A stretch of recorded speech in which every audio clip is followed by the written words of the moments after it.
Yeah. All right. 3, 2, 1. We are recording. Free eats, bro. Free eats. I got this. Yeah, you got this. You got this. Okay. I got DJ because We are going to open up with a hazy feeling as the camera opens onto you. Or, no, sorry. The camera opens up onto a view of the city of Berlin. Wide, spanning city. what for music? Oh, don't worry, I got music. Okay. Just no music right now. Okay. As we traverse, the camera travels across the city as it focuses down onto two massive things in the center of the city. What are you trying to play at, man? Currently floating through the city appears to be a large biological creep-ass thing. A thing that you would describe as an angel. It appears to be a massive cloak, just hovering along with a strange growth where its head should be, with almost cartoon-like eyes bulging out of its head. Falling from the cloak are two long spiked chains made of pure energy that seem to swirl around the cloaked figure. As it floats towards, on the other side, can you please, for me, describe what your Evangelion looks like?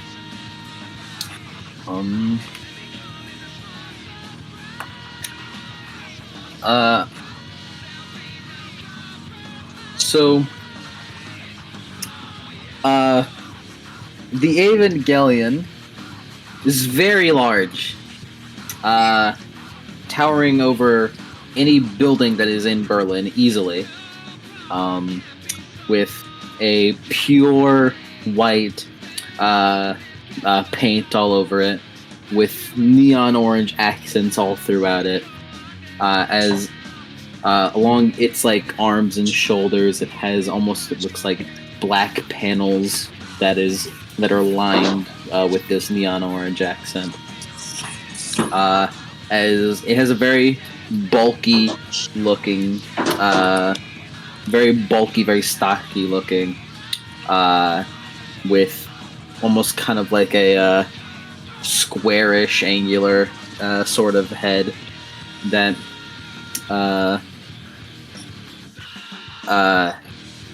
probably a visor type of like head piece where the eyes are. As it just looks like someone spray painted and gave giant arms to like a skyscraper. Nice. As the Evangelion is currently holding a large rifle in one hand and what appears to be a large heated dagger in the other, as we zoom into the cockpit and see a boy. A boy with brown hair and a plaid suit currently covering him. As a wicked smile is currently across his face. The plaid suit is attached by a number of cables into his arms, and he is wearing a visor. Come on, just a little bit more. Just need to get a little closer to this thing. Why isn't it working? No. No. I got this easy. As the skyscraper mech sprints forward, tossing its full weight forward, barreling through a building without care to its inhabitants, all of which have been long since evacuated. As it leaps forward, firing the rifle in the air, as he tries to bring the knife down. The two whips shoot out, the first one slicing the rifle directly in half, the ammunition exploding against the Evangelion as the rifle is destroyed. The other one wraps up, curling itself around the Evangelion's neck, as it, for a moment, the boy feels as though his own neck is pulled tight, and he chokes on the LCL in the plug. As the Evangelion is crushed into the ground as it's right all through the city streets, tearing up the pavement as it's moved before it's tossed through 3 buildings. And the AT field tries to takes most of the brunt of the impact. However, the Evangelion still is sent tossing through building after building as it skids along the ground. The boy tries to move as he slams uselessly on the controls, but no matter what he does, the mech doesn't seem to be moving. Come on. As it's as though the camera pulls back as the angel floats towards the mech, as both the large energy whips come up before sharpening themselves into points and bring themselves down right towards the back of the Evangelion's neck where the plug is. And right before it hits, a girl opens her eyes. That was a weird nightmare. A strange one, indeed. Get me some calm music. Calm morning music. As rising from her bed, a girl rubs her head. Bit of a headache after that one. It was a weird dream. As this girl is currently in a very small room, very cozy.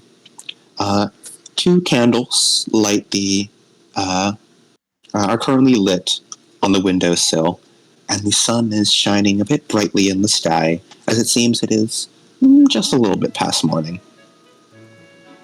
Mike, describe this girl for me as she gets out of bed and gets ready for her morning routine. As the girl gets up, thinking a little bit, being a little sluggish, as she forces herself to stand up and walk around to try to wake herself up, as she kind of adjusts herself. She's not, she's fairly tall probably for girls her age, but quite short still, around 5'5". She kind of messes around with her hair, trying to like straighten it out a bit as she goes in to freshen herself up in whatever bathroom there is. As she kind of freshes up her auburn hair, and kind of forces her eyes to open to keep herself awake, with like a nice sky blue peering right at her through whatever mirror she's looking into. As she goes to grab a rag and start washing her face and preparing to get ready with her day. Her fair, pale, almost doll-like skin, very almost like shining against the light. She gets herself ready, puts on her outfit, her raiment, and her what are those called? Habit? Yeah, her habit.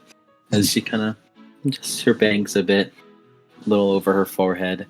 She kind of maintains herself with a nice white shirt, her habit, and just very calm kind of very calm sort of look to her. Nice. As you're all nice and ready, you take a look at yourself in the mirror, make sure you're doing all. Yep, you look good.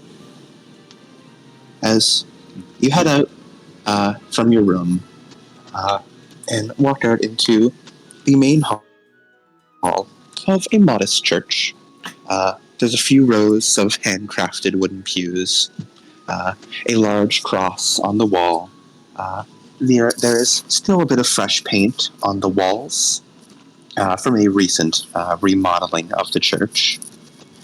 As you walk out doing some stretches, as you hear someone call out to you, "Good morning, Henrietta."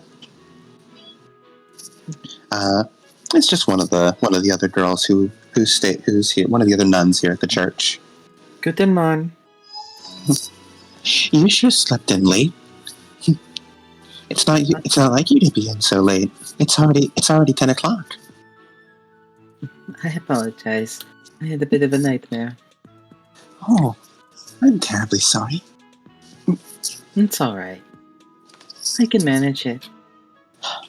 That's good. We actually just got a delivery. Do you think you would help? We got some new clothes for any of the people who come by and need them. Could you help move them into the storehouse and do some laundry on them? Absolutely. Thank you, Henrietta. As the girl runs off carrying a feather duster and a mop as she's been cleaning any of the messes left behind in the church. As you head on out, a couple other people say, "Good morning, Henrietta. Good morning, Henrietta." She says Guten Morgen. says hello to them all. Guten Morgen. Guten Morgen. Waving to them. As you head out back, you see in like the delivery area on a small patch of grass is like a little pouch full of like packed clothes boxes. As you see one of the boys here just picking up one of the boxes, carrying it around, and you get to work doing some help. Help people. She tries her best. She's not physically the strongest. She's a little clumsy, but she always helps. And I'm going to use this as a tutorial for how to do skill checks in this game. So, skill checks are made by rolling a d20 and trying to roll under a certain threshold. And D20? Sorry, D100. That's what I thought. My apologies. D100 and rolling under a certain threshold. I was about to say a D20. I'm going to be rolling under that often. I've been fucking looking at D&D too much today. So, I would like you to roll a D100, and we will be we're going to be doing a strength test. So you'll need to roll under your strength, which is 34. And because this is a routine test, this means you have a plus 10 to your final to the threshold. So you need to roll under a 44. You either roll under a 44. Yes. Let me actually look at what your assets and drawbacks do, because they might be relevant. Clumsy isn't relevant here. That affects Clumsy's not relevant. Okay. Yeah, the clumsy was the main one I was thinking of. I don't like the other one. The other one doesn't do anything. Nah, not the other ones. I'm easy to deceive. That you are. Alright, let's roll.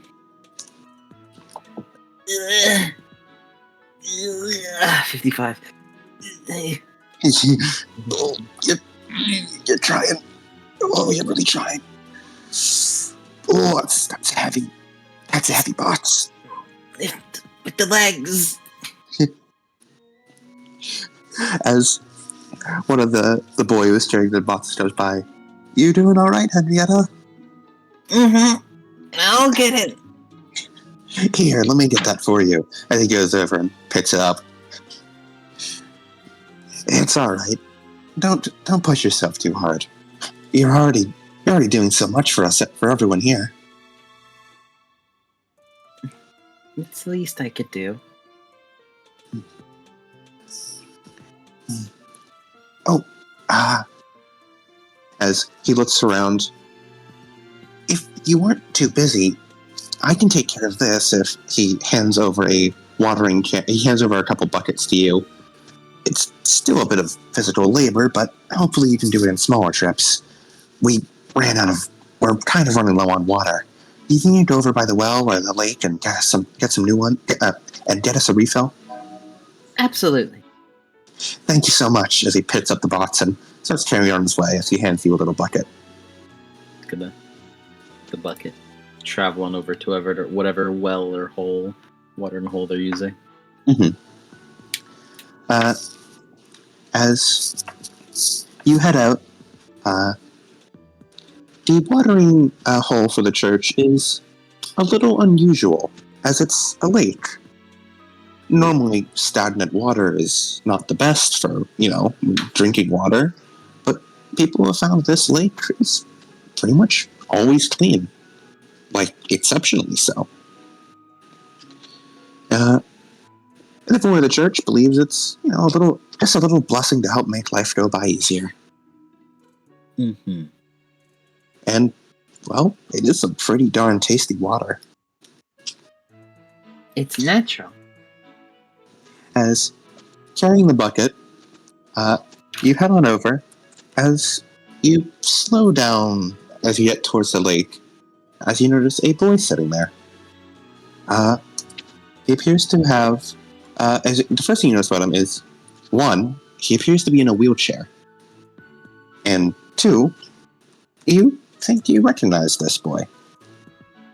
You see long brown hair, what appears to be tied up in a little braid behind his head. The front is immaculately styled. Although you can't see his face right now, you have a feeling that it would have dull gray eyes and a few scars along his cheek and neck. He's also wearing a student uniform, presumably going to school somewhere in the city. That's Eric Kaiser.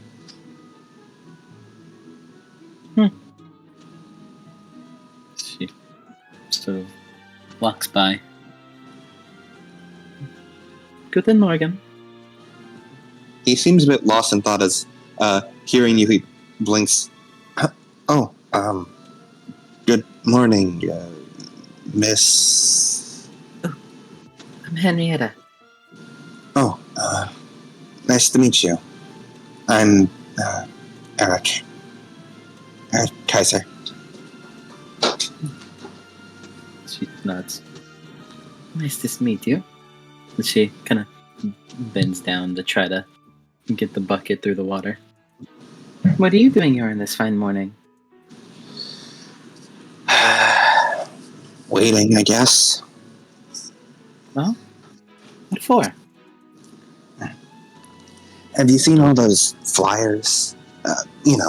All the messages from that, the nerve department. Those big new guys established to fight the angel attacks.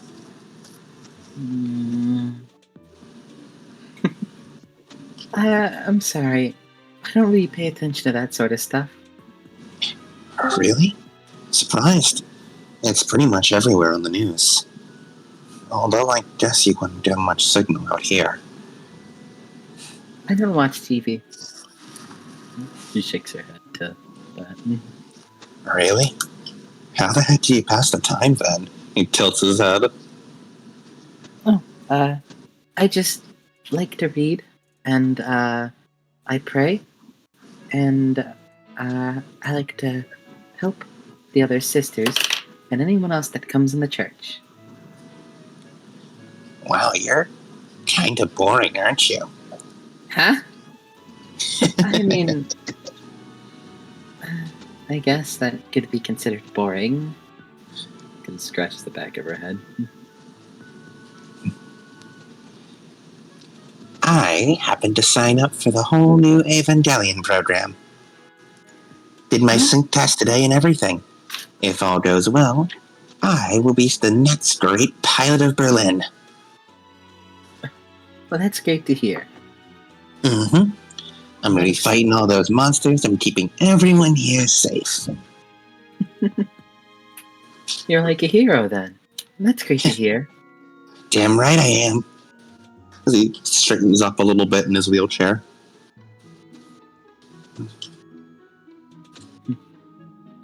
She fills up the bucket.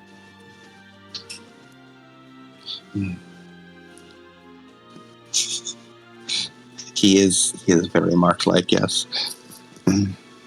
Say, you wouldn't have to have any snacks on you. I'm starving. She kind of digs around. There's a little pack on her. And she pulls out trail mix. Oh, hell yeah.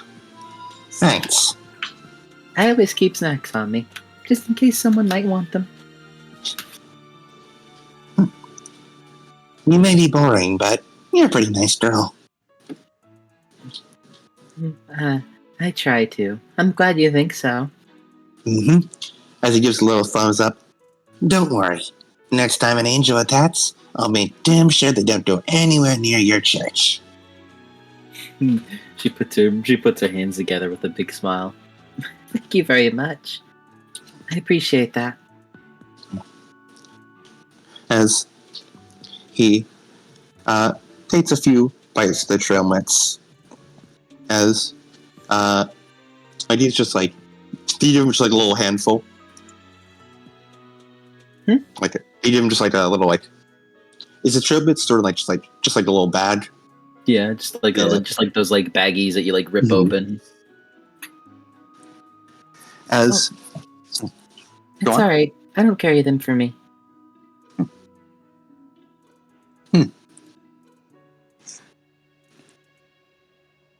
He sort of looks at you almost like a bit confused that like someone before shrugging. Free food is free food. I won't complain. As he begins munching on it. As you take your buckets and you start getting ready to head back. As you then hear like the sound of something dropping, and you look back. You see the trail mix on the grass scattered across the floor, as Kaiser seems to be bent over in his wheelchair, eyes screwed tight. What's wrong?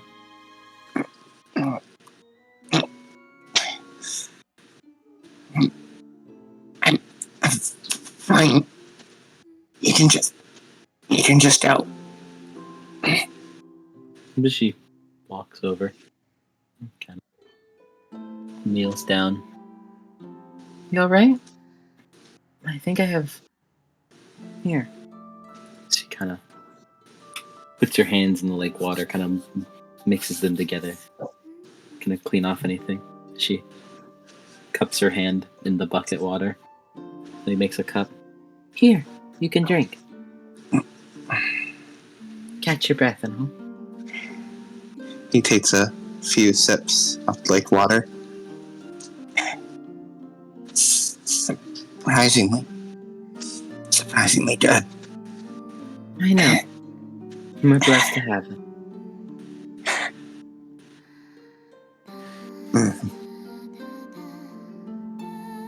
Roll me intelligence with a +10. Okay. 17. I don't even have to look at whatever skill I have. A back injury. He must have got it during the period of turmoil. It was... you don't remember it too well or what you were doing during it, but it was rough. It was a period where a lot of Germany was in chaos after the Second Impact. And there were a lot of wars, which left a lot of war orphans, a lot of war injuries. You tend to have a lot of those people visiting the church looking for aid.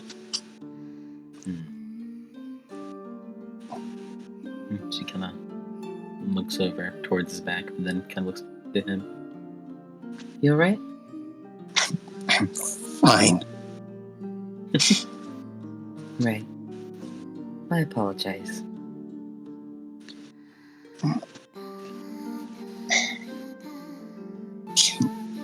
Can you wheel me back to... He sort of points over towards where the main street is. There should be someone waiting for me there. Absolutely. She kind of leaves the buckets where they are. She'll go back and get him as she goes to help move him.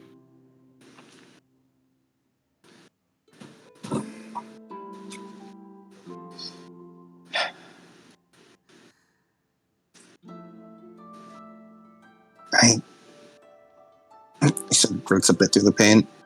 Hmm? I hope this isn't a weird question, but do you ever think about what it's like to walk? I know that's a cliche thing, but I don't know. I get it. It's... Sometimes I have to think about how blessed I am to be as I am. I truly wish everyone capable of such niceties, but, well, there are just some things I guess people take for granted. And I try to empathize with others in that regard. I can tell that you don't want to be pitied or anything, so I'll try not to, if that's what you're looking for. He mutters a little thank you under his breath.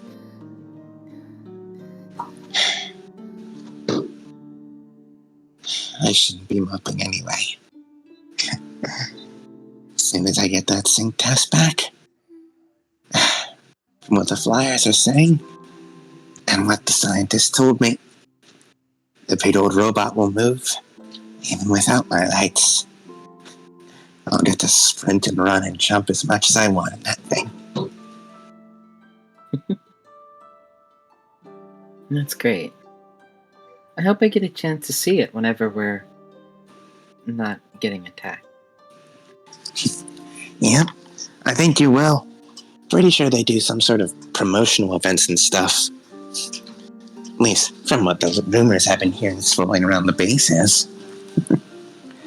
So, you'll probably wind up seeing me on the big screen. If you watch TV, that is. Though judging by the size of that thing, you may not even need the TV. You'll probably see me towering over the other buildings all the way from here. Oh. Well, that's great to hear. As you eventually bring him back to the road, as you see there is indeed a black car waiting there with a number of men in suits and sunglasses. As they look over at him a bit disapprovingly. What? I was just getting some fresh air. Can't the guy go to a lake every once in a while? Prospective pilots shouldn't be. They sort of take a look over at you, Henrietta. Never mind. She waves. They do a polite nod at you. I guess this is your stop then. Sure is. And she kind of nods and then kind of wheels him over. And she kind of lets go and then thinks for a moment before walks in front of him. Kind of kneels down. If you don't mind. And she puts her hands around his. And she kind of says a prayer in her head. And she kind of lets go of his hand. I hope you'll be careful out there. Sure will.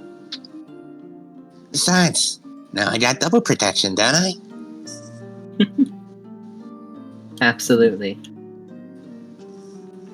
As you stand up, as you wave goodbye to each other, as you see the men in the suits help him out of the wheelchair and into the back seat of the car as they fold up the wheelchair and put it in the trunk. You can see he looks very uncomfortable the whole time. Just even washing is the very act of getting to a car is a whole process for him. As you head back and finish collecting all the water, and you bring it back up to the church. She makes sure to fill it a little bit more after she had used some of it for him. Mm-hmm. You do a couple more trips for it as you restock the water supply for it, and you bottle it all up for anyone who comes by. And you just spend the rest of the day just doing bits and pieces of help around the church, getting some stuff done. As eventually you get ready and get ready for bed. What is your bedtime routine, Henrietta? She kind of walks into her room and she, disrobes and puts on some pajamas. She kind of makes sure her hair is out of her way as she gets ready. And before she goes to bed, she kind of writes a little bit in a little journal she has, kind of recap her day, as she usually does right at the end of the night to finish off her day, as kind of with her lantern lit for recapping her day, writing down of how she helped out around the church and the suffering people, how she met and interacted with Mr. Eric Kaiser, and how he seemed like a nice boy. As does ended off with a recap of her nightmare that she had. She kind of writes it down, as she always does. She is sort of uncomfortable by it, but, well, it'll be just a good way to keep it in her mind. She then closes her journal, and then heads to bed. And she, before she goes to bed, probably reads like a chapter or so of whatever book she's reading, whether that's like the Bible or whatever book she's interested in at the time.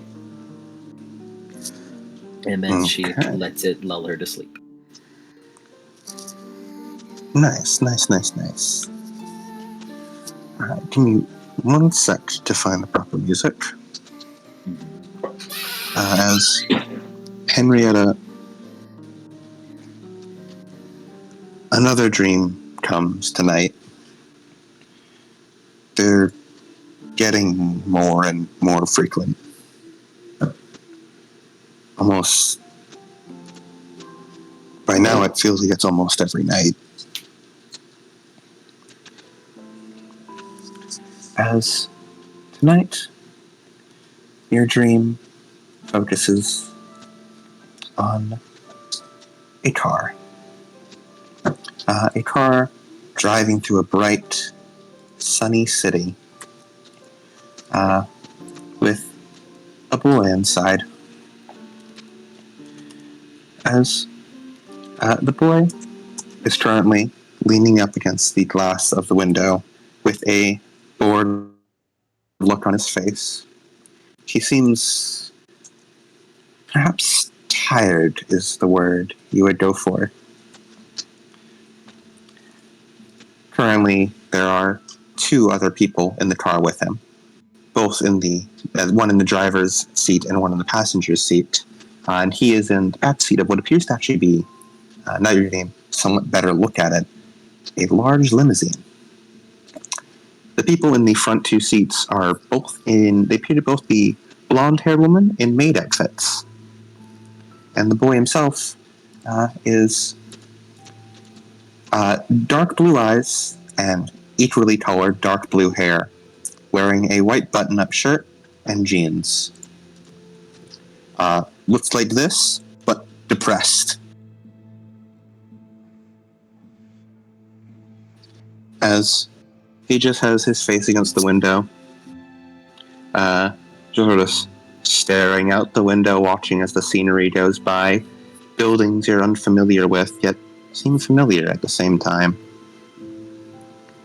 As the woman in the front seat looks over into the rear. The woman in the driver's seat looks over into the rear view mirror for a second. We're almost there, Michael. Ready to see the fruits of your father's research? And the boy gives a non-committal grunt as he just keeps looking out the window. Rolls it down at one point to feel the wind in his hair. And he just head on one hand, just feeling the wind against his hair, as he just watches the sun go by. As that is where your dream ends.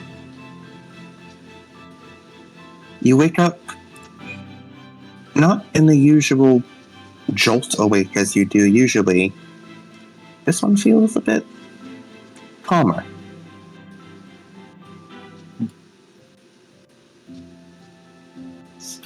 She takes a moment to kind of take that in. Actually being able to, wake up normally. Before she gets back to her dream this time around. Wondering what this Michael, who he is, as she kind of sighs to herself before, after having woken herself back up, getting ready to go about her day.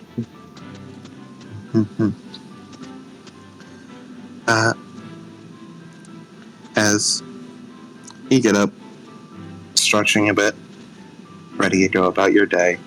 Do you jot this one down in your journal too? She does. She usually does it all at the end of the day. Alright. Okay. This bitch got a save file. Okay, where's my fucking ink at, bro? Yeah, Henrietta has to save her game like a fucking like a survival horror protagonist. She needs those ink ribbons. I won't be able to save my game without my pencil. How do you go through an entire pencil for every save? I have a lot to write. I have a lot to write. Look into the hyper detailed of every single aspect of her day.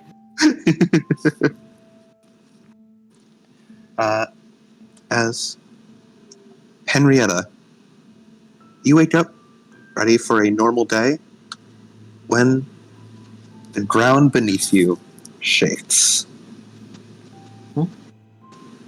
You feel it before you hear it. Almost a rumbling under your feet before a loud alarm siren begins blaring across the entire city. Repeat. This is Nerve HQ. Everyone, please reach your nearest evacuation shelter. This is an angel attack. I repeat. This is Nerve HQ broadcasting. Please reach your nearest evacuation center. This is an angel attack. Anyone still in the city is in danger. Please reach your nearest evacuation shelter. She gets her shoes on. She gets I assume by this point she probably has her outfit on. As she goes to collect everyone. You see everyone in a panic trying to move everything around as a couple of people are pushing back and forth. As you hear two people, you hear someone arguing with the Mother Superior. We need to leave now. I can see it out the window. It's coming this way. We can't leave yet. We haven't even been able to... All the injured and the disabled are still here. They're still in their beds. We can't leave them yet. If we don't leave now, everyone's going to die. Henrietta's Go on. Henrietta is going to try to look like she's gonna walk over. Please stop arguing right now. We need to be calm and collected.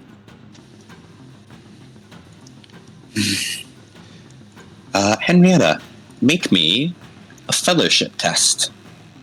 Fellowship.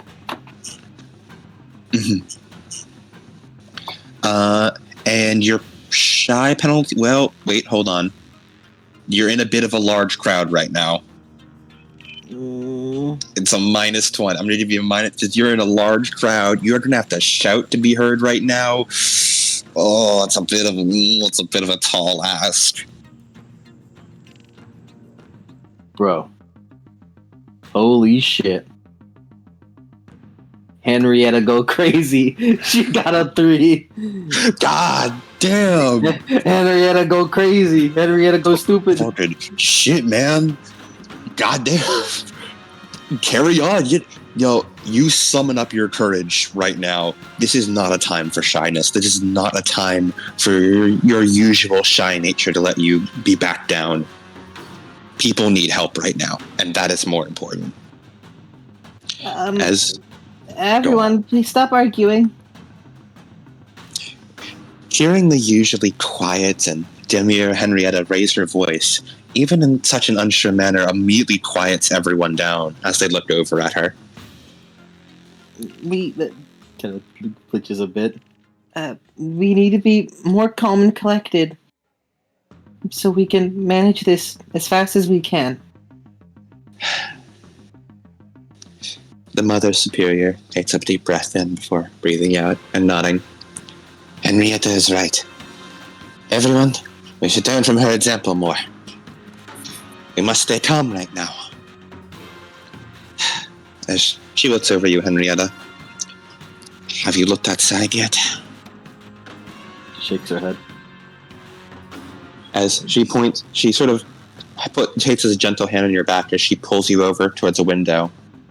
As you see a large cloaked figure as tall as a building gliding across the ground as it swings with its whip, tearing buildings apart. You see a crowd of people run by as it holds its hand down, and you see the energy whip beginning to solidify before an impossibly large mech sprints by, grabbing onto the arm and pulling it up away from the people as the energy whip shoots into the sky before the mech punches the large cloaked figure in what could generously be called a face, sending it backwards into a building. Henrietta kind of flinches a bit as she kind of looks over the whole situation. That's Eric. The Mother Superior looks over you. Eric? Do you mean the one in the mech? She nods. He has been... If that is true, then he is a brave soul. He has been fighting his hardest, but from what you've seen, it is a losing battle. As, watching from the window, you see as both the energy whips shoot through the body of the mech before wrapping around it, picking it up and slamming it down to the ground, grinding its face along the pavement before throwing it. Notably, it seems to be it throws it towards your church. Still very far away, but it feels almost deliberate in the way it throws it directly towards you, before gliding once more through buildings in your direction. We need to get everyone out. That's just what we've been trying. As the person who was arguing with the Mother Superior speaks up. But at the rate it's going, we won't be able to get everyone out. You can leave. She's gonna run by. She's gonna try to go over to where they have all the people sleeping. Is gonna try to help them out. As you push through, your ability to keep everyone rallied makes them act a lot quicker and more efficiently than they did before. As they keep packing people, getting the bare necessities, getting people at least somewhat dressed as they pull them out of bed, carrying them either in what wheelchairs you do have or piggyback if you when you inevitably run out, trying to carrying everyone and packing them into the van you use for deliveries for food. It's a tight fit, but everyone knows it's better than death. You summon up every last bit of strength you have in you to try and help people along, letting them hobble along with you, using you as support. When your legs grow weak, you use your voice, guiding everyone else, keeping them calm, keeping them organized, keeping everyone moving efficiently. By the time everyone's loaded up, you notice that no one else had left. No one else had run. They stayed behind to make sure everyone had gotten out. By the time that you've finished packing everyone into the van, you can feel it even more. Every thump along the ground sends a whole shudder through your body. It leaves you toppling over yourself. It reminds you of the stories you've heard from others of turbulence on an airplane. The idea of just being hurtled back and forth, jostling around, yet you're not in the air. You feel as though your feet are firmly planted on the ground, yet that ground feels as though it could crack at a moment's notice. As you look back and see, much more clearer, the impossibly tall, cloaked figure traveling further and further towards your church. You see the mech pushing itself to its feet as it runs forward and football tackles the cloaked figure, sending it crashing to the ground. You're close enough now that the shockwave hits you, and the dirt kicked up from being ground into it is enough to pelt along your hair and get caught in your habit. A couple of people get knocked over from the blast, and even the car jostles a bit. Come on, we have to go. As they climb into the van and start ushering towards you, trying to beckon you forward, as you see the large cloaked figure reach its tentacles around, picking up Kaiser's mech by the throat as it slams him back down to the ground as the mech seems to go limp for a moment. At this point, it's so close that you can practically see the facial features of the mech. That broad visor, almost staring at you. As the angel slowly lifts its tentacles, ready to strike at the pod.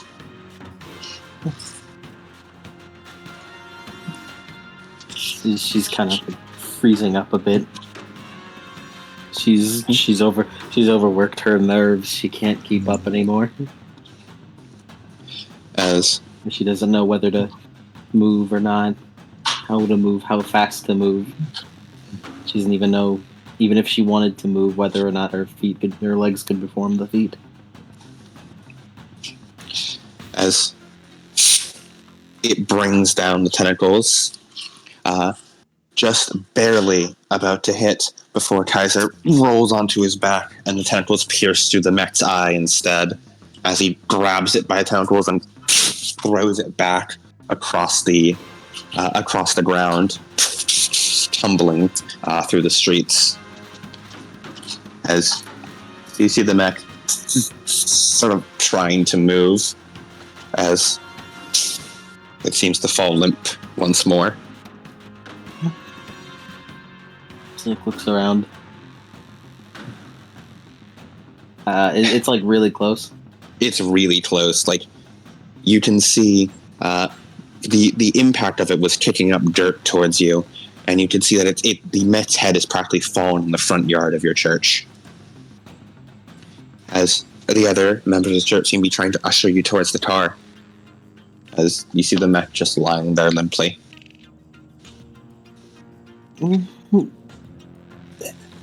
Eric, get up! As the mech tries to move, you see a finger twitch before as it falls limp again. As it tries to lift up again, pushing itself up into a sitting position. As you see, all the way from across where the angel was lying, a large tentacle flies across before skewering the mech directly in the chest. as it's launched forward, and the mech is crushed down directly onto the top of your church. As you see as the freshly painted wooden boards splinter and shatter, scattering across the ground. You see as the mech is driven down into the very base, the ground cracking under it. Every memory destroyed in a moment.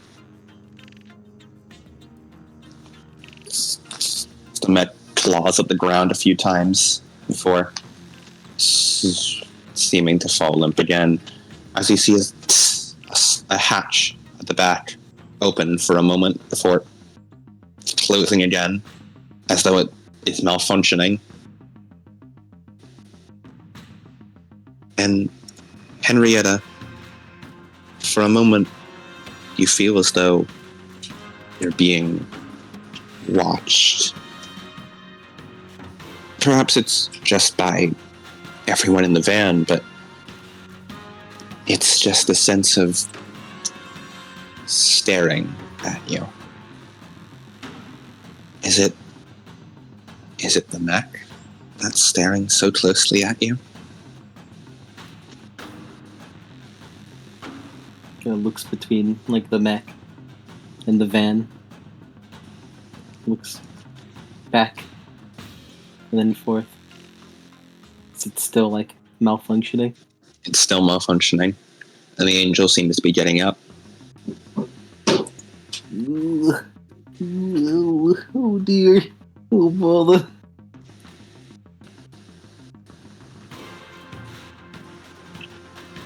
Henrietta,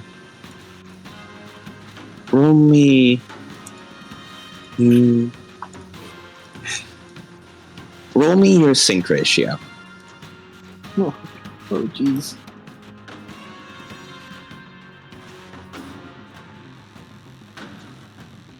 Oh jeez, I got an 11.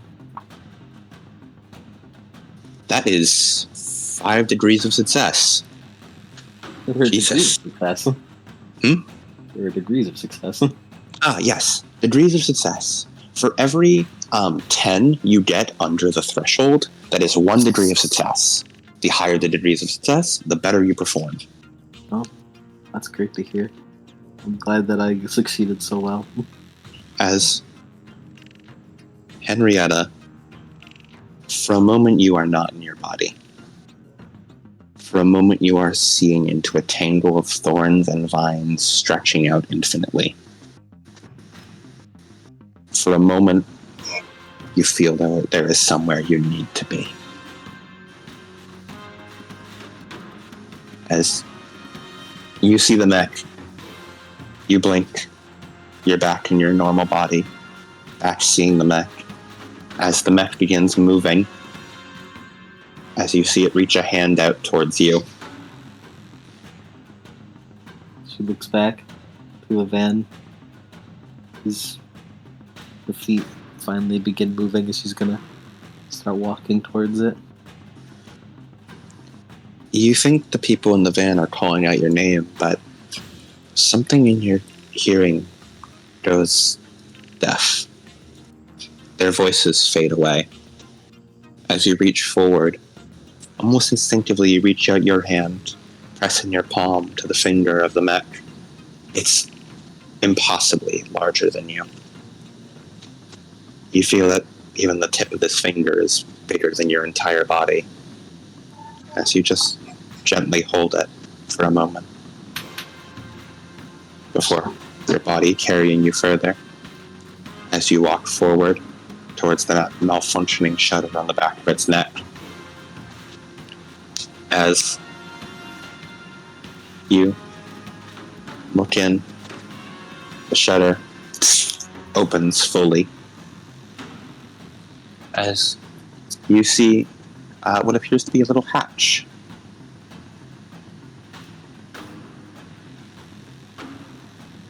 Walks towards the hatch, almost like moving on her own. She goes to touch it. You know where the handle is. You open it with no effort. Inside, you see a boy, his hair tied up in a braid. He appears to have a ring of bruises around his neck. And you see he is currently sitting in a chair. He seems unconscious. His visor slightly off his head. And you notice that he is currently suspended in what appears to be clear liquid. Though he seems to be breathing fine even through it.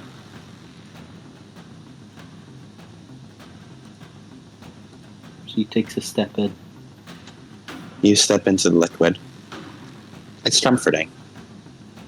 You submerge yourself in it, closing the hatch. You gently pick up his body, moving it to the side, resting him. The tubes moving with him.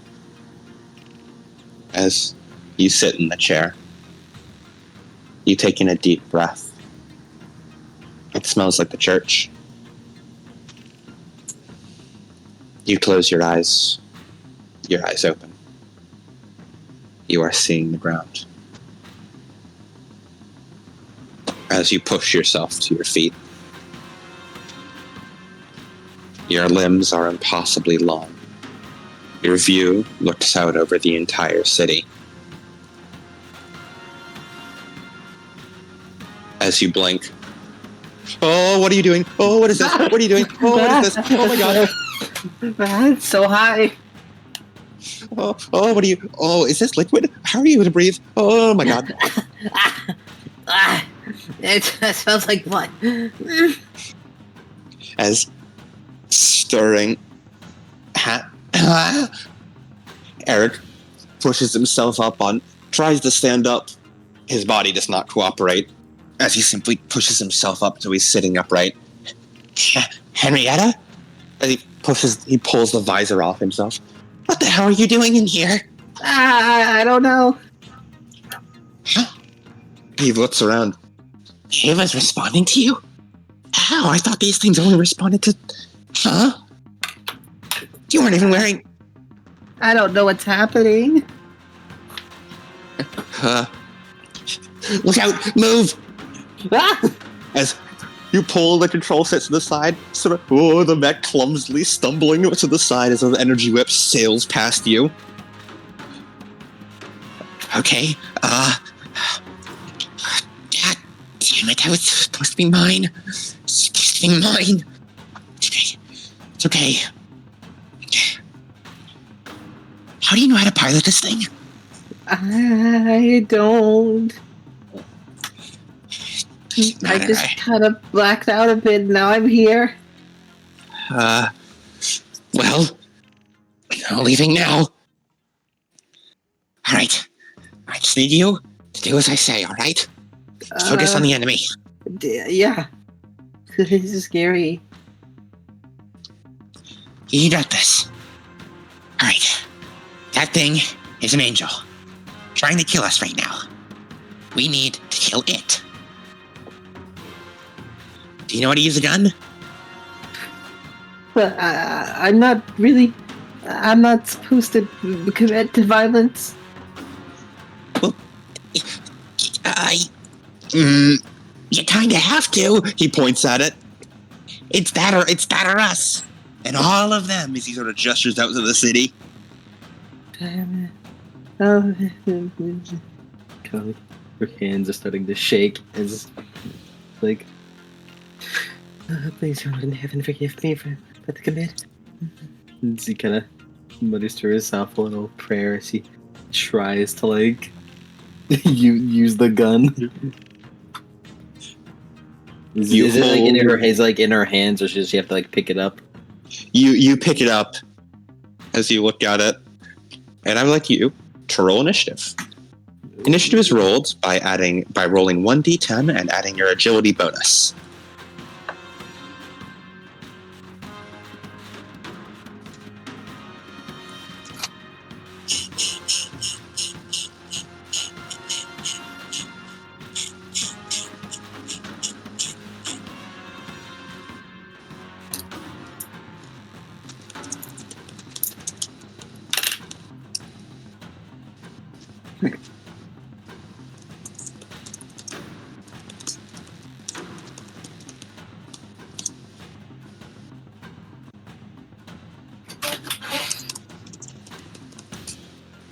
This is scary.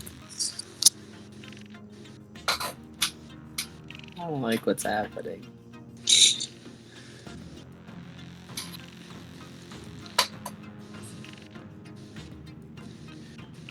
All right. Let's see. Open this. Where did I put your stat block? Here it is.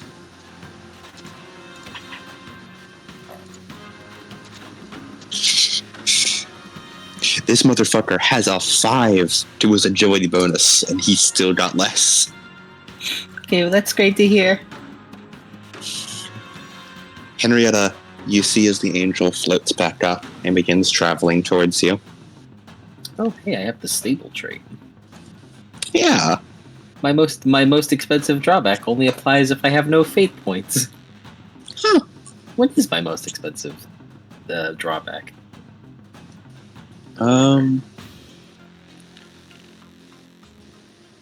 Probably pacifist. Do I not have pacifist? You have pacifist. Where's it at? That's a good point. Where is pacifist? Drawbacks and assets. Pacifist. It should be in here somewhere. Where'd it go? Where did it go? Because I went to P, and there's phobia, physically challenged, poor vision, and prejudice. Also, can you guess what drawback Eric has? No.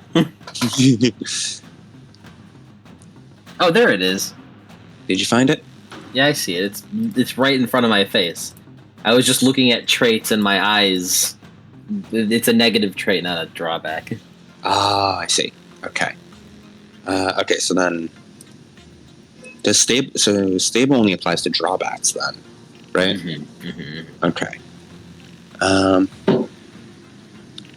Okay. I guess it doesn't matter right now, but somebody should know though. Okay. I think your most expensive drawback is probably shy then. Shy is 5, clumsy is 5, civilian is 10. So my most expensive drawback, it doesn't count, which is civilian. So as long as you have your fate point, it's okay if there's collateral damage. Oh, I'm smart then. Yeah. I planned ahead. Yeah, civilian is you are not prepared for carnage and destruction, so you get insanity. I get insanity if shit gets blown up. Yeah, and oh boy, Berlin's not looking great right now. Berlin's not looking great. I planned ahead. Yeah, smart brain, big brain. All right,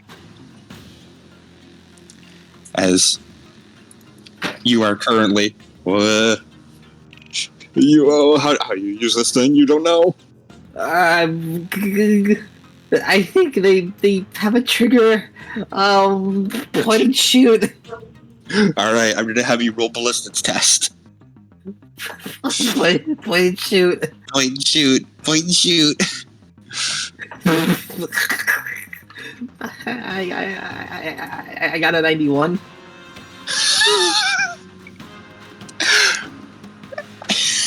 Hold on, man. I think something happens on a 91. I think you're.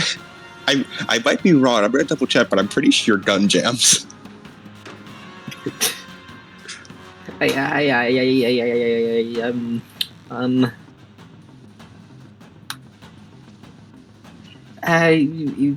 supposed to play the chair.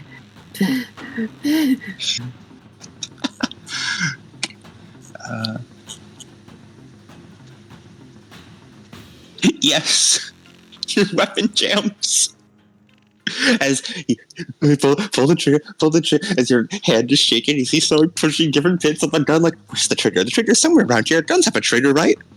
As you, pull something back, maybe that's a trigger. Then you, jimmy it a bit, as a bullet gets, caught sideways somehow in the barrel.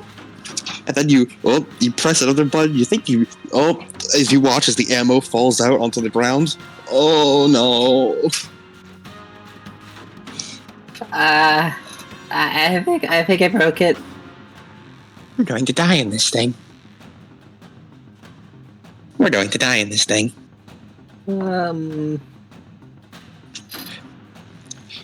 Okay. Okay, it's fine. It's fine. Okay. On your turn, you get either one full action or 2 half actions. Firing a weapon is a half action. Okay, that's good. Currently, you have just taken that one half action. So, you still have a half action remaining. Okay. I hope this works. I need you to focus and project your will outward. Think really hard that you don't want to get hit right now. Okay. She takes her hands off the controls. And she puts her hands together. And she starts praying. Okay. I'm going to double check this, but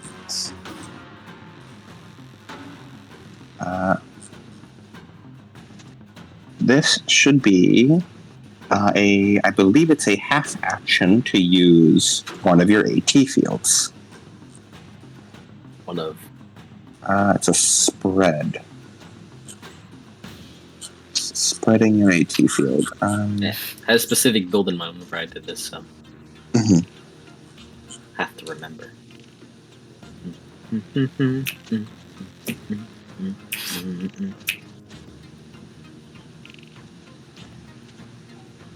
Yes, activating a spread pattern is a half action. So, currently you have 2 spread patterns. You have a layered field and deflective field.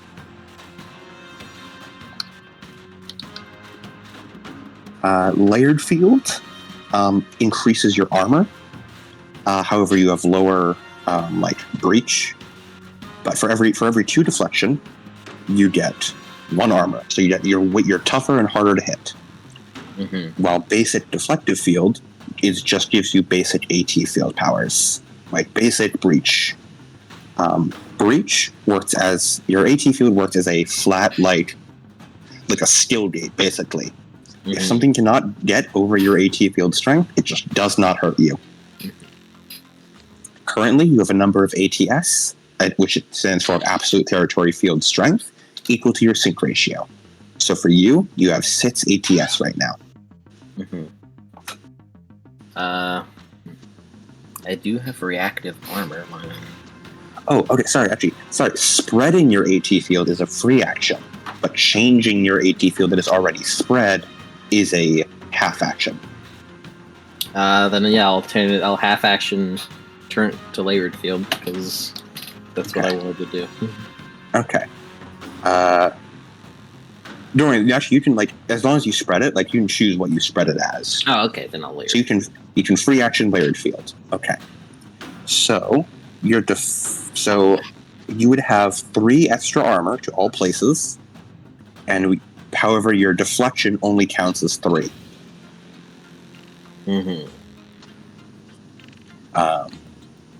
And so you have less deflection but higher armor. Okay. Deflection is the base. You need to attack higher than the enemy's deflection to damage them at all. Okay, so 3 deflection, the armor from that. Where's my armor? So your armor is listed on the basic Evangelion where it says AP. That is your armor points. Okay.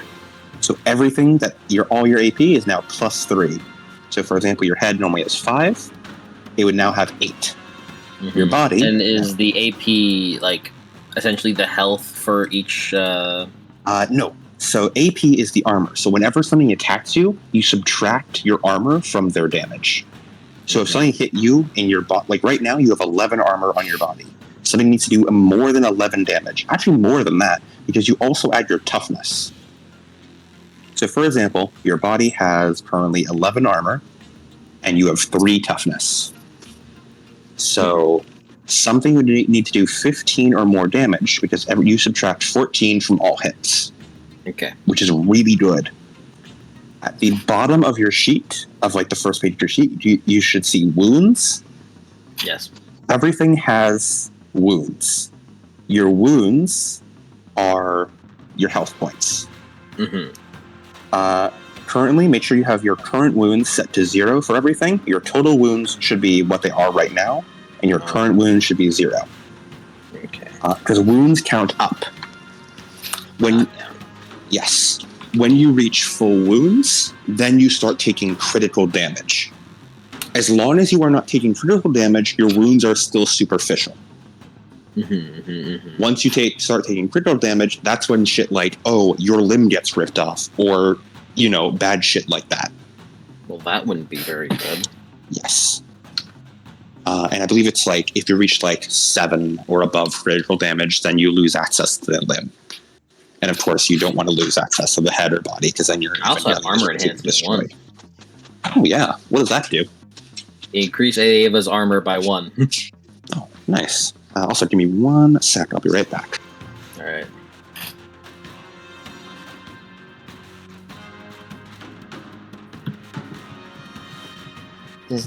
I don't. I'm a little worried right now, guys. I put up a layered field though, so I hope I'll be safe. Do you guys think I'll be safe? I hope so. I don't want to get hurt. You can talk to me if you want. You jammed your only weapon.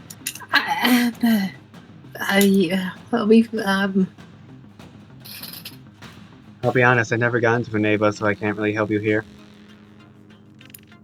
I don't know who you are. You're a scary looking lady. But it's okay. Some people are just scary.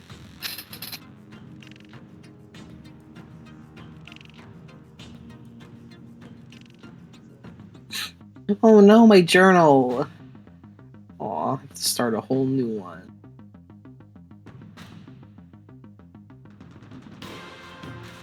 It's gonna be like $1 million to fix.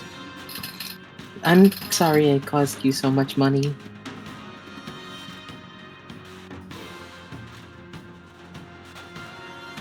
I didn't mean it. I just, I don't really like the idea of hurting people and all that.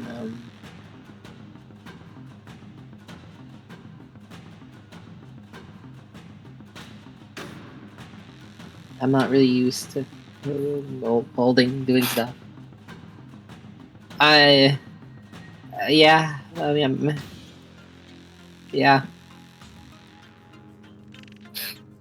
From what it sounds like, that makes sense.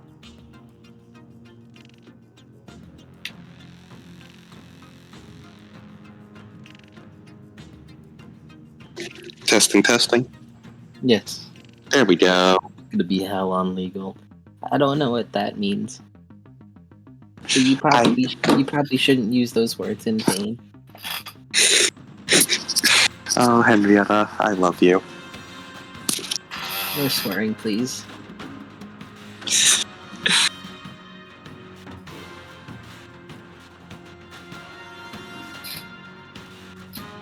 I forgot that you were like kind of a tank. Yeah. Yeah, you're built Tonka tough. Yeah, I don't like getting hurt. Mm-hmm. Is my armor enhancement already applied to my armor? It should be. I believe because it's an upgrade, so we probably applied it already. Because I'm pretty sure the base is 4 on everything and then 7 on the body. Yeah, and I have 5 on everything and then 8 on the body. Yeah. I can double check if you'd like. Yeah, sure, I guess. Yeah, but I've got 11. I've got 11 body. 11 on the body. That you do.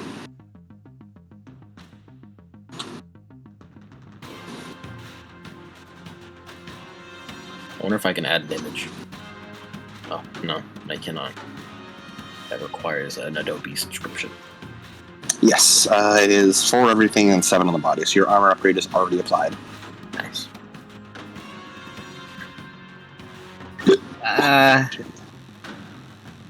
Okay, you can spread an AT field.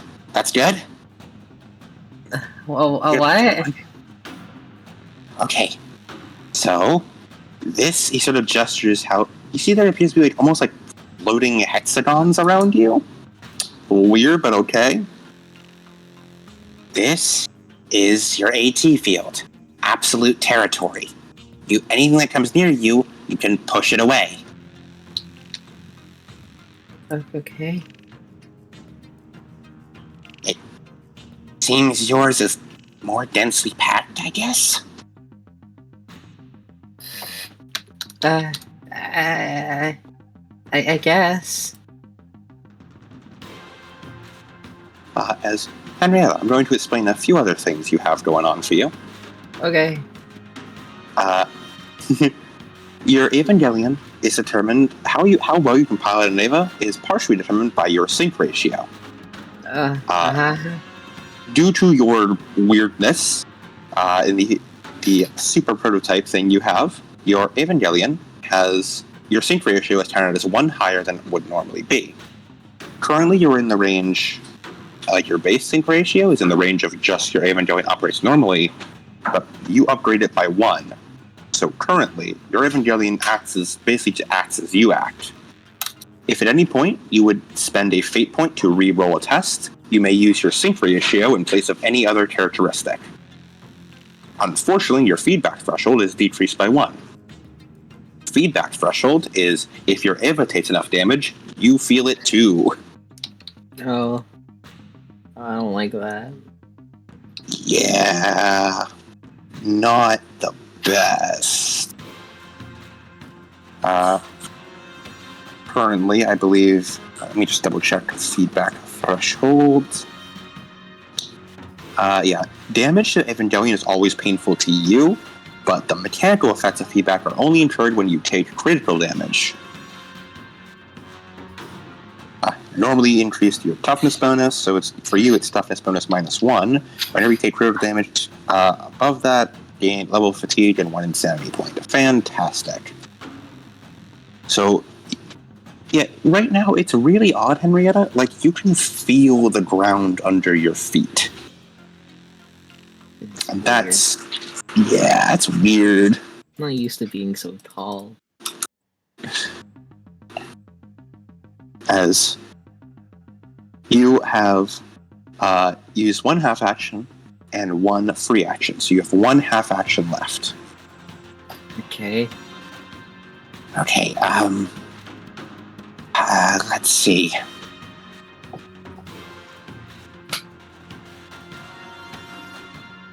Here, let me get you a What list. else do I have half action wise? Don't worry, I'm getting you a list. Hold on. Okay.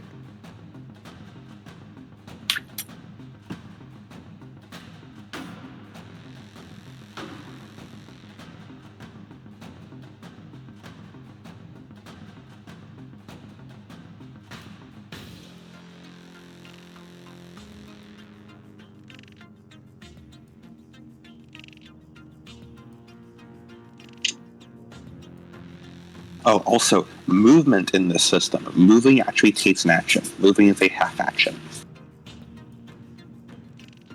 Oh dear. Come on, computer. You got this.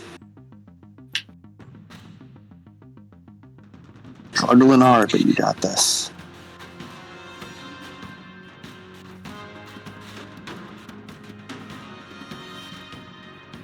Here is a list of common actions.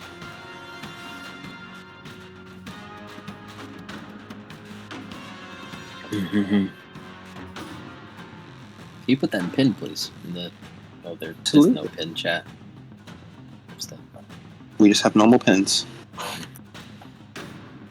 This is gonna be useful. Bye. Okay. Wait a second. This is an Adeptus Evangelion.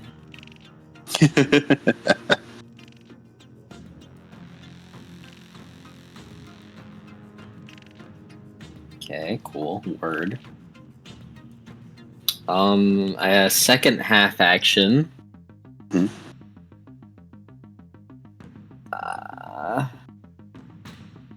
Whoa, what do I do? Okay. Well, we have two options right now.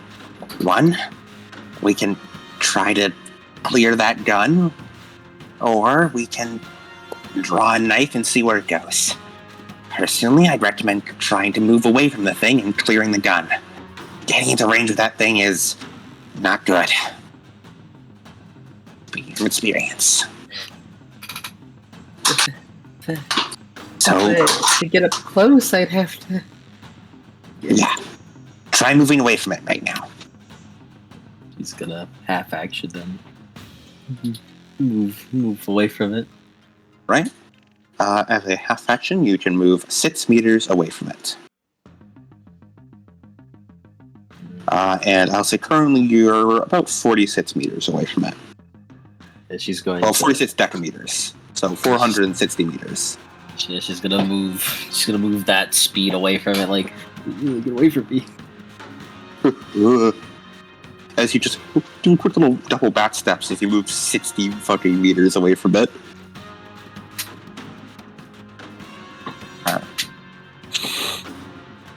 And then that should be your full turn. Yeah, that's actually my turn. My turn. Okay. This thing.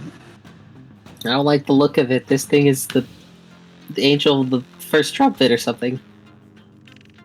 Yeah, it's angel of the first trumpet. It's what the boss logo is telling me. That's what the Yakuza font is saying. Alright.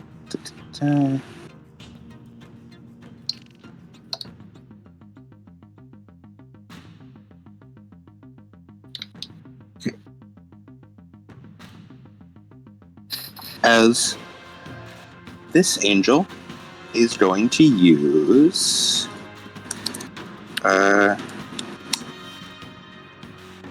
let's see. What is your ATS? That. Pretty sure angels don't actually. Do angels spend ATS? I don't think they do. Let me double check. I'm pretty sure they just do shit.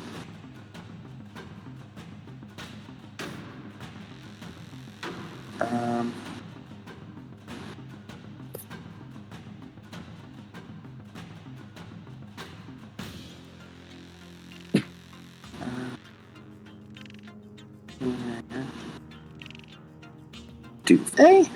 I remember reading somewhere that an angel does not spend ATS when using it, but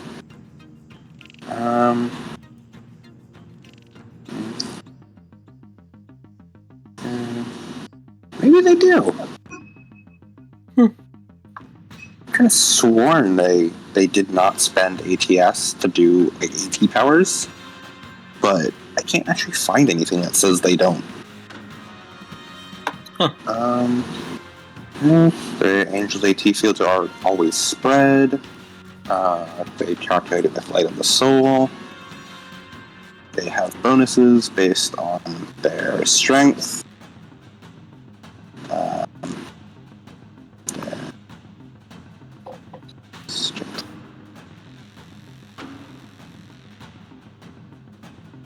They have bonuses there.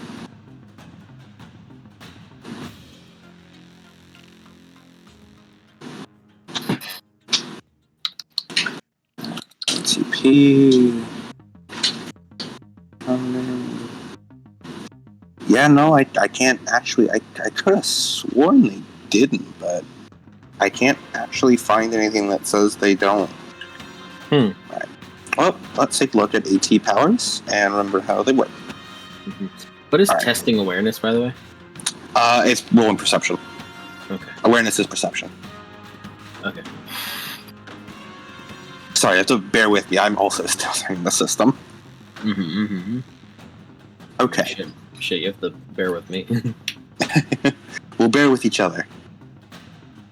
I don't like bears like that now.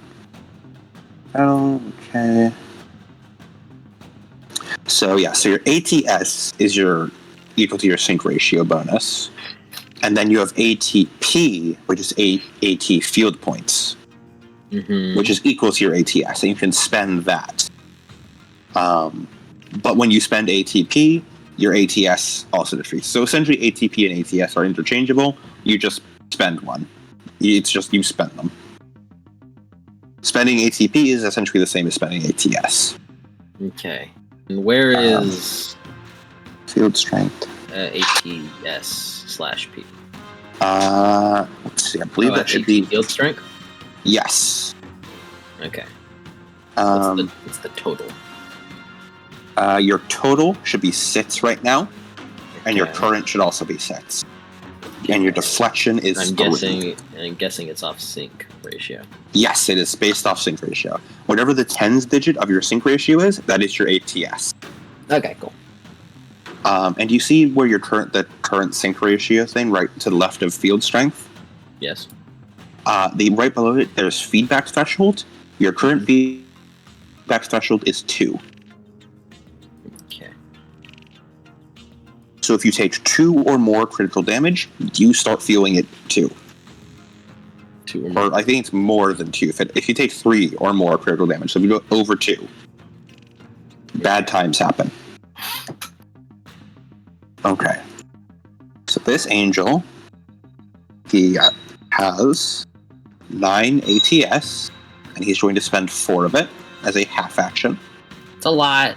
It's a lot. And he's going to use the float power. By taking actions, you can spend ATP or ATS. They're basically interchangeable. And Fusina, as he moves 40 decameters towards you, 50 decameters actually, and he's trying to get right in your face. Ah!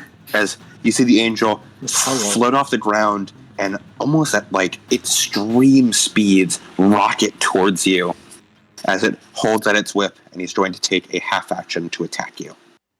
How long is each turn? I don't know. I think it's just a unit of time.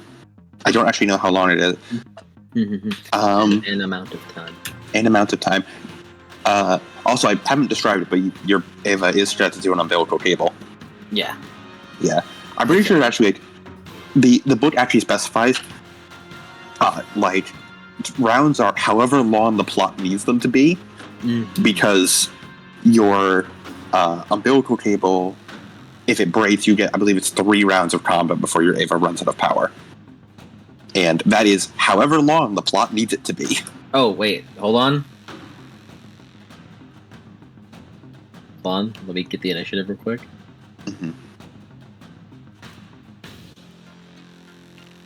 Just change something real quick. Doesn't really matter now since this doesn't really matter since it's the 2 of us, but something to keep in mind. That's a very good point.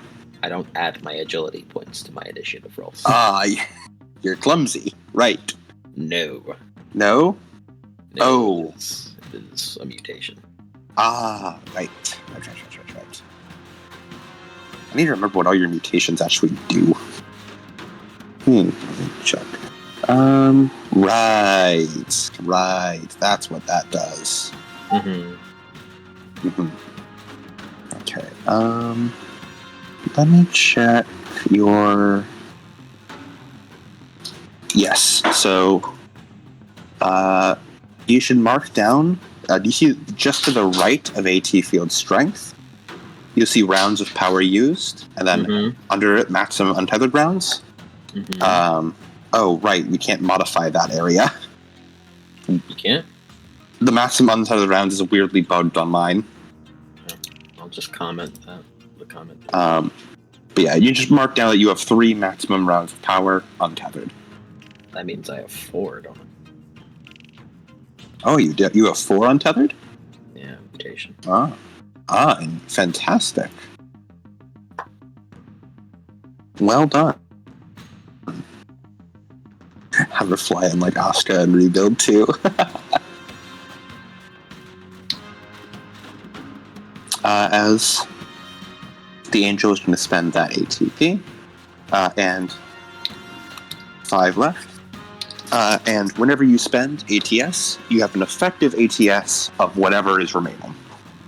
So, it's a risk versus reward thing. More spending of ATS means more powerful AT powers, but also means you're getting rid of your defenses. Mm-hmm. Okay. And then he is going to roll an attack on you. Wait, I almost forgot. I forgot to do this for the previous two. Let me do it now. Angels have a trait known as angelic fear. Angels are terrifying, and so looking at them is scary. Okay. That's fair. Where is angelic fear? It's angel spawn, angel heavenly, angelic fear. Where is angelic fear? Where is angelic fear? That is angelic fear.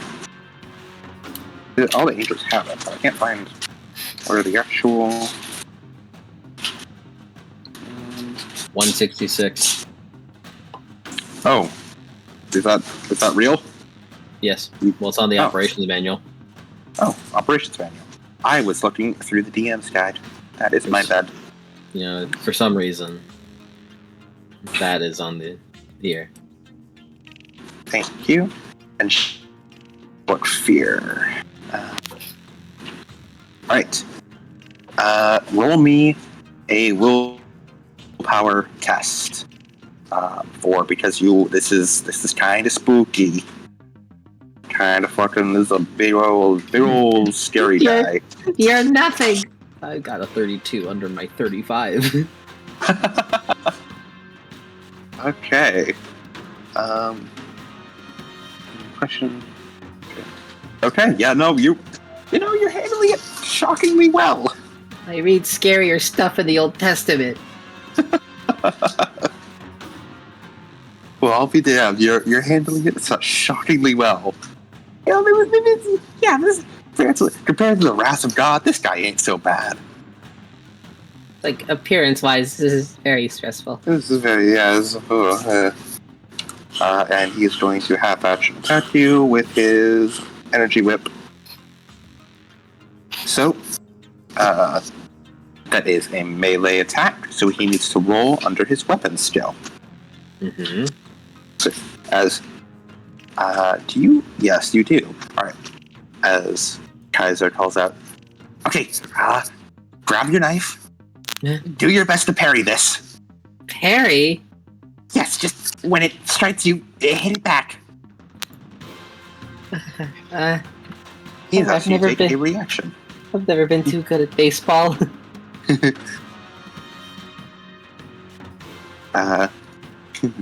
the Shinji image. So, he is going to roll a D100. Oh no! He got an 11 on his 80 weapon skill. It's okay. Okay. So to parry, I believe you need to roll under your... Yes. You're wielding a drawn melee weapon, and you're aware of the attack. Roll me weapon skill.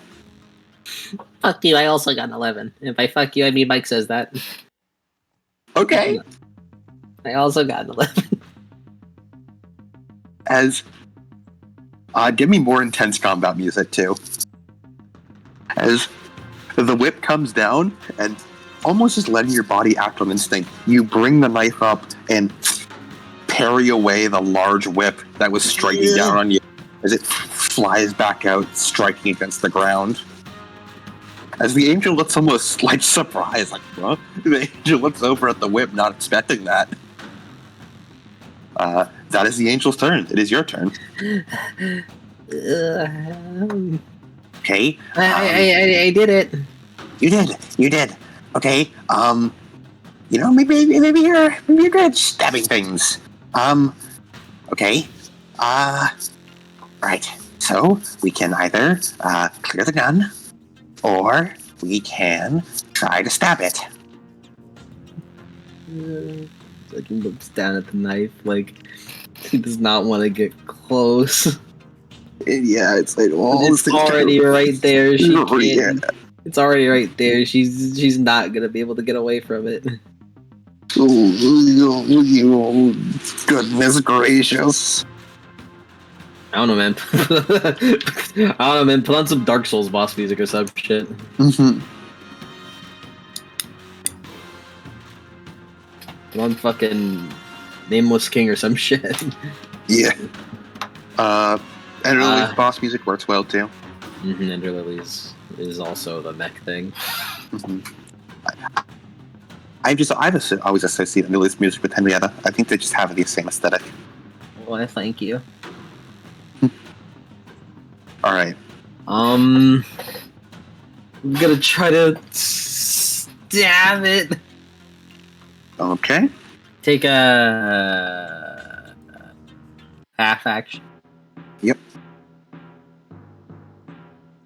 So you take a half action. Nice. It was a 69. Mm-hmm. Nice. Total miss. Yeah. Yeah. Fucking go for yeah. As you stagger forward, pointing the sword or pointing the dagger just towards the other person, towards the enemy. She holds it like Ethan Winters, which he puts it in both hands. Nice. Like fucking Resident Evil 7 Ethan. You thrust it forward, and the momentum carries you too far as you hop forward on one foot, trying not to fall, as you comically wave your arms back and forth to regain your balance. Okay, I'll try again. Okay. 92.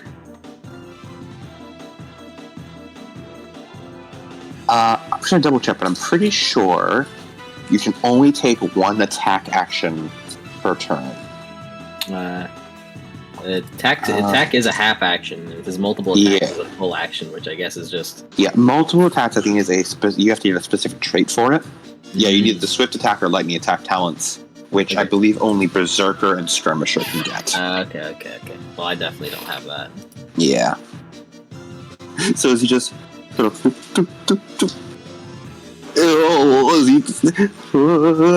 now try and balance yourself as you stab your back.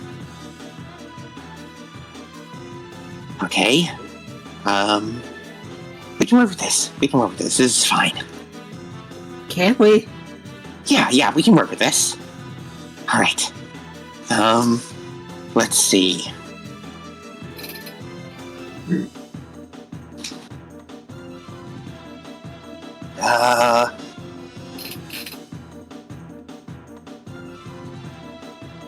You seem weirdly good at the adjusters towards the AT field. You think you have anything else you can do that in there that can help? I don't know. That's a good point. Okay. Just try staying on the defense then. Okay. She'll take a Oh man, there's disengage means I means I can't leave this spot. Yeah. Means I have to stay here anyways. I'm glad I didn't try to leave.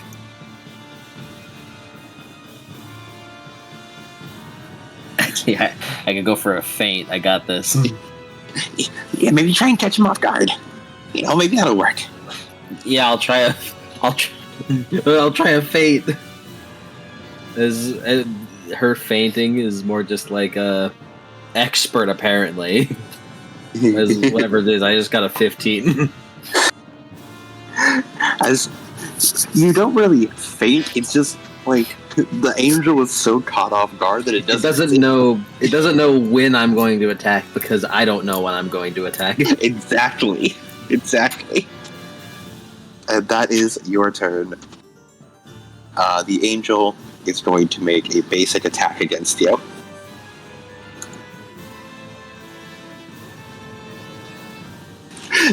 I'm gonna be honest, man. This angel wants you dead. He just rolled a 3. Please stop. This angel wants you dead. Period. 51. It hits. If you want, you can spend a fate point to re-roll this test. No. Yeah. Okay.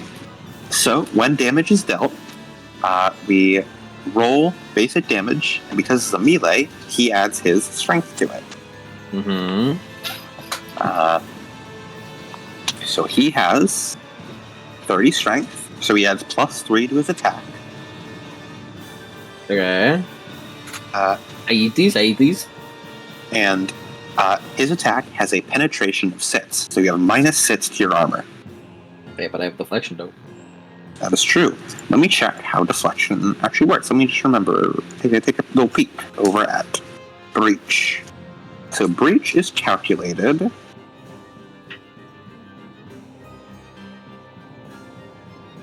Breach? Where's Breach? That's feedback, sync ratio. That's turning into LCL. Breach. Okay. Attack. By adding your own ATS, the breach bonus of your weapon as well as +1 for every 2 degrees of success you stored on your roll to hit. That would be...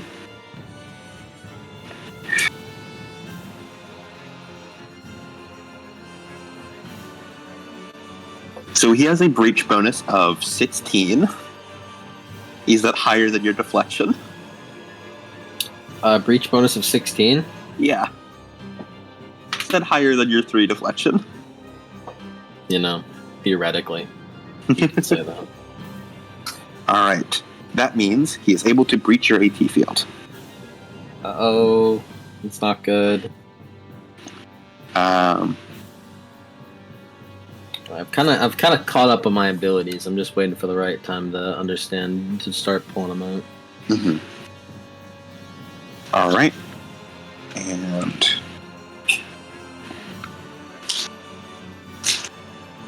he is now going to roll damage.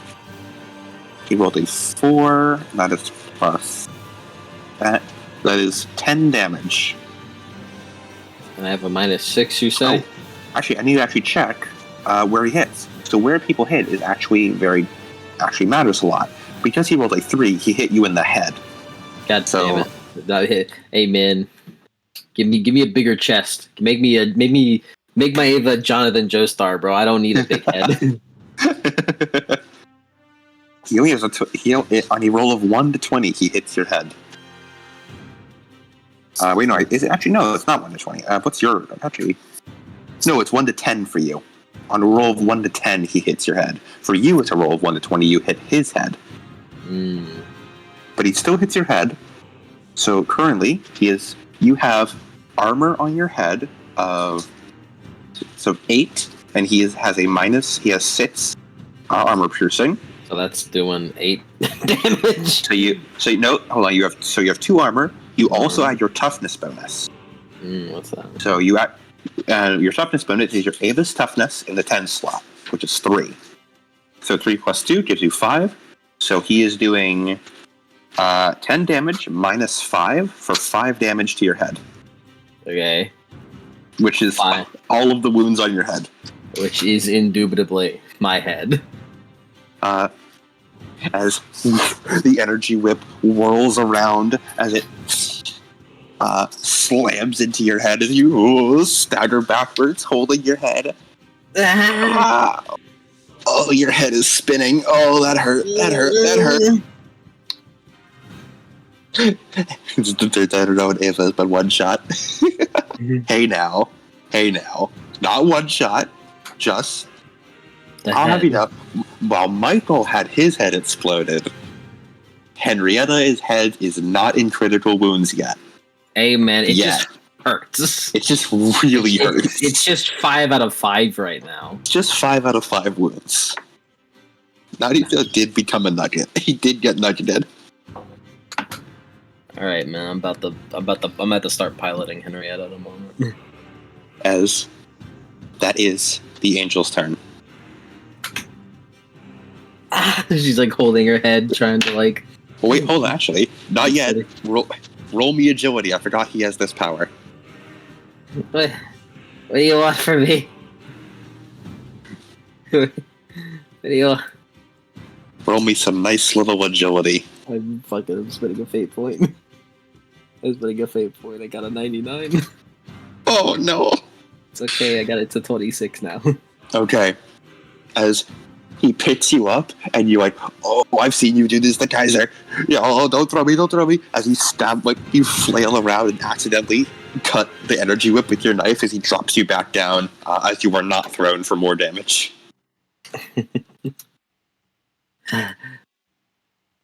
Okay, not the best start. As Kaiser's just holding his head, your turn. Okay. Okay. So here's what's gonna happen. I don't know. But the good news, we're doing pretty good on collateral so far. Debatable. To change that.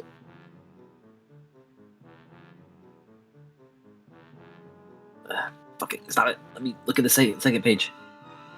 Okay, this all looks the same.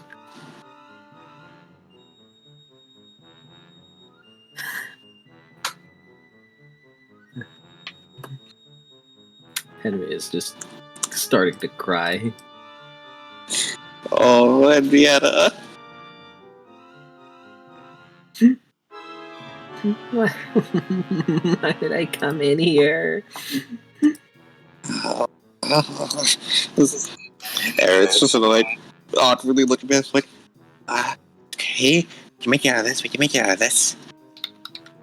Probably. This damn thing. What is TB?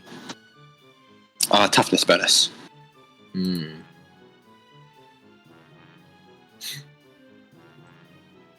Alright. Well, Adam, I'm gonna have to start taking over in a moment. Just real quick. I gotta lay some defense force. Mm-hmm. She like puts her hands together. She's starting to pray as the Ava also like does the same thing. And she's just like she hates that it's hitting her so much. It really hurts. He doesn't like it. She wishes it'd stop.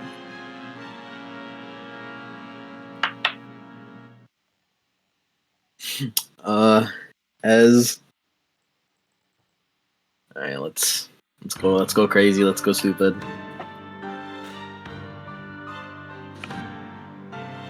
I'm going to assume what it's using is a natural weapon. Yes. Alright. What's its toughness bonus? Its toughness bonus is... I'm pretty sure Angels, I think they have extra bonus to their toughness after a certain I hope it's not too high. Let me check. Light of the soul.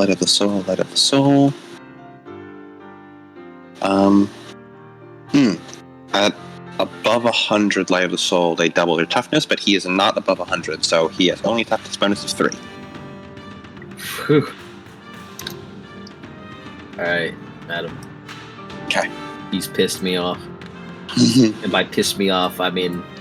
Make you cry out of fear. Yeah, well, I'm talking about Mike, man. I can't let this stand. He hurt Henrietta. He can't get away with this. And she is putting her hands together and is praying for it all to go away, for it all to come back down, and for her to finally wake up. Is neutralize.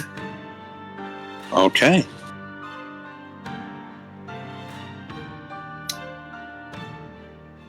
Neutralize.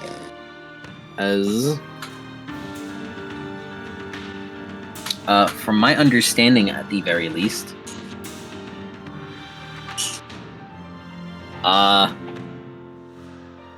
I'd like to use reality reinforcement. Okay. And I'd like this angel to treat its natural weapon as though it didn't have it, because it's hurting me. Okay. Let me set that straight. Mm-hmm. Interference. Oh.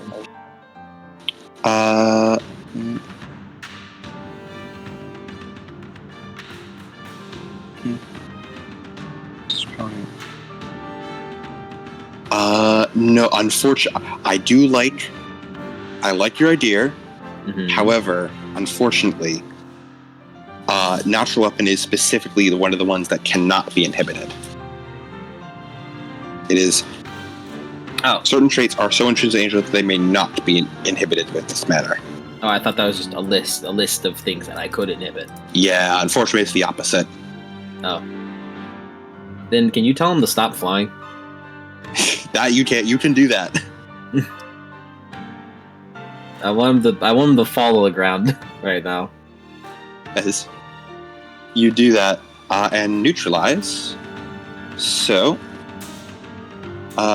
when neutralizing, I believe you choose an amount of ATP to spend, and you lower his ATS by a number equal to that. Mm-hmm. I spent 3 because that's his toughness bonus for reality reinforcement. Okay. Let me just re-neutralize. Yes. His deflection is reduced by 1. So his deflection, instead of being 9, is now 6. Mm-hmm. And you may keep up this neutralization as long as you want to keep spending ATP on it. Oh, you maintain it as a half action instead of a free one. Never mind. Okay. What does that mean? Okay, so let me reread this. Oh no, wait, 1 half action maintained for free. Okay, no. So you can maintain this for free. So essentially, your ATS was 6, right? Mm-hmm. It is now currently 3. Yeah. And that means as long as you keep maintaining neutralize, your ATS will remain 3. And you can maintain this as long as you want. Mm-hmm. I understand neutralize has a range. Where is it? Within 20 decameters of you. Okay. Hey man, you're right next to me. That he is. It's a floating cloak, so it just falls over. Yeah, it just falls down to the ground as he crumples like a cape, kinda. What did you do to it? Like, looks up, tears at her eyes. I don't know. As it then, the 2 whips solidify as it pushes itself up like a necromorph on like a legless necromorph. As what could generously be called a head snaps up to stare at you. Okay. Is there a way to get more ATS as like a resource to spend? Yes. Sync disruption. When traumatic things happen, if things are rough enough, you may experience sync disruption. And your sync can go up or down, though I think... Do you have a thing that makes it go up? I think you might have a thing that makes it go up. I have a thing that makes my sync count as 1 higher on the chart. And that you do.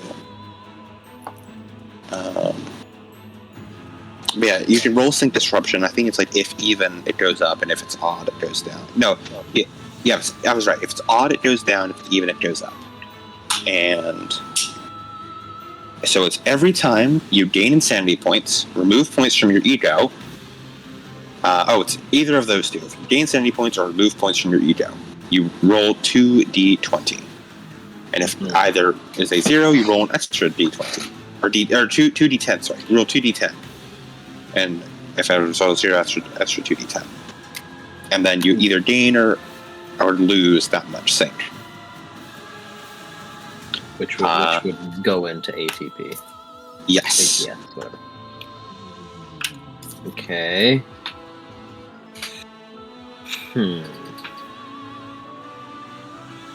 Alright, well that was interference pattern, which is just a kind of neutralize, which is not how you spell neutralize.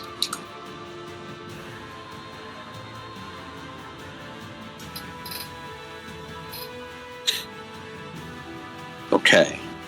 And I believe now you would have 3 ATS. Yes. Which would give you 2 deflection and I believe 2 armor because it's round up, I think.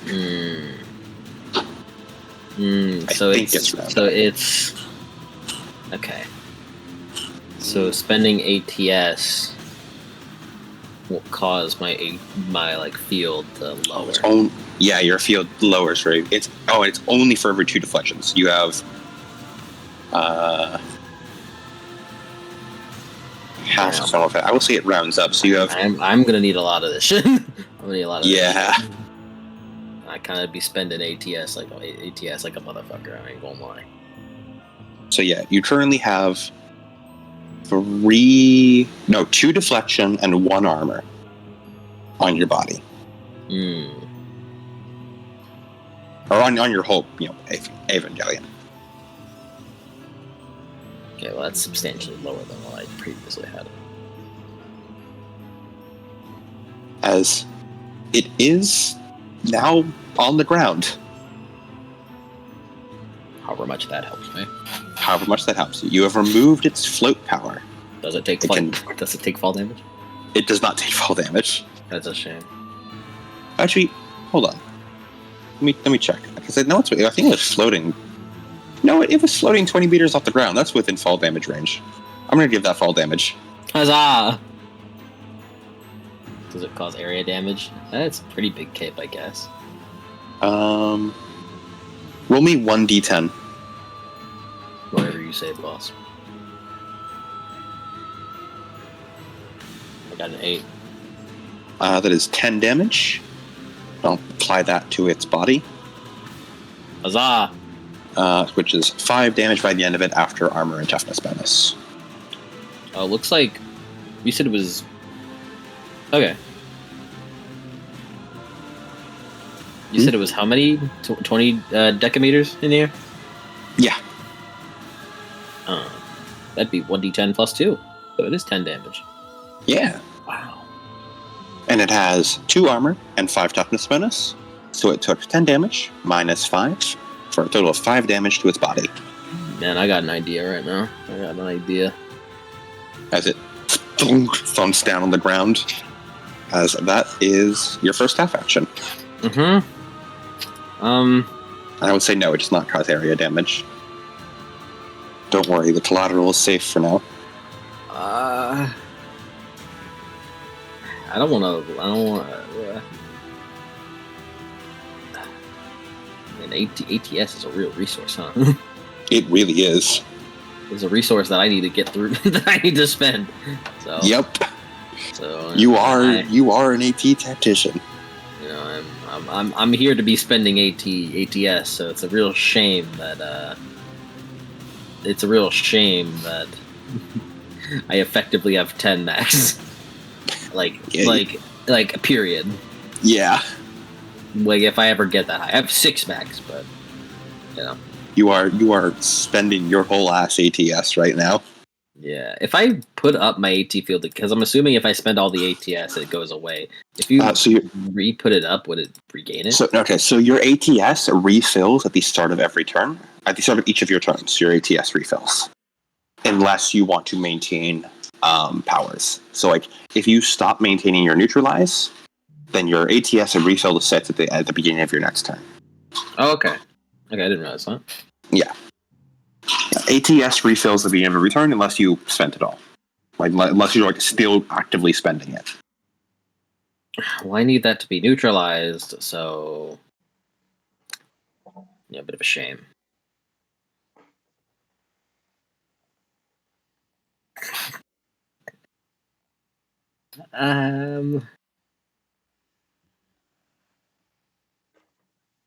Okay, we can work with this. Here, it's on the ground now, so try stabbing it, maybe? Try stabbing it. I will give you a +10 since it's prone. Huzzah!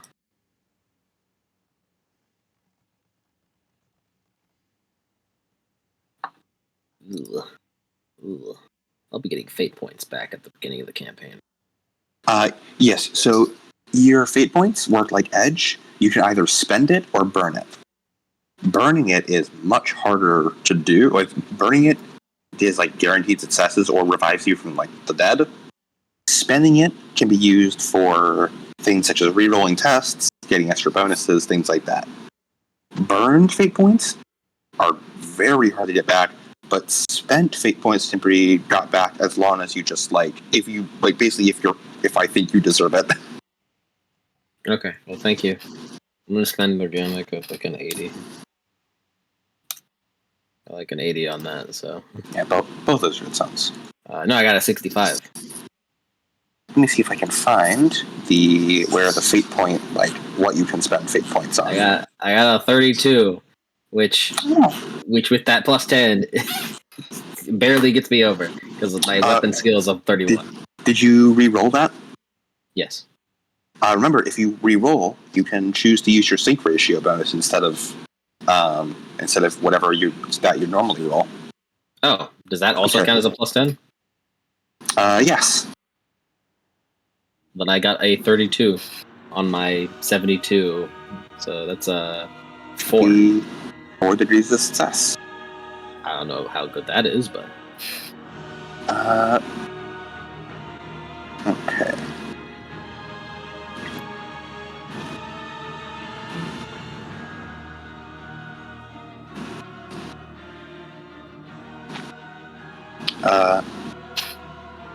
What's the say, boss?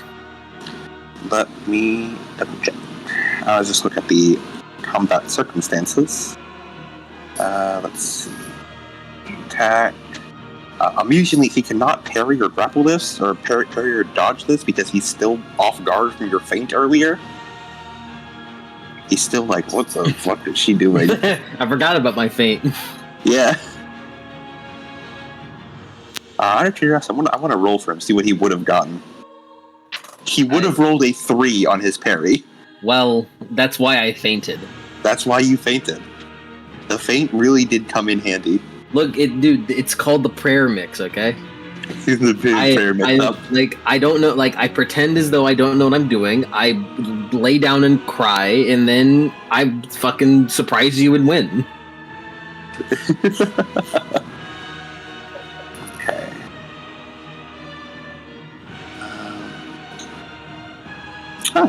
And Shred armor offers no protection to falling damage. Yes, you get 2 extra falling damage. Oh, hell yeah. Hell yeah, I'm about to abuse the shit out of fall damage, let me tell you.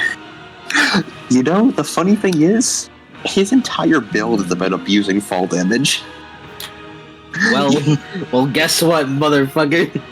You hard read him. Guess what? The tables turned.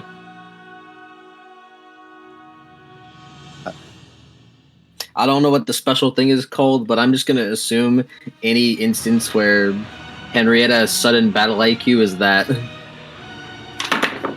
I choose to also believe that.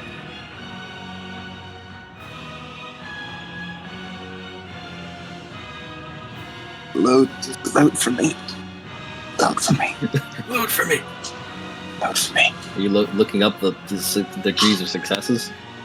I am also doing that, but currently I was just getting you the fate. I'm also going to pin this.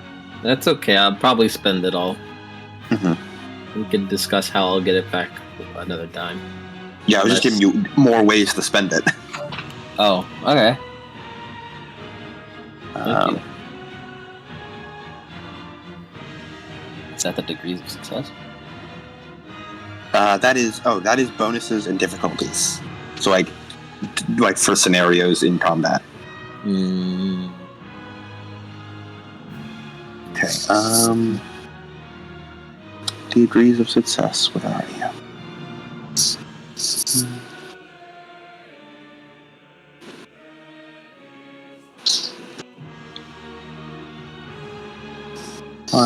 Where is the combat?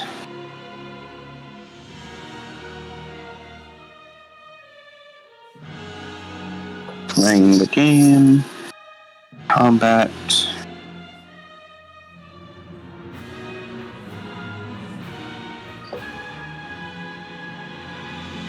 Using actions.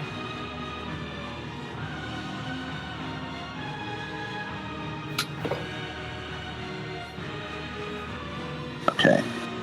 So what was your roll? A 32 under a 72. Okay, 32. So you hit him in the left arm. Mm-hmm. And for degrees of success... For... I don't think degrees of success actually matter for melee right now. I think they only matter for ranged, if you're doing, like, big ranged. Okay. Yeah. Okay. So roll me the prod knives to damage. I got you. I got you. Is 7. Okay. It was 1d5 plus 3 R That means it is rending type damage. with a plus 2 breach. Fantastic. Did you roll a 5? No, Yeah, you rolled a 1d5, 4. yes. Yeah, but so there's a thing known as Righteous Fury. If you roll max damage, you get to keep that damage and roll again, and add more to it. Oh no, I didn't get it. Yeah, you were close though. Would have been cool. Okay, so that is 7. Hey man, fellas, I just dealt 17 damage in a single turn. Let it be known. That is true. Skirmisher who? Skirmisher who? Who needs them? Who needs them? AT tactician, boys. I didn't say I needed them. Let me. So this is progressive.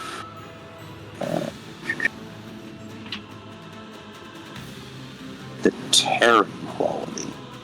Okay, and what is your strength bonus? Your Evangelion strength bonus specifically. That is 3. Yeah. So you actually add 3 to that as well. Like an extra 3 on An top extra of the 3 3. that's already there. Yeah. An extra 3 on top of the 3 that's already there. So it's 1d5 plus 6, essentially. Fellas, 20 damage dealt to the Angel in my single turn. Who needs a skirmisher? Who needs a berserker? Who even needs them? Who needs them? Who needs them when you got me? I'm the guy that pulls shit out of my fucking hat. I am the magician. Where is tearing? Roll another 1d5. You choose, because you have progressive quality, you roll damage twice and choose the better result. Oh. So there's a chance, if you have a chance to roll another 5. Okay. Who needs a skirmisher? 5. Who needs one? God damn. Okay, so that is alright. So that's 8 damage. That's 21 that I've dealt in the single Okay. turn. But yeah. alright. So it's alright. So that's, let's see. So 8 damage right now. So 5, And 6, plus- 7, 8. plus 3.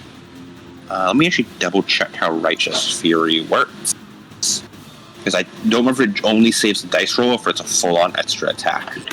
Or like extra damage. Yeah. Righteous Fury.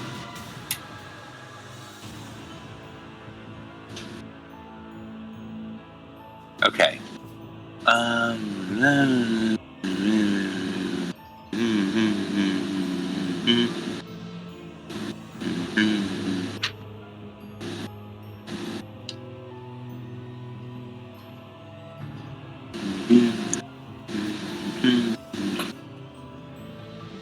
Look, man. Scotty. Michael spoilers. Watch out. Okay, yeah, so you only add the additional 1d10 to your damage, not like, it's not a full-on extra attack.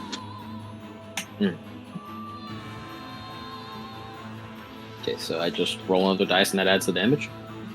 Yeah, and apparently even when you roll a 1d5, you roll a 1d10 for the extra damage. Another 8. Okay. Another 8! So that's so that's 16 plus 3 for 19 damage. So 29 damage. Who needs them? Who needs them? Okay, so 19. So he has an AT strength of 9. Yes. You have a breach of +2, and then every 2 degrees of success is 1 breach.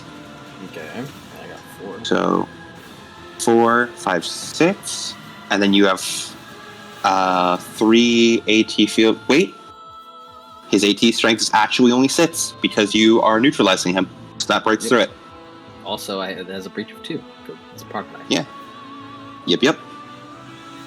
So you are neutralizing him. You get through him easily. And what is the pen rating on the proc knife? That is a +5. 5. You are negating this man's armor. Okay. Who needs Okay. him? Who needs him? So The wizard. that's- The wizard makes his comeuppance, yes.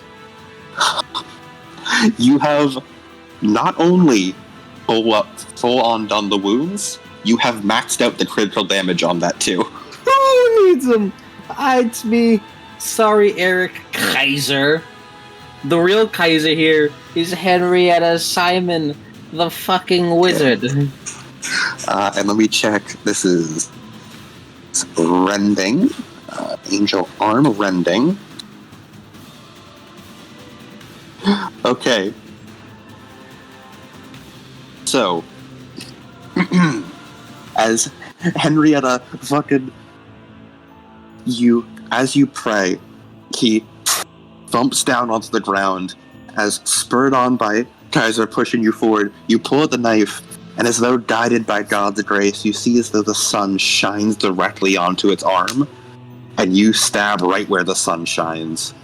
As the prod knife tears effortlessly through the flesh, the full force of the Ava bearing down on it, as the arm is teared off, hurling it limply onto the ground, as it scatters across the ground, blood spewing out.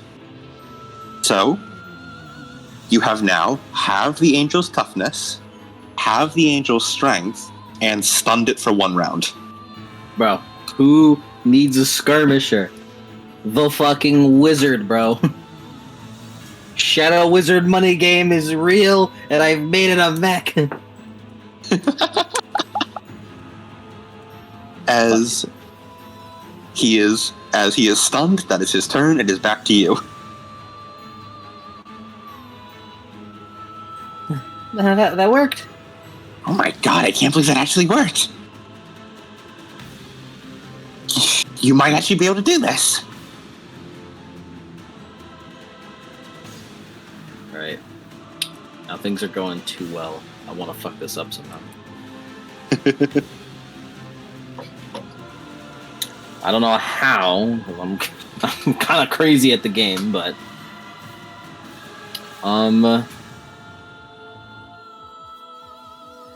Okay.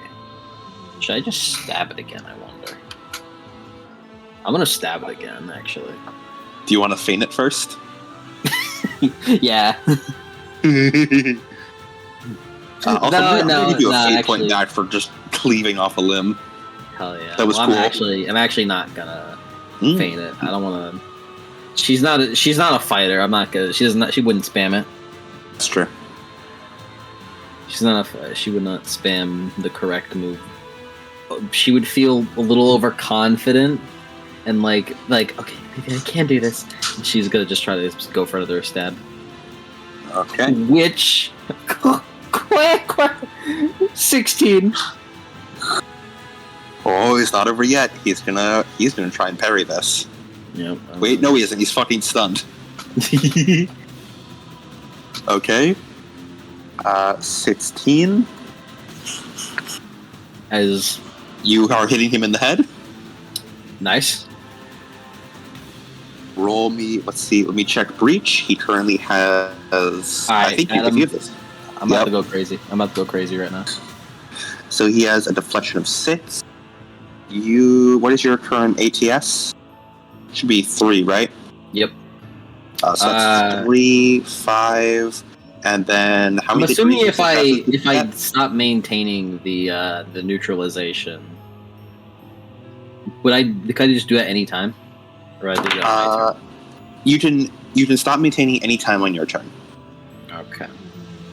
And if I neutralize, well, I guess I already succeeded, so I don't need the +10 that it would give me from him being down. Also, he's stunned anyway, so I'm actually gonna stop neutralizing. You do still have a +10. Yeah. 'Cause he's I'm actually Okay. gonna stop Gonna stop neutralizing, so I neutralizing? gain full AT. Okay, Full awesome. ATP. Yep, your ATP is full. So I'm fine 6, with- 7, 8. Plenty of. Fine. All right. That is plenty of degrees of success. So you breach the AT field. Nice. Roll damage. All right. I might as well roll this with a +6. Hold on.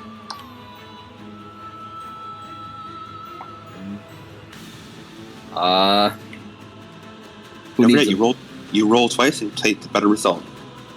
Who needs him? I just did it. Who needs him? Another 5. 11 damage. It's looking like 11 damage. Another 5. So I roll a All d10 right. with that. Yep, roll d10. That's a full +4. So that's 11 +4 for damage right now. I already applied the strength. So that's 15 damage. Mm-hmm.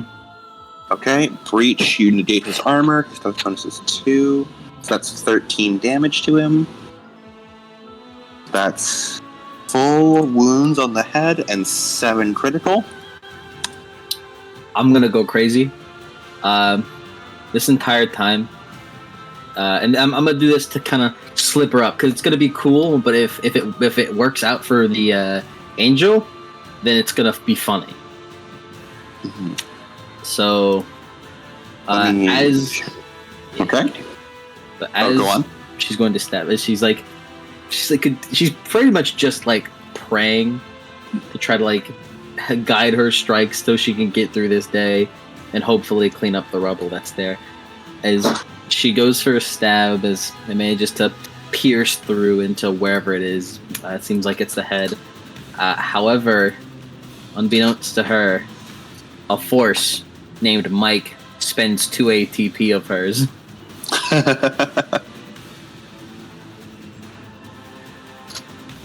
As with her second half action, the prog knife in her hand, I'm going to use inertia as it is launched out of her hand as it digs even deeper into the head. All right, what does that do? It launches. Is this just making an attack? It's not making an attack. Yeah, designate one altar in range. I can send it rapidly flying in a single direction. My thing just fucking turned off on me. I have to go back to where I was. Yeah, it's a half action. It's a half action to attack. I'll win. And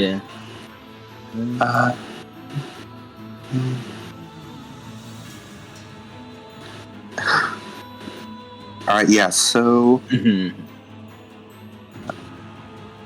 when lifting, here's one. And I can throw. It's like throwing the object. Okay. Verifying the direction.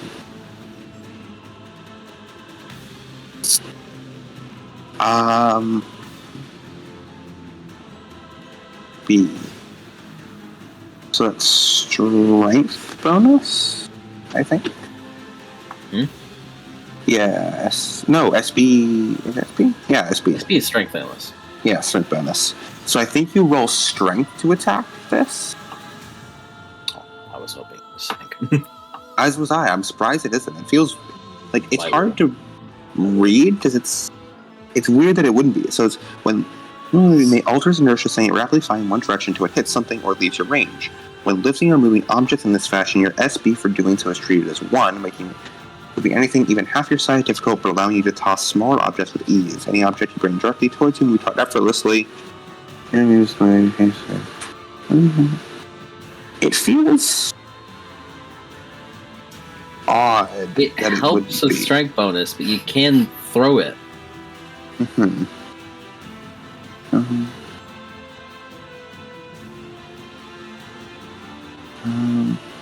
It says your strength bonus for doing so is treated as 1. Mm-hmm. Does that mean it becomes 1? I guess, yeah, so and if you spend extra ATP, you can boost your strength bonus. Okay, when you look at throwing rules. Oh, I didn't realize this was like proper throwing rules. Yeah, I think this is throwing, but you're using your AT field to do it. Mm.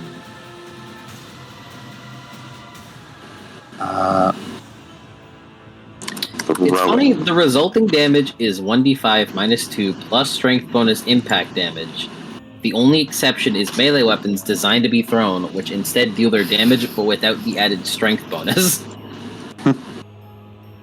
So it counts my strength bonus if I throw at just any object, but not if I throw a regular weapon. Huh. Yeah, no, that's weird. Alright, I'm big, strong, rock! Oh, Rock. you throw a blade? Come on, man, it's too Come on, man. strong. It's too strong. Well, I don't think a prod knife is designed to be thrown because it does not have the throwing quality. So I would say the strength bonus is still added. How much ATP do you want to spend on this? Because each one increases strength by 1. For every Also, wait a minute. This technically means, because this is technically not an attack, this lets Henrietta game the system and get around by making 2 attacks in a round. It's not an attack? Because this is an AT field power. Mm-hmm. So it just happens? I'd assume so. I'm not actually sure. It's inertia, have action. The S and T bonuses for determining weight both increased by 1. Okay. I mean, that's 2 ATP. I'll spend 2 more after that. Okay. And you have to bear with me. I'm still a little bit iffy on the rules. I'm still figuring them out. We're entering, like, these are like these fringe cases. So am I. I don't know if you heard. Yes. Okay.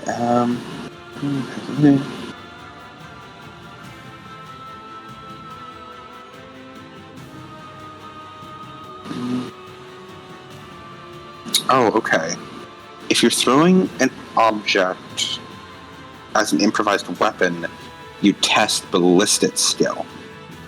Uh-oh. I thought this would use sync ratio, man. So did I. I thought it was cool. It is. Why doesn't it use sync ratio? This is weird that it doesn't use sync ratio. Yeah, this is because I'm pushing it with my AT field. Yeah. I'm not using my muscles. What? Is there something we're missing, or? I think it counts as a utility power. Does it see? Well, I mean, I don't know. I guess it is utility power. Yeah. There's a utility power that they're not. I mean, it says that you can use it as to throw things at enemies, though. It does. That's the weird part.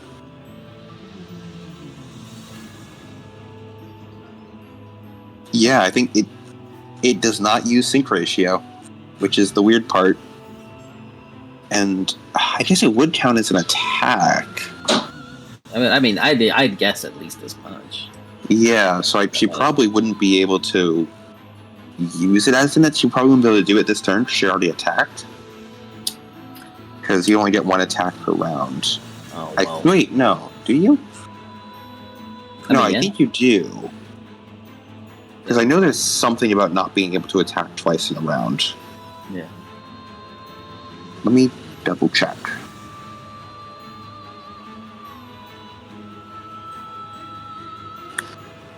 Good old early sessions of a system. Yeah, this is the solos. We're just getting it done, you know. Yep. Henrietta is designed to help me learn how AT powers work, and well, we're figuring things out. Well, they appear to be strange. Because I actually took a look at the other AT powers, and yes, there are AT powers that are more directly combat based and specify you do use sync ratio to attack. Like telekinetic blast does like sync ratio specifically. I don't have that power. I couldn't get it yet. Yeah, it's a little higher up the chain. I could not get that one, so I'm using the utility powers to help.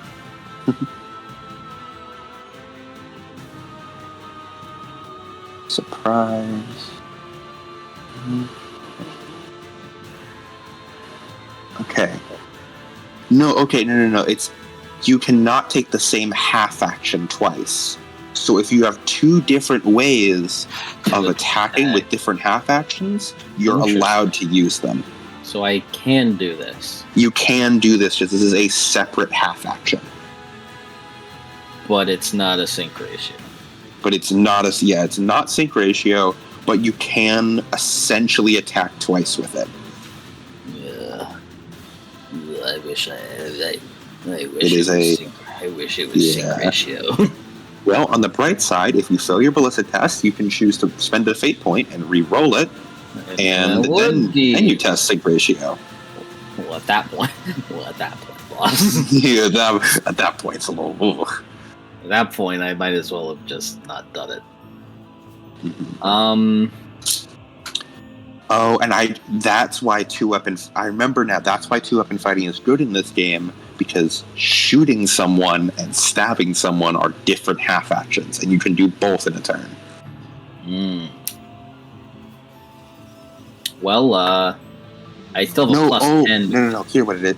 Standard attack is a half action that covers both melee and ranged, and then two-weapon fighting talents let you do both.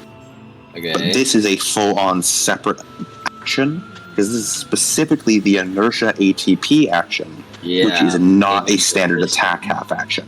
Yeah, so I'm gaming the system, so yes, you are gaming the system. What you're saying is I'm good at the game. Yeah, you're gaming right now. Henrietta gaming. You should have just told me that. It's Henrietta gaming. Mods?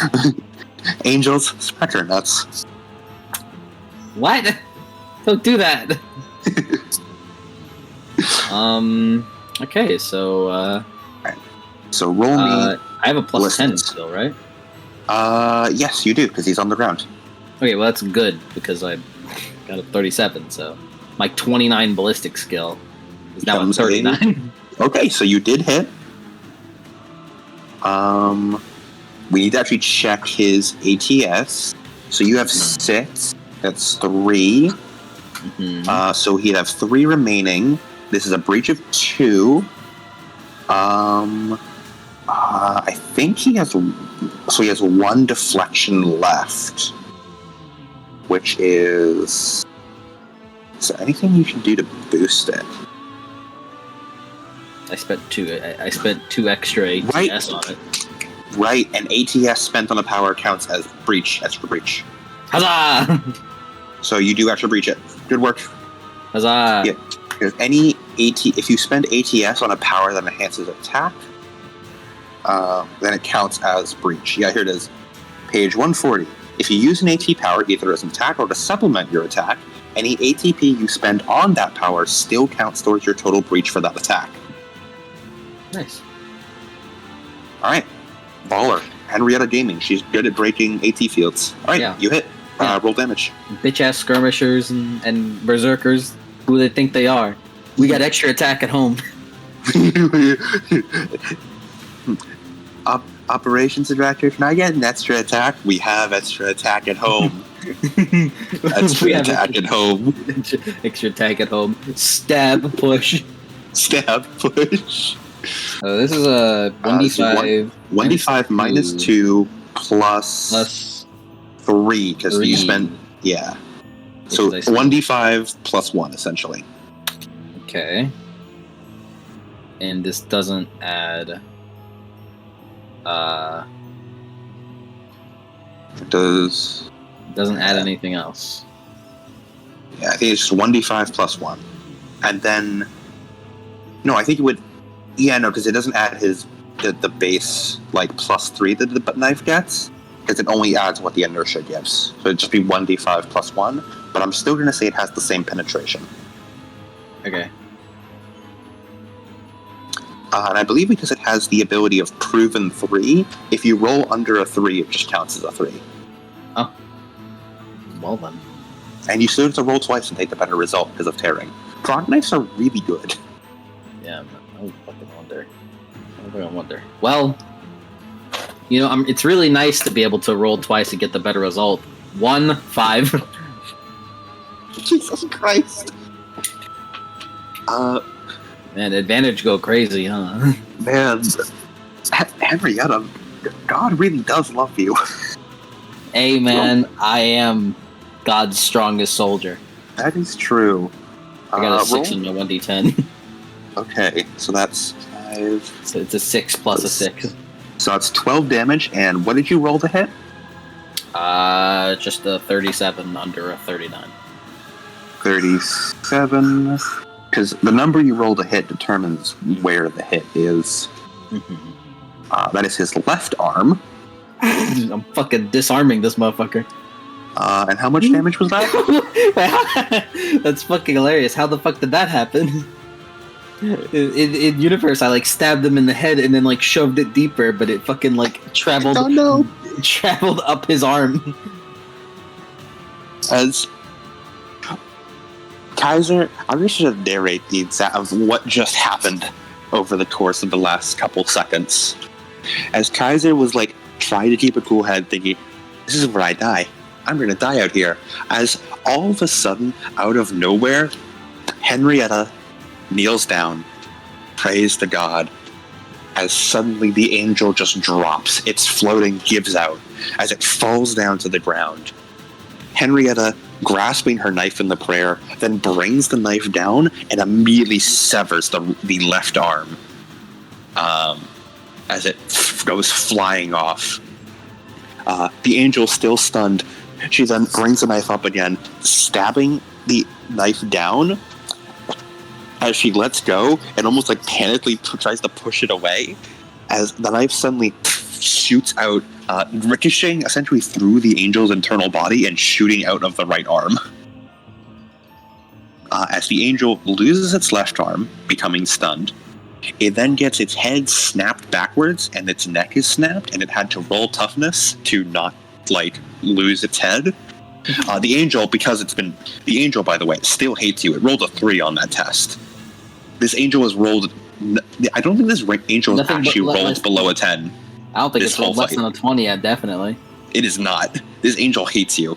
Thank goodness I'm accidentally stunning it. Yeah. And then, rending effect on the arm. Angel arm. You rip out a nerve cluster from the arm as it just falls down uselessly. It is useless for. Roll me 1d5.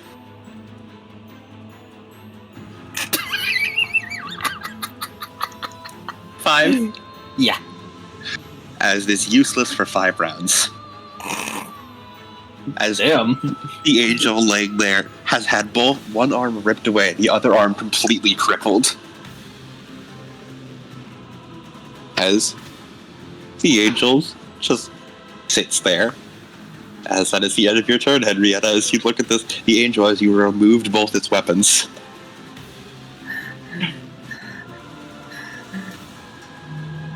Alright. Battle IQ Henrietta coming out. Oh, that was something. As the next turn, It is. Don't worry. It is now the angel's turn. He's done with your shit. Oh, stun no more? So it was only for 1 round. Even the second stun? I don't think he did a second stun. Okay. Yeah, because he succeeded his stun. Yeah, he would have stunned him if he failed his toughness test on the head. Going crazy. But he rolled a 3. He needed to roll below a 20. He rolled a 3. He was chill with it. All right. Well, what are you gonna do, huh? As the angel gets up, as it lets out a scream to the heavens, as it's going to burn a fate point. Don't do that now. I accidentally lost my frog knife. Let me check angel fate points.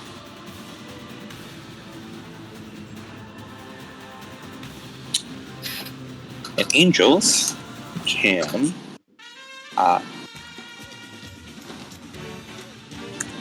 as the tides are turning back in your favor, but this angel is not out yet. It may regenerate an amount of wounds equal to its toughness bonus, which is halved, so it only has 2 now.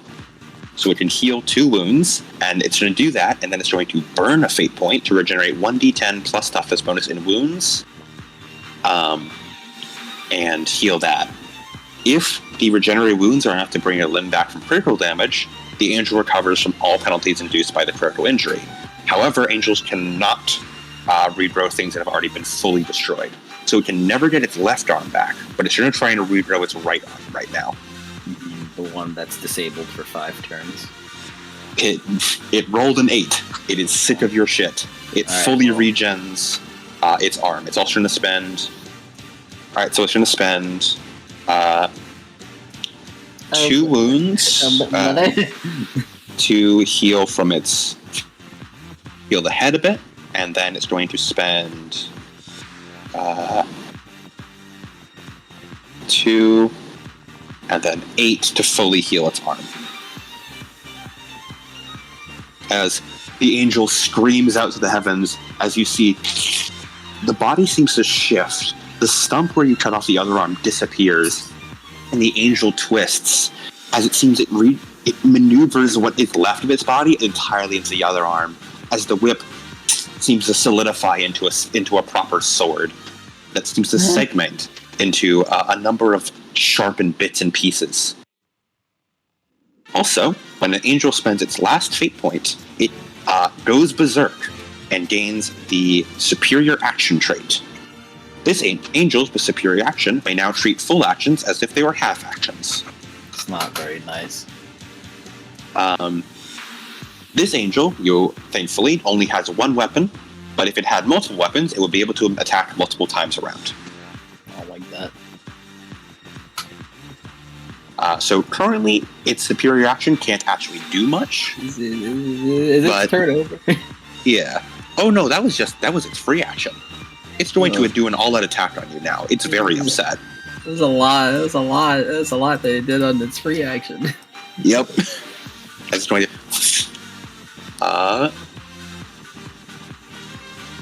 This angel wants you... This angel wants you dead, man. 5. Help me out, you're only get D100. Help me out. This angel wants you dead. That is 10 degrees of success. Please.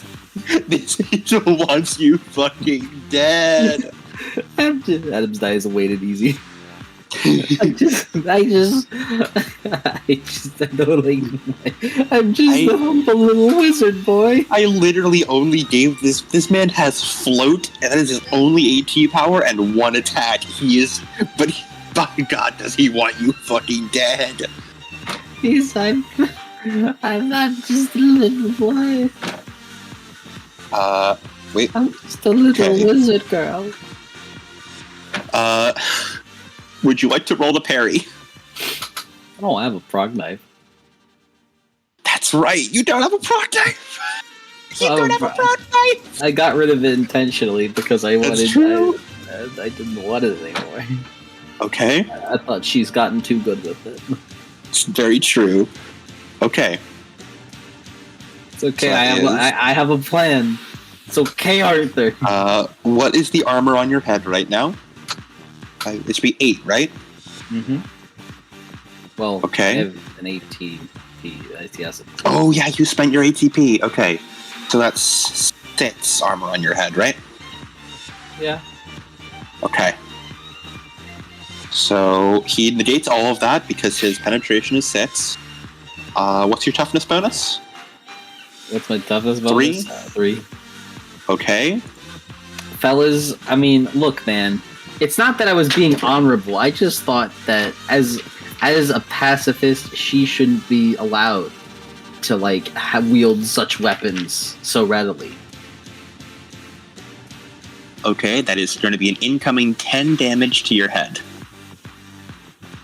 My armor? I already accounted for armor. Ouch. Ouch. It's pretty rough, yeah. It's pretty rough, youngin. Okay. Let me take a look at this. Hey, man. Fuck that guy Michael over there, right? So These guys fought angels that that weren't knowledge jam. This is the exact thing that happened to Michael. An angel got up, got pissed, and blew his head up. This is a reoccurring trend. Okay. Do you have any fate points to spend left? I've got 2, dog. Alright. So, let me check if fate points work differently for you. On terms of healing. I can heal? Yes, you can spend fate points to heal wounds.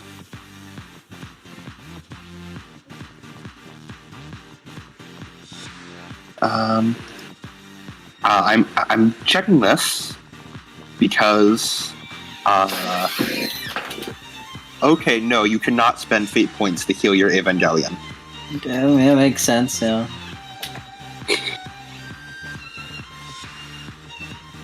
Alright.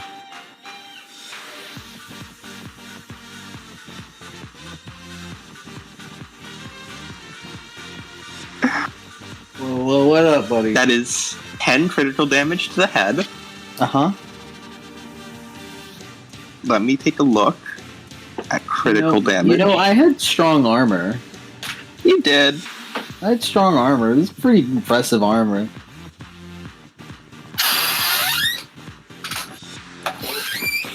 Okay.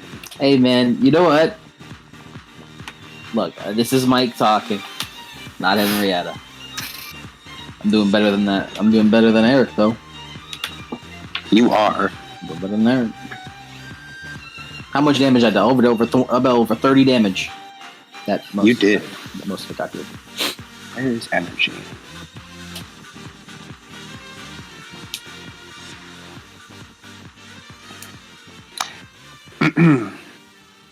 The Evangelions, as the energy pierces through the skull of the Eva, the Evangelions' eyes seem to boil and then burst as they melt down before the contents of the head explode upward from the buildup of the heat, and gore begins raining down from atop the pillar of a finely misted blood over the next few seconds. And the head did not offer enough resistance to sate its fury, and indeed the superheated shrapnel that was once a skull may have added to its lethality, as an additional attack is rolled against everything behind Henrietta, within a 20 decameter tone. Okay.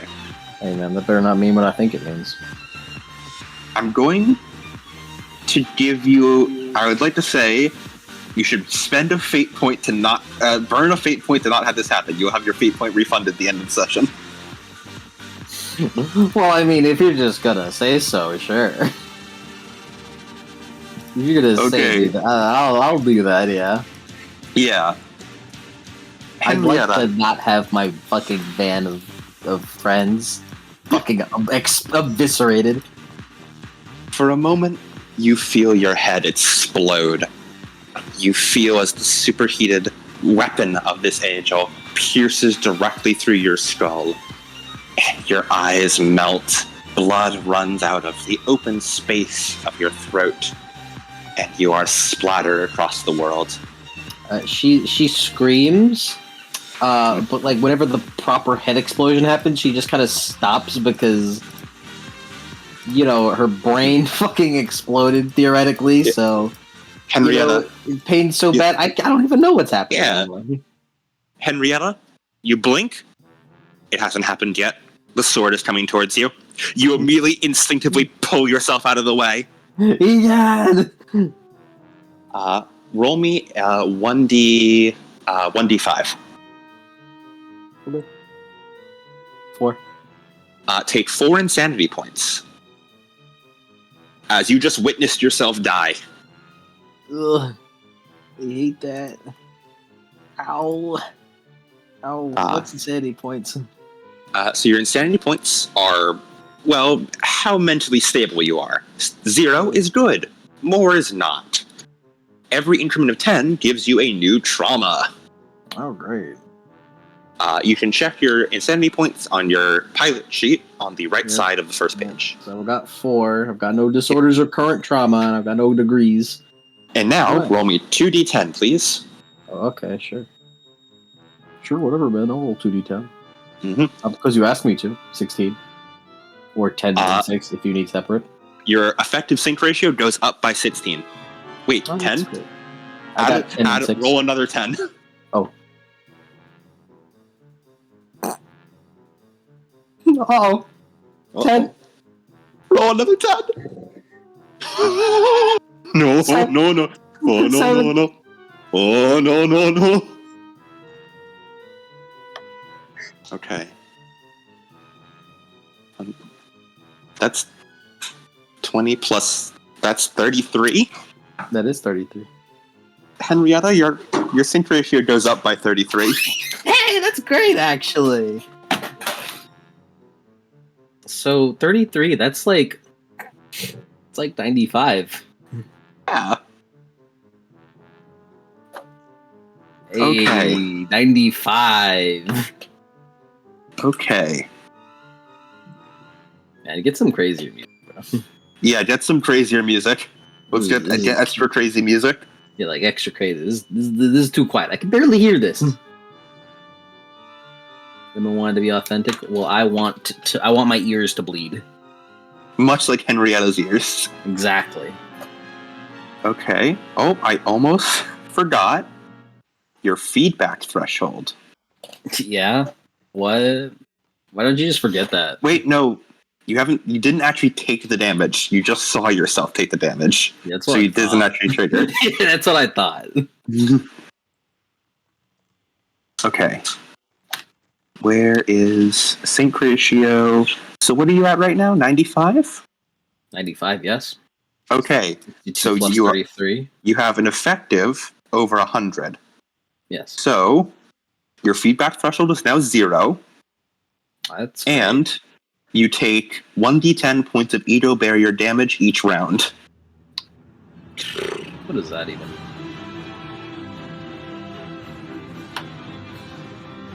Oh boy. Okay. That was the angel's turn. What does that even mean, bro? That's whatever, bro. Henrietta, it is your turn. She's just kind of like staring off into the middle distance blankly. As she... It feels strange. Oh, weird. Oh, that was weird.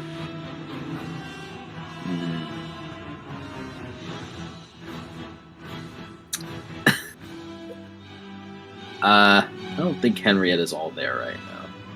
Don't think so either. So let me go on ahead and take a step in.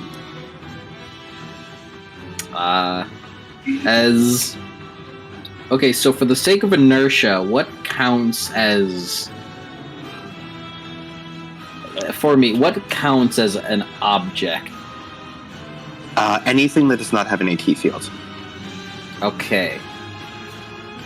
So, would that count the ground below me?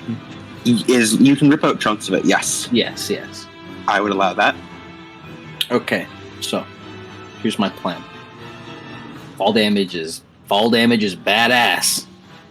I'm gonna grab him, give him a big hug, and I'm gonna inertia to have the ground below me push me up. Okay, well that would require a lot of ATP because your strength bonus would only be 1. Let me check what your lifting is.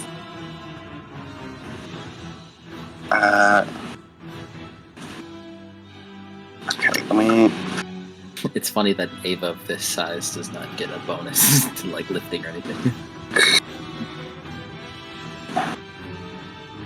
So, lifting...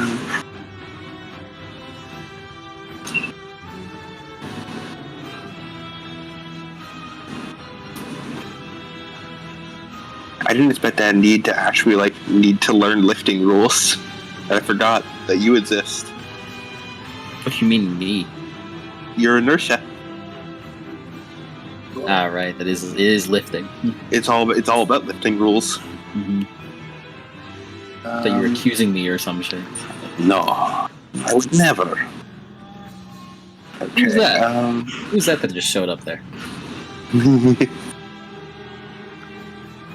Lifting. Okay, that's movement.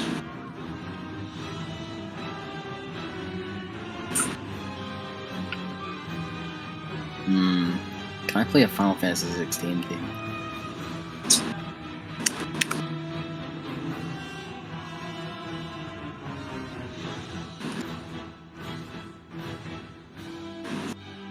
You think I can play a Final Fantasy 16 theme? You think we're good? I have no idea.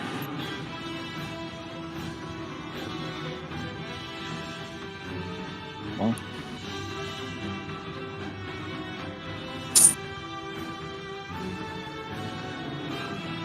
let's look in base bucket. Lifting.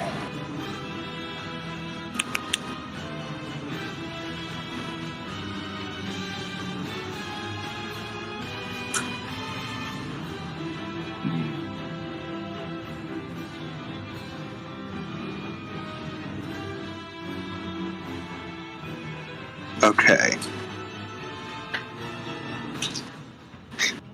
So there's a lot of weights here that don't mean anything because trying to measure these guys is impossible.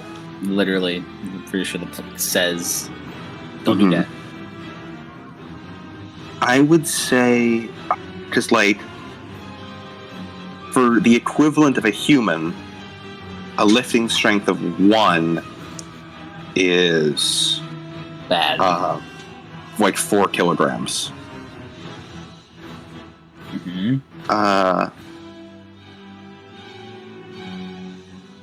So you would need like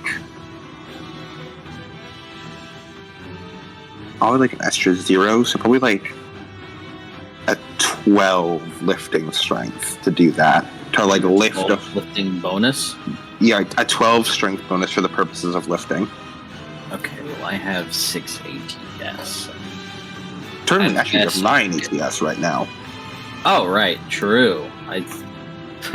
Silly old me, I forgot my sync ratio was 95. Yeah. And that sync ratio is temporary. It will go back afterwards. After this fight is over, I'm Yeah. sure. So make sure to keep track of your original 62 sync ratio. You just gotta remind me that it's 95 and then just apply. Mm-hmm. I will not change that. Because you can go, if you actually on your sheet, there's a place where it says current sync ratio. You can just change that to 95.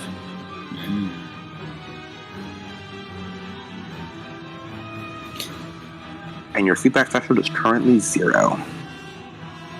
You know what? I think I'm just gonna go find the flame. Mm-hmm. What do you think? See, just 9, I would say, would let you lift. What's bigger than a kilogram? Well, it's 1 plus the ATS spent, so it would be... I can spend 7, because it costs 2 base, so that'd be... I could 8. True. Okay. So I'd have 8. Okay.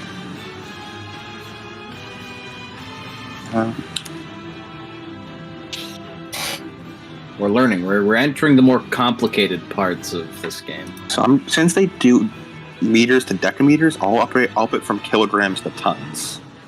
So if you had Okay. 7, you'd be able to lift 90 tons. 90 tons. What's something that's like 90 tons? How heavy is 90 tons? How heavy is 90 tons? It's 2,000 toilets. Yeah. You could lift 2,000 toilets. Okay, One well, if you wanna 4,000th of an Empire State Building. You want to know? An Evangelion is.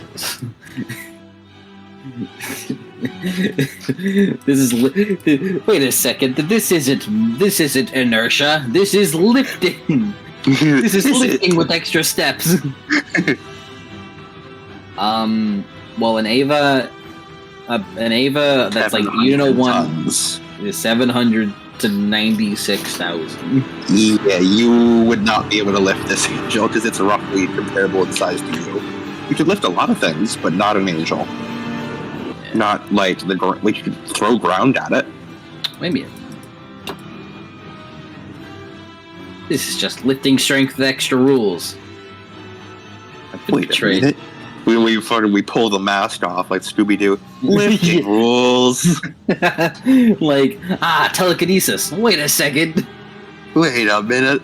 Lifting and throwing rules. Lifting with extra steps. Okay, well, What's the plot? Good caveman, this shit. Mm-hmm. Where's my knife? You threw it. 20 away. Yeah, about 20 away. Let's see. Let's see what the exact throw rules. Oh wait, for it no, are. because I spent 2 on it, so it's 40 away. A number of decameters equal to your strength bonus. Yeah. Well, inertia And- sends things 20 decameters, and the range increases for every ATP spent, so it's 40 away. Okay, so I'm not getting that back. Well, unless you inertia it back to your hand. Who the fuck do you think I am? True. I'll definitely inertia it back to my hand. You could also inertia it back to his back. Yeah, that's what I'm gonna do, actually. You see, where I am right now... Look, man. This is Battle IQ, Ada. Ada? Mm-hmm. Henrietta. You've turned into Ada. Yeah, I'm gonna inertia it into his back, and I'd have to spend 4 ATP to send it over because it would be 40 away because of the range. But I have 4 to spend because I have 90 last I checked. Yeah, you've got a lot of ATP right now. You also got a lot of armor. Oh yeah. Because it's 1 for every 2 you have. I could just fucking You have 5 extra armor right now. Yeah. Yeah, after spending 4, it's 5. So I'm 1 away from like my full might. Yeah. So you'd have 2 extra armor if you have 5 ATS. Mm-hmm. No bonuses? No bonuses. Okay.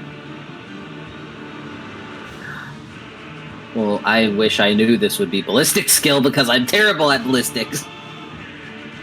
Yeah. I sure wish I knew I had ballistic skill. Let me actually look right here. Don't worry, inertia leads into some cool things later down the line that don't need ballistic skill. No, I know it does. That's why. Yeah. That's why I was so Why you happy got for it? Yeah. That's why I wanted it, but I just wasn't expecting Phase 1 of the power to be the thing that I explicitly wanted to be the worst at because I don't want to be good at guns. Mm-hmm. Crazy how that wraps back around. So rerolled any failed test. Add an extra degree of success for an attack. Instantly recover 1d5 wounds. Cover from being stunned. And the wounds does not count anymore. Because I realized the wounds only applies to the pilot, does not apply to the Evangelion. For some reason. I don't actually have these wounds.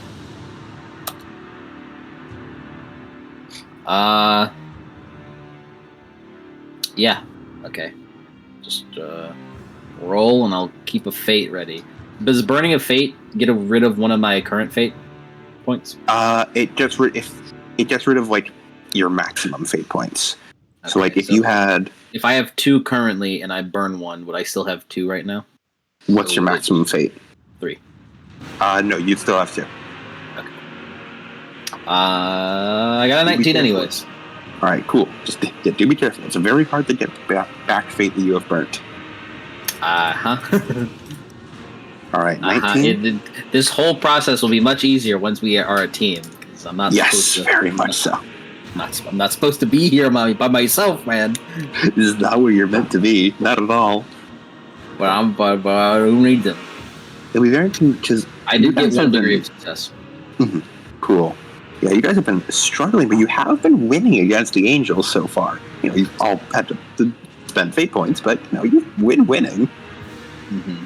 You do get your shit rocked individually, but to your credit, you have been winning. You win these. Hey, man, that's just canon.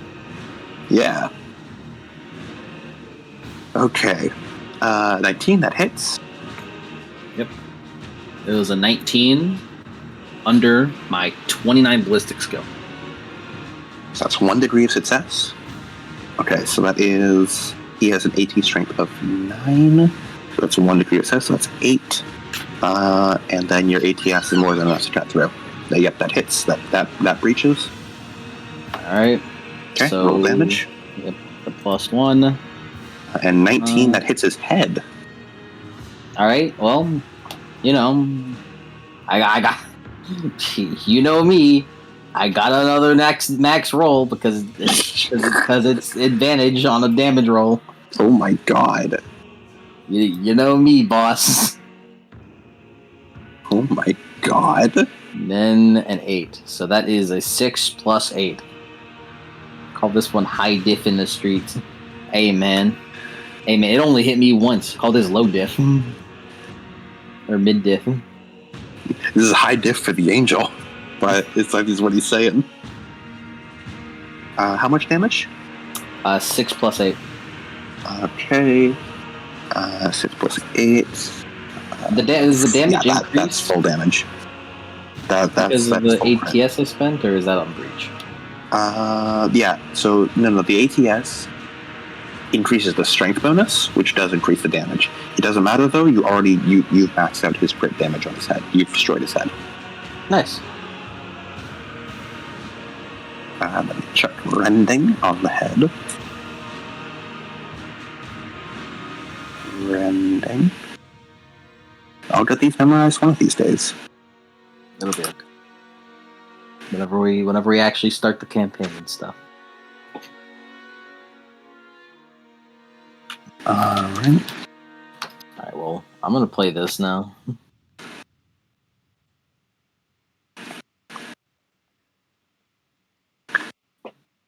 Okay. Let me... Alright, there's a term used that I gotta check.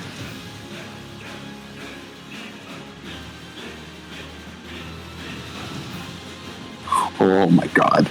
Okay. What does this mean? What does that mean? What does this mean? What does helpless mean? He's hopeless. You gave him the helpless status. No. Oh, okay.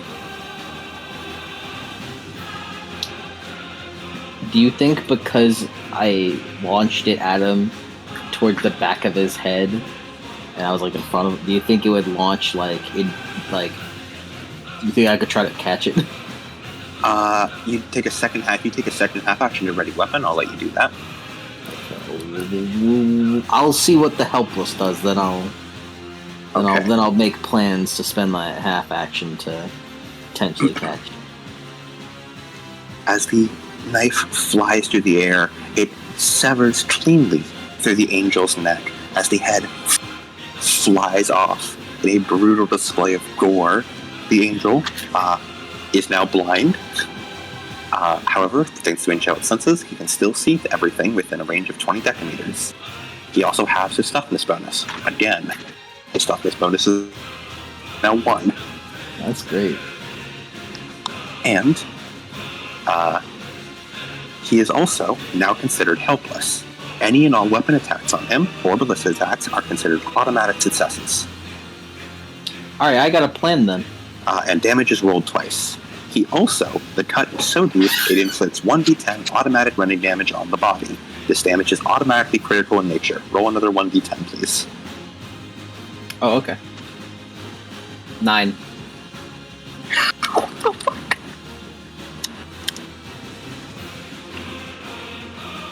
I hope he lives this. I have a fun thing to spend my half action on. The angel is cut like sashimi, splitting into pieces and splashing guts and blood all over like a mountain of alien biomass. The angel has its toughness bonus and is helpless. The body is no more.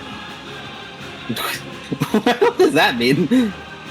As Henrietta flicks the knife back towards herself, her eyes glazed over. She should not hear anything but the pounding of the blood and the spreading of roots. As the knife flies forward, as she does a little twist with her finger, as, like Shiki tracing the lines of death, the knife simply carves up the angel effortlessly, as it is turned into a million tiny little pieces, as the whole angel body just flops down on the ground, and only the shining core is exposed. She readies the angel's still alive because the core is still intact, huh? Yes. The only thing... angels work on a system where nothing kills them except destruction of the core. This includes, even if they have full health everywhere else, destruction of the core insta-kills them. However, they don't like when you hit the core. I imagine. I wouldn't like it if you hit my core. Mm-hmm. I got a plan. So it's still alive, and so technically you can Alive see. is a strong word. It can see, yes. However, effectively, you have won the battle. It has lost all movement. It cannot take any of its actions anymore. Wait, no, that's not true. Its arm floats back up. As with her next half action, let me reread something real quick, so I'm understanding something right. Yes, it does aggravate their bullshit move, yank. Because it means they spend their fate points quicker, which means they then gain superior action quicker. So this removes traits. Reality yes. reinforcement. Yes. From my understanding, can I use reality reinforcement to turn off its angelic senses? No. Angelic senses, I believe, are listed as one of the things that cannot be removed. It is not. It is not? Oh, No. then yes, you can. Amorphous, Then, angel, from beyond, flyer, natural weapon size, swarm, swim, decentralized core. then yes, you can indeed Well, remove let's its say- angelic senses. It does say at GM's discretion, certain traits unique to an angel may also be immune. But, Angelic senses, you can get rid of those. I want to get rid of that then. I'm seeing. As her AT field extends outwards, as almost like a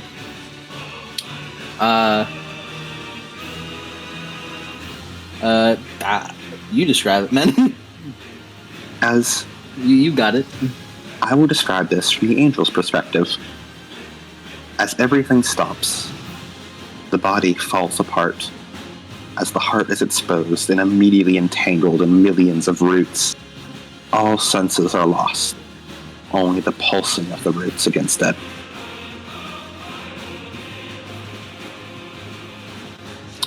What would you like to do, Henrietta? As regains ATP. Well, she doesn't. But she will have the prog knife travel back into her hand. That's just her readying it. Mm-hmm. And she's just gonna hold it up and then stab downward onto the core. Alright. Roll damage. And because of helpless and also rending, you roll 4 times and take the best result. Well, what's the point? What's the point, man? I mean, I guess I didn't roll maximum this time, somehow. Somehow. But the best one I got was a 9. Okay. Which I just realized, because of Proven 3, I basically just rolled 4 3s right there. Outstanding. Okay. Toughness bonus of 1. Easy breach. And then you have +6 because of prog knife plus strength bonus. Yep. That is 14 damage. 14. Yeah, because you're doing 15, right? I did 9. Yeah, is that already added with your the bonuses? 1d5 plus 6. Oh, okay. I thought you didn't add the bonuses. Okay. So 9, 1 toughness. You have brought it to full wounds, but done no critical damage yet. As you stab it down as the knife. Maintaining the angelic senses, so. Knife breaches the core, but it can't do much. The angel's turn. He has no angelic senses. He's going to try to attack you as he flails wildly. I'm going to give him his blind. I think there's. Is there a thing from?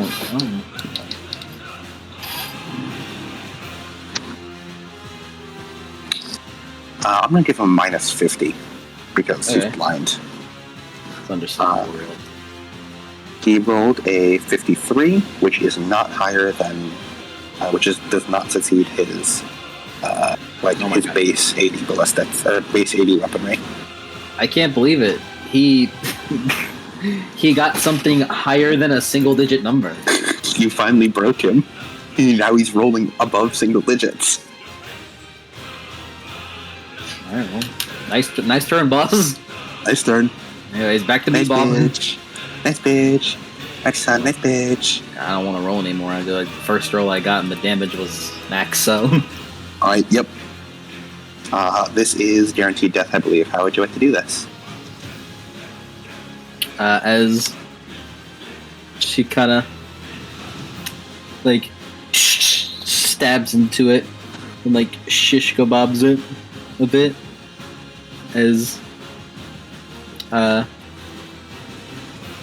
she kind of holds it up, and then actually she stabs into it, kind of impales it into the ground as she instinctively goes for a prayer to kind of a prayer for the loss of the land, of the people, and of it. She'll use inertia full force on the knife that is impaled into it to just send it to hell. Alright. I have a specific theme I would like. Yes, of course. Let me find it.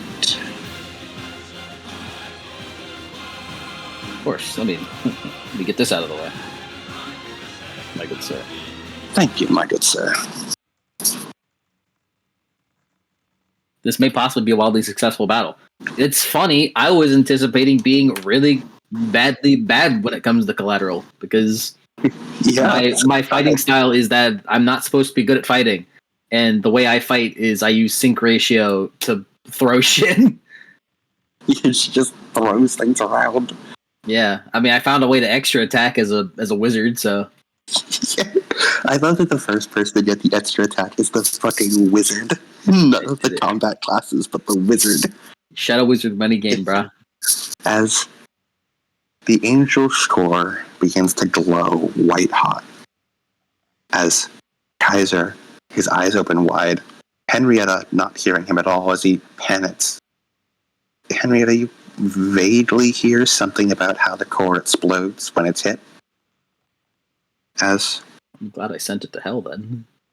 As he remembers the training videos of all of the previous fight, one that occurred in Tokyo 3, and how an angel core explodes when it is destroyed. As Henrietta, your eyes glaze over.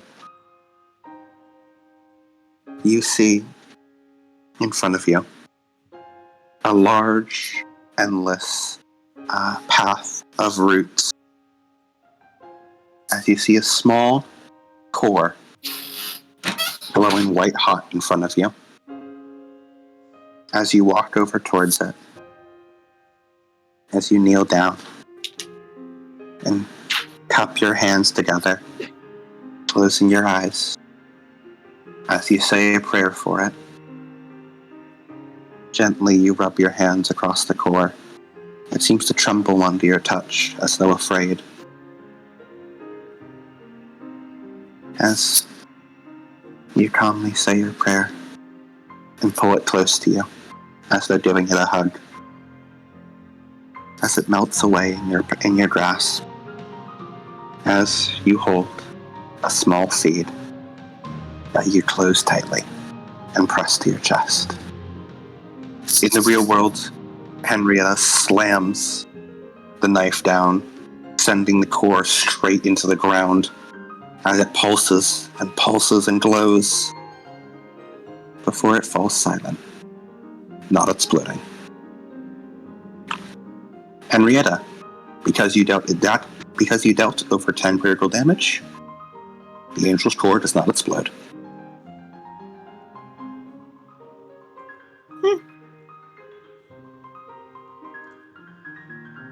As the Evangelion falls down to its knees,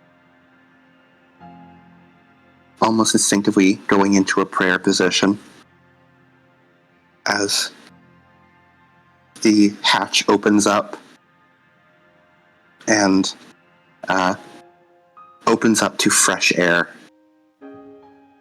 As Henrietta, your face breaches from the LCL as you cough and sputter out, LCL draining from your lungs. As you take a deep breath of new, fresh air, and you are you. You remember everything that just happened, though you couldn't explain for the life of you. As you look out, seeing the entire city before you from atop this massive neck, staring out to the horizon. Somehow, this point of view feels right. As Kaiser pulls himself out, not able to actually stand up, but he pulls out like the upper torso as he coughs LCL out over into the ground below. I can't believe it. You actually did it. You killed an angel.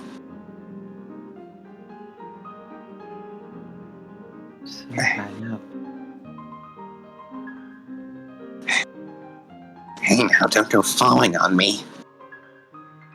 Okay, thinks for a moment. Looks around. We're high up. As you stagger backwards, you trip, you almost fall out as Eric grabs you like by the habit and pulls you back down into the LCL. It's so gross. It's all like semi-solid. It's really high up.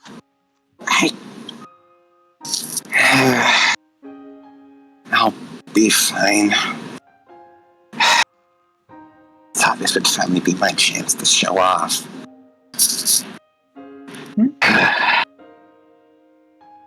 least the city's safe.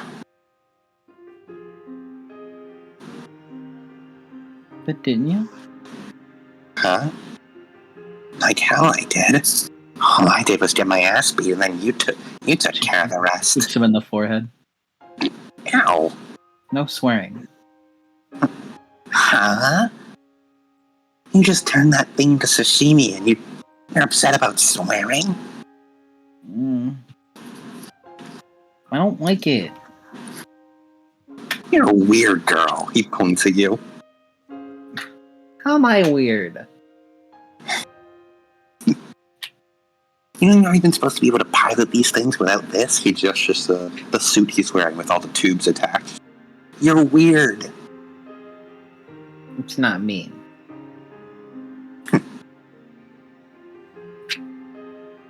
He shrugs. Well, at least you have a story to tell. The nerve rescue shopper should be coming by any minute now. As he sort of lounges, as if lounging in a jacuzzi. Water's hot. Water? This isn't water. It's LCL. I don't really know what that means. But from what they say, it's a liquid of some kind. He sort of scoops up a bit of orange. When it's electrified, it's breathable.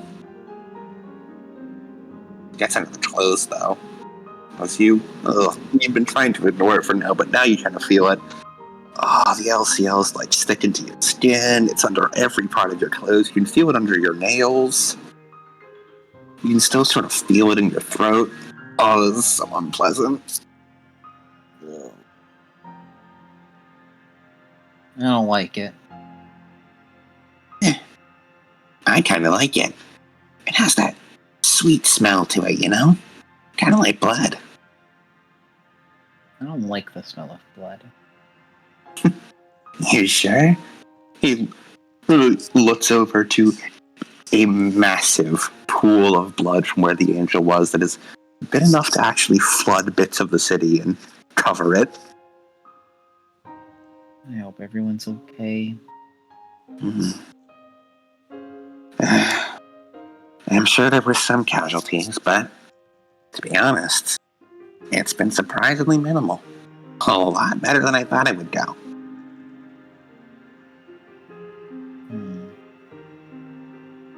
As you hear a thump, thump, thump, thump, thump, a thumping in your ears as wind blows against your face, as you see a helicopter fly over towards you, as the doors open, and inside is a very large woman who appears to have sorry, I have hair on my tongue.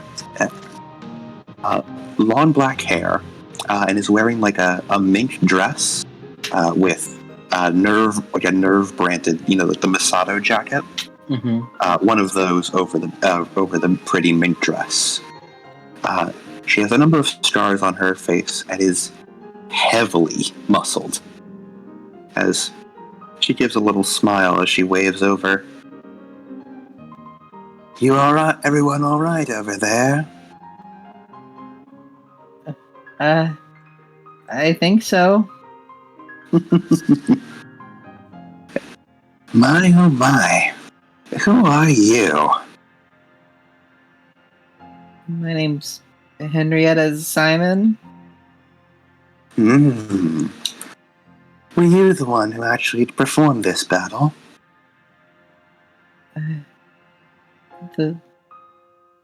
Sorta. Well. Then I must have to welcome you aboard. Bring us in closer, as just a little wave over to the pilot who flies over. As here we go, I finally found our pit crew. Large, strong hands reach in and pull you out into the chopper. Before she then reaches in again, pulls out Kaiser, depositing you both on the chopper floor.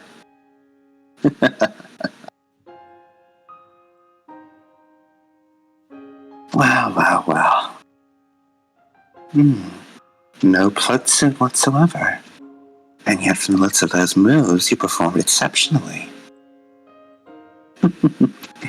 I hope you don't mind if we bring you back to Nerve headquarters. We have a few questions we need to ask. Okay. When can I check the church? The church? Oh, I suppose that is a nun's habit. If you'd like, we can go set you down there immediately. She nods. She gives a little call to the pilot, telling him to bring him down. As, get me Harmonious from Ender Lilies. As you're brought down towards the ruined remains of the church, as the helicopter touches down, and you hop off. It is a wreck. Almost completely destroyed. There is a giant crater in the ground, and just everything that was built there has been obliterated. Completely and utterly.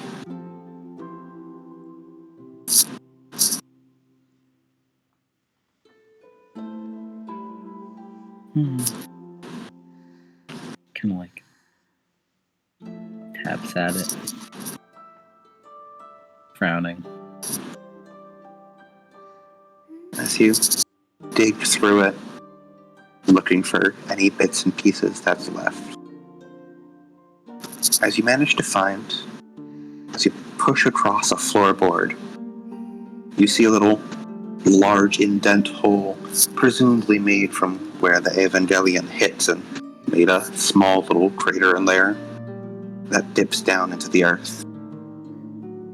As you see what appear to be very strong tree roots running under the church. And nestled amongst them, you see your diary. He lets out like a bit of a relieved smile. She goes, picks it up, hugs it against her chest.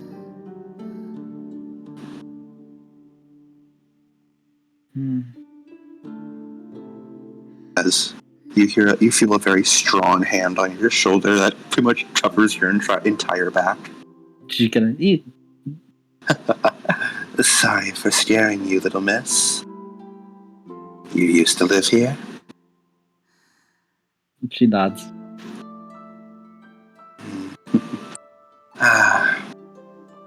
I'm very sorry for your loss. She kicks away some of the boards, not like disrespect, just like clearing them off. As she looks down at the tree roots, her brow furrows. Her twits her tongue a bit. As you see, she pulls out her phone, takes a picture of it, puts it back in her pocket. Well, miss, I'm afraid you probably don't have much other place to go now. Do you know if everyone here evacuated safely? She's pretty sure, right? Yeah, you saw the van drive away.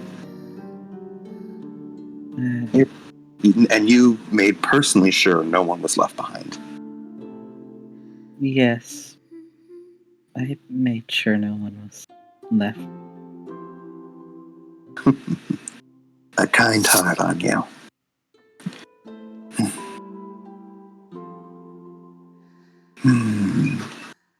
Well, what do you say we get you a nice shower, clean you up, and you get to go say hello to all your friends?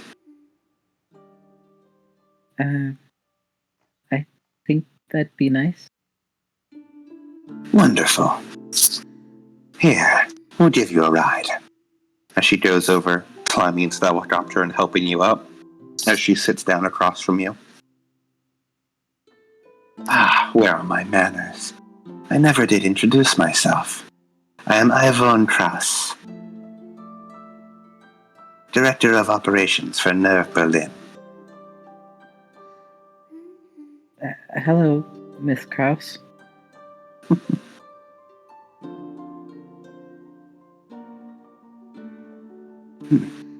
And you are...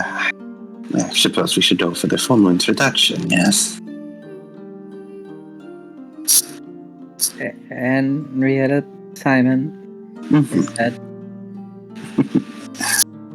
Very sorry. I just like there to be a method to things, you know? There always needs to be a proper method. And she sort of waves her hands back and forth. Speaking of, as she leans forward, I hate to spring this on you so suddenly, but you make an excellent Evangelion pilot. Oh, do I? Yes. I would like to recruit you.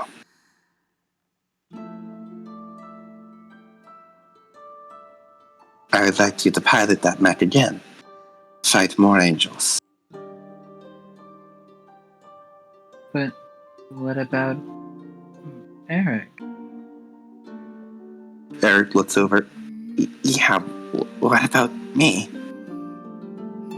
Unfortunately, you have proven that you are not able to handle that mech. The Evangelion was not suited for you. It took to her much more readily. If she was able to get this, without even a blood suit, your performance was not very good. What? But you said... As she puts a hand on his head, ruffling his hair like a child. Sorry, kid.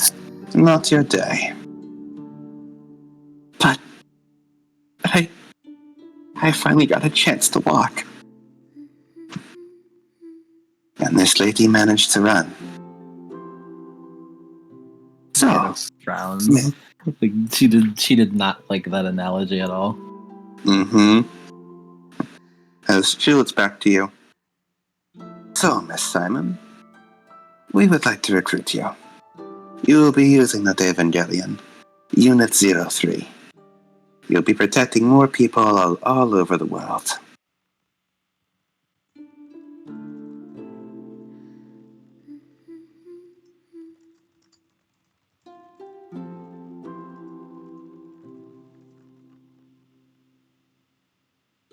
So I'd be doing more stuff like that? Yes. I understand it's rather scary, but it's in the name of the greater good, is it not? You think, if you had not done that, everyone here in this city would have died. Everyone in that church of yours would have been crushed by Kaiser's mech.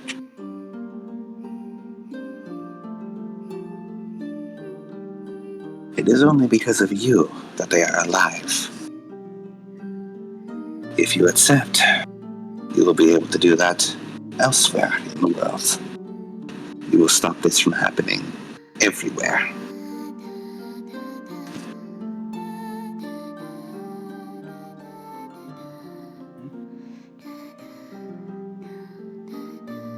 She thinks about it for a moment. Thinks about where she is and how the idea of helping others internationally is something that she quite likes. Is like helping people a lot. And as helpful as she is, she was never really good at all the church activities, but she doesn't want to leave behind. She's just kind of thinking all that in her head.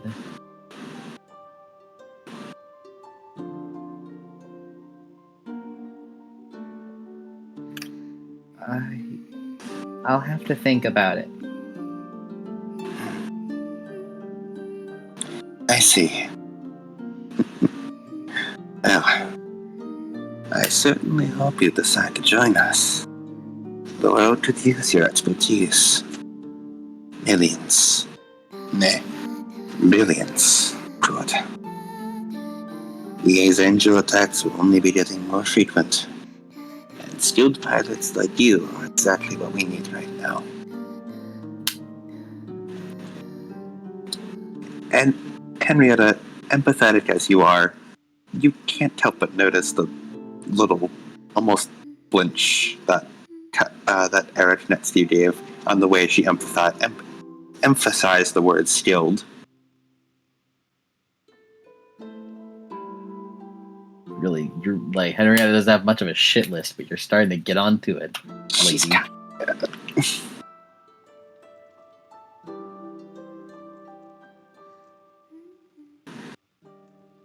And what about me? What will happen to me? Well, you will be removed from Unit 03, but you will be moved to a different Evangelion. Pilots who pass the sync test are very hard to come by. You are still an indispensable resource. You will be using one of the newer models. Unit 08 will be your new designation. Watch, it's the one that has tank treads.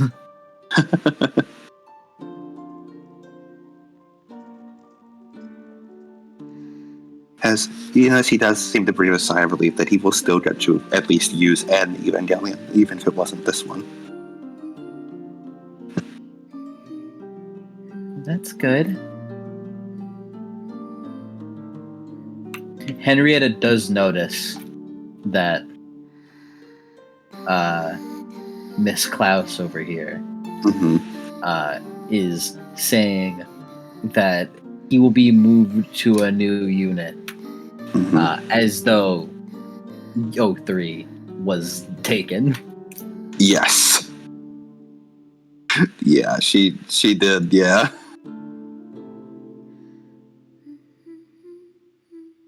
Spite is not in this girl's heart.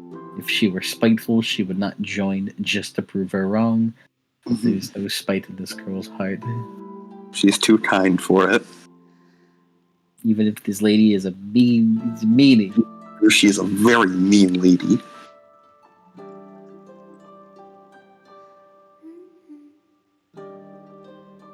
Because it's funny because both Yank, everyone else got the nice people in Nerve. They got like the kind directors who like gave them proper advice and care. So they sent the asshole to Henrietta. Who's the nicest? Who's the nicest, who does not deserve the asshole. Yank's director was literally willing to die for him. Yank's director literally like took a bullet for him. Was willing to take a bullet for him. Oh, wow. I don't like this lady.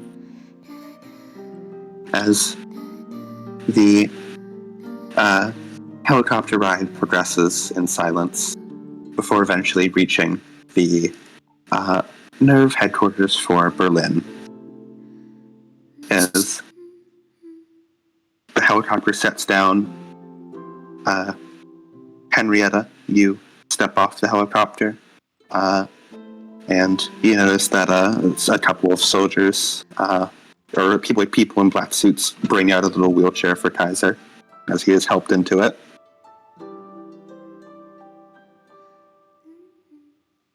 As you are brought to the shower rooms, and you have a nice shower for yourself. You clean yourself up,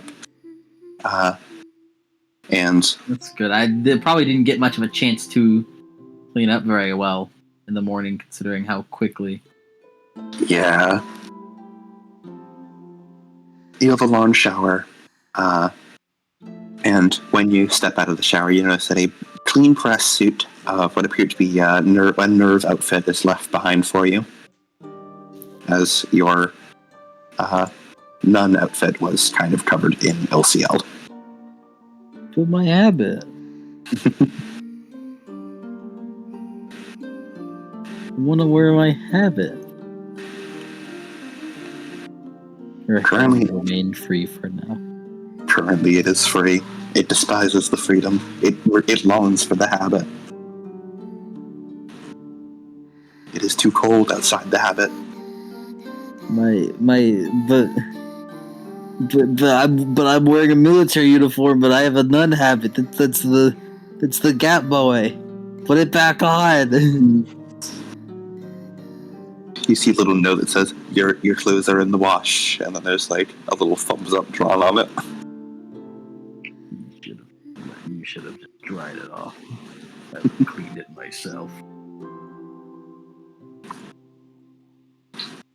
As do you want to go try it? You want to go find your clothes? Yes. You head out, you ask for a few directions. You eventually find where the washing room is, and you wait for the wash to finish, and you reclaim your nun habit. I don't really like it. It's used to the manual labor manual labor laundry. Mm-hmm. All this washing machine is, it's a little. It's not genuine. Mm-hmm. It doesn't come from the heart. Do you change into like your full nun outfit, or do you just put on the habit? They graciously gave her an outfit. She'll put it on, but she wants to have the nun habit. Mm-hmm. You put on the habit as you. Like having your hands pruned, because it means I have had a hard day's work. It is satisfying. It is a sign of a good, hard work ethic.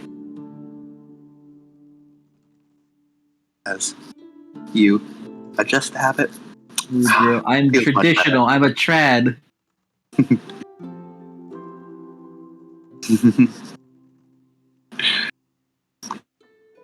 As you don't feel bad about it, Henrietta. She doesn't mean it. She just has a drawback that gives her penalties on fellowship tests with women. With women? She has a drawback that specifically makes her bad at talking to women. Don't feel bad about that. Don't worry, it's not you, it's her. What drawback? You just, whatever. Don't feel bad. It's not your fault. She has a drawback that makes her bad at talking to ladies. Whatever. I guess that's just I don't know. As You hate you yourself? get yourself. It's the Shinji inspired drawback. As you get yourself all ready. As you head on out, and you're led through by a number of people in black suits, as they bring you towards the evacuation shelter. As you see people are already starting to filter back out of it, as you notice the other members of the church. They seem to all be checking on everyone else in the shelter, treating a few minor wounds to other people there, and providing food and water for anyone who seems like they needed it. She kind of jogs over. Is everyone okay? Everyone sort of calls it, Henrietta, you're okay, Henrietta. The Mother Superior goes over. Henrietta, I'm so glad you're okay. As she pulls you into a tight hug. She hugs back. What happened, darling? Sorry I worried you. I just felt like I needed to help or thing. And I help. A almost like tired, it's somewhat expected smile crosses from this Mother Superior's face, her eyes twinkling up into a warm smile. You always do, Henrietta. You always do. Just be careful to remember yourself too, girl. Do not stretch yourself so thin for everyone else. But you are a wonderful girl. As she pats you very lightly and gently on the shoulder. Big smile. The men here told us what happened up there. They say you got in the large robot, that you saved everyone. Mm-hmm. The people here are calling you a hero. It's like a red tint to your face. I guess it was mostly Eric. He was the one piloting it, and he gave me tips. I wouldn't really know what to do if it wasn't for him. Ever the humble girl. All of our successes are always built on the shoulders of others. Does not mean we should take less pride in them. The strength given to us by others and by God, that is what lets us succeed. Mm-hmm. She's like, not understanding that. There have been whispers from some of the men. They say you are leaving. She frowns. She did not give him an answer. Mm-hmm. She does not like how dishonest these people are. Or, not dishonest, but rather expecting. Mm-hmm. I never told them whether or not I was. Mm-hmm. She frowns, immediately understanding the situation that must have gone on. Like the pushy ones they are here. If I can be forgiven, I don't... These people are quite unsavory. I definitely can agree with you there. I'll admit they have saved us here, but some of their actions... She looks around at the other people in the shelter. Sometimes it felt that they were treating us more as statistics to keep up rather than people to be saved.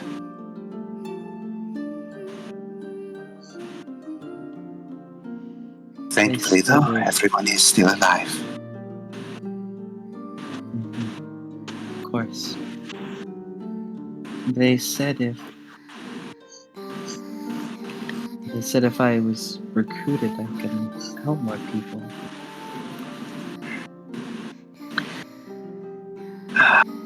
On that, I do believe them. Yes.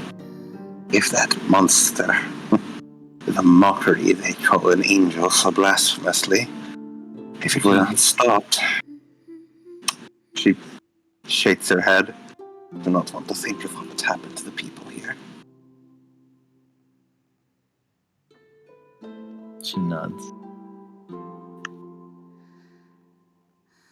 They said I was really good at editing it. As the Mother Superior kneels down and lays a hand on your shoulder. On that I disagree. You are not good at fighting it, Henrietta. You are not a fighter. What you are good at was saving others.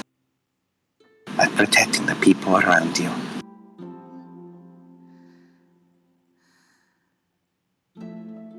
On that I believe you are very good at.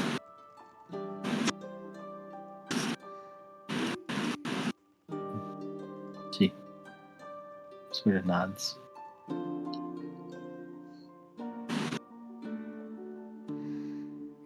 I would not stop you if you chose to accept them. This unsavory streak they may have, I cannot deny that. Were it not for them, were it not for you, this city would not still be standing. If more of these monsters are to appear, God needs his champions. Through his mercy, sometimes we still must pick up a sword. She nods. She nods at that.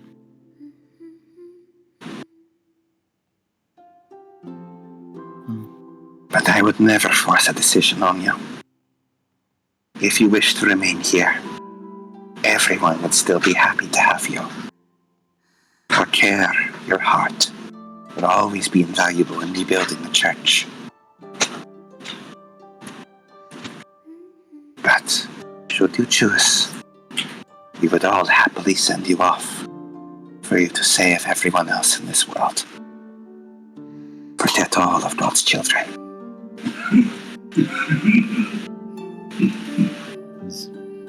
She nods. Okay.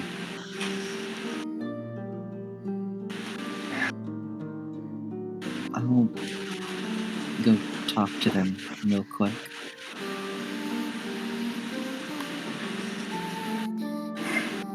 She nods. She's gonna give everyone a hug. They all give eager hugs back. Some of them congratulate you on the fight. Some of them said it was really cool. Mostly the younger ones who say that. Others just are happy you're okay. And is Klaus here? Do you want to go looking for him? Yeah, I can look for Miss Klaus. You find her eventually. As you look around, you ask for people, and you are brought to a large office where you see Miss Klaus reclined in a chair, staring at a computer screen. As you hear from the other side, I've never heard of her. I'm not sure I like this, but are you certain she was piloting Unit 03? That is what I saw. I say what I saw, Mr. Takemi. She would just try to stay out of sight for a moment. Mostly to not interrupt, but also wouldn't hurt to listen in. This isn't good. Henrietta Simon. Who the hell are you? I wish to meet her. You will. I'm going to have her replace, what was his name? Kaiser. Are you sure? Kaiser performed impeccably. Performed impeccably? I don't know what report you're reading, but I don't believe he landed a single hit upon the Angel. The only destruction I saw was that which was done to the mech. But no, I always thought he was an excellent pilot. His scores all said he would be.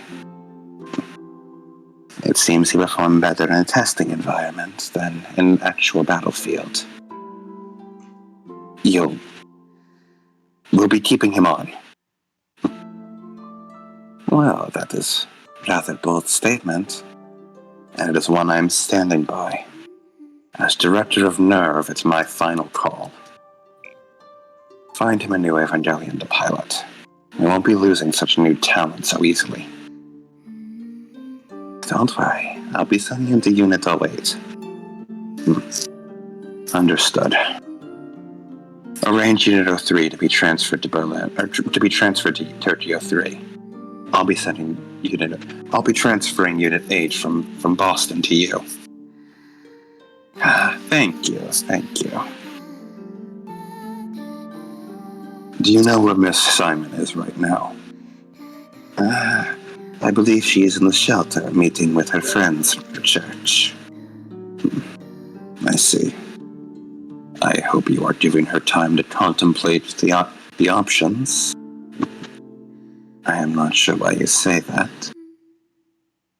Was it not you who wanted me to get her a meeting with you so eagerly?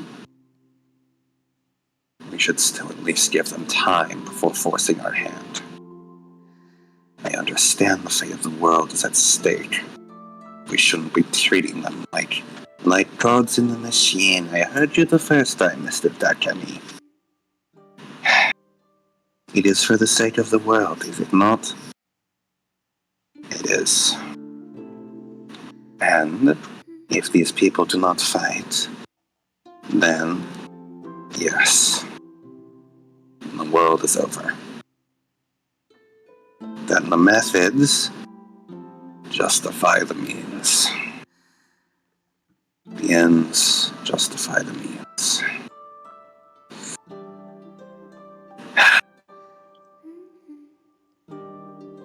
Have a discussion with her. Please do all you can to get her to join without resorting to less savory means. I will, Mr. Takemi. Have a good day. You too, Miss Claus. As she presses a button. She's gonna quietly walk away super quietly, and then pretend like she's walking by. Roll me agility. Uh-oh.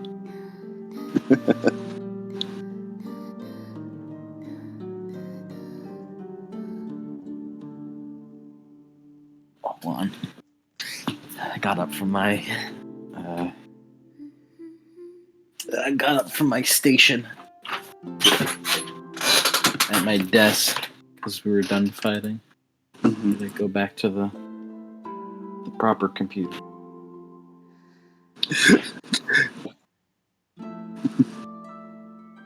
Trip would be so funny. I have clumsy.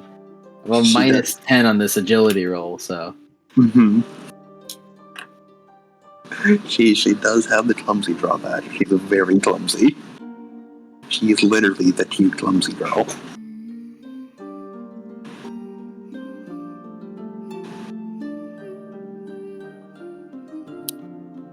Please, come on, turn on. Computer is taking its sweet time to fucking. That's alright. Do you have just a way to roll a P100? Because I can check just what your agility is. Yeah, I do.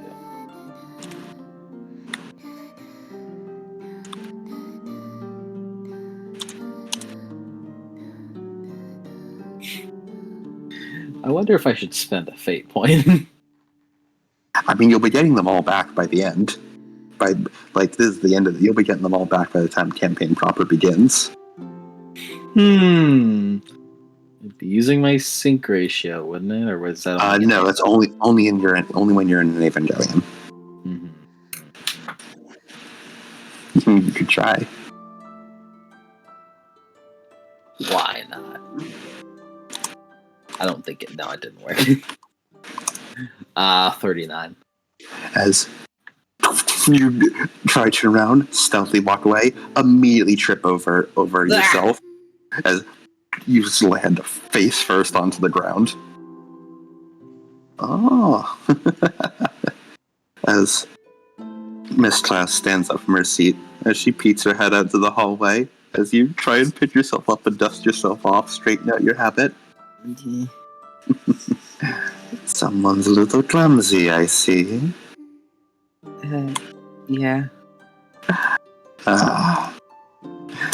I see someone's very curious as well. I didn't want to interrupt. Please, come in. Have a seat. She walks in, straightens herself, sits down. Oh. As she reaches over, as she opens up a drawer on her desk and pulls out a cigar. You don't mind if I smoke, do you? I guess not. Thank you. As she puts the cigar in her mouth, as she flips a nerve-branded lighter and lights it up. So, I assume you heard the part about the fate of the world. She nods. That's when I'm going to have to ask you to keep it under more wraps. I was going to tell you after you officially joined, but this isn't just civilian casualties at play. These angels have a defined objective, and if they succeed in it, humanity as we know it will be wiped out. At least that's what the boss man says.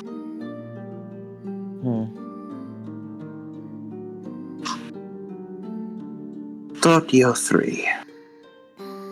A city formed after the second impact. Apparently, from what the boss man says, If the angel reaches the core of Nerve headquarters in Tokyo 3, it is game over for the whole world. I was going to ask you, as she takes another puff of the cigar, to take Unit 03 and join the last line of defense at Tokyo 3. Currently, it has been staffed with 2 Evangelion pilots already. 3 will make an effective team. And a proper one at that.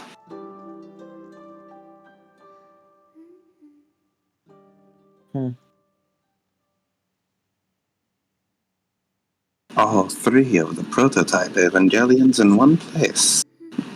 What a funny coincidence. I suppose it makes sense, though, given that they are the strongest. I never said I was joining. She raises an eyebrow at you. I don't like that you assumed that I was. My apologies. I kind of takes a bit of a breath. I will join, but only on 2 conditions. Bargaining now, are we? Well then, as she leans forward, what are your conditions, little miss? I want you to help the church be rebuilt. It's a shame it got destroyed. And That'll it be took them a easy. long time. So I want you to help. We can consider that a business expense for Nerve. After your immaculate battle, normally we have to spend millions or billions of dollars funneling towards reconstruction efforts for the city. You have saved us a lot of money for research and development. I would not mind diverting a bit of that towards rebuilding one church. And 2, I want you to apologize to Eric. Apologize? What do I have to apologize for? I understand if it's true, or in the context it makes sense. But what you said was too mean. You shouldn't make fun of him for something that he can't control. And you shouldn't be mad at him because what he expected wasn't what ended up happening. Just because he may do better on tests than he does in the real thing, that doesn't mean you have to be mean to him about it. You must understand. Someone like him, he spent the last 2 months, 3 if you count basic training, learning to pilot that mech. And he was completely outdone by a girl who'd never even known what it was in the span of an hour. He does not look very good for his record. I don't care. I don't think the words that you said were appropriate. He's a person too. He's not just another pilot. And should a person not be judged based on their merit? Or should be handing alms and or should be handing riches to anyone who gives a participation medal? A person If you should want be him. judged by their actions, and his actions have that he helped me while I was in there. I couldn't have done what I did because without him, I wouldn't be able to do it. He was He helped me learn and understand what I was doing. I'd never fired a gun before, or swung a blade.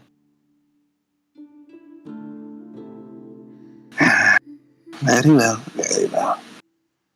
And she takes a long puff of the cigar. If it will get you to join us, I promise I will apologize to the boy.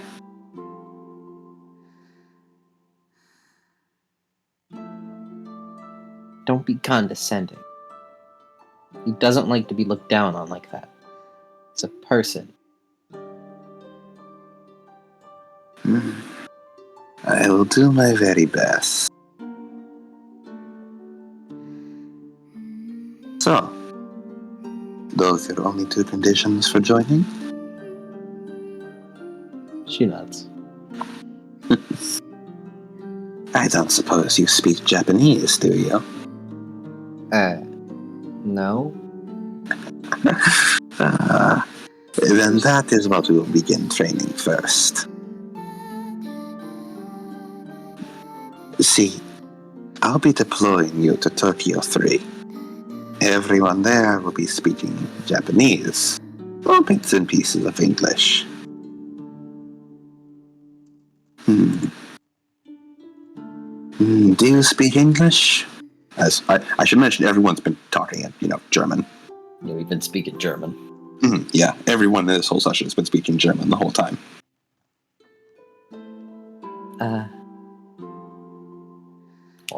Hold on, I don't think I know English. I mean, I'm not. She's German. German is Bits and pieces. Of German. English. German to English is a little easier to comprehend.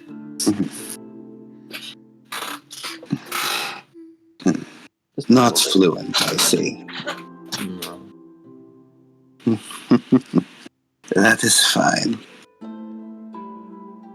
Well, we'll take, say, maybe... I'm a country bumpkin trap, man. We'll spend some time for you to learn the basics of what being an Evangelion entails, as well as designing your blood suits specifically for you. Once that is done, and you have learned at least some basic Japanese, I'll be sending you out to visit your new station, where you'll be saving the world one angel at a time. Does that sound good to you, miss? She nods after a bit of consideration. Thank you. I'll tell Mr. Takemi the good news. As she stands up and stretches, I'll have someone come by later and they will take your measurements and they'll learn what proper blood suit to make for you. In the meantime, you may rest and recover as much as you like around here. You may even talk to the boy if you like. You have, if I had to guess, about a month. So I suggest you study hard on your languages. Don't worry, you'll pick it up more as you go. Now, if you'll excuse me, as she puts the cigar in her mouth again, I have to go file a report on collateral damage for our legal team. She just Thankfully, you made it very easy for me. I know. I was expecting there to be more destruction. I was expecting to fill out a massive stack of paperwork. Like, oh my god, massive stack. You know those massive, 20-page stats. I was going to fill out one of those. I mean, I will be destroying more and more shit as I get stronger, but... You whatever the things you destroy will be a paperwork problem for the other operations director in Tokyo 3. That will be their problem, not mine. Call Mike Artoria because his ass was fighting on the hill.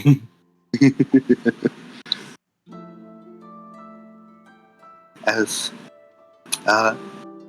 she leaves, and Miss Klaus leaves to go file paperwork about collateral damage. And is there anything else Henrietta would like to do before she ends this very long day she's had? I'd like to find Eric. Mm-hmm. Tell him what's happened, and say that she wouldn't have. She would just talk to Eric. She wants to talk to Eric. You look around, asking around, before eventually you're told that it seems to have retired to his dorm, which you are allowed in now or you're allowed to the dorm area because it's a pilot's only place and you are now technically officially a pilot. Yeah, let's go. As you head over towards the dorm and you look through the names, you see that it appears that there's about 3 rooms and all of them are vacant save for one. It seems that they did not anticipate many pilots. As you see, only one of them has a nameplate for Eric Kaiser. Knock, knock, knock. I told you I'm not hungry. Bring the food back later.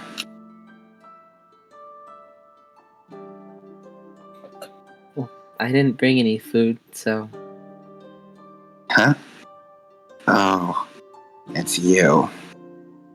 She frowns.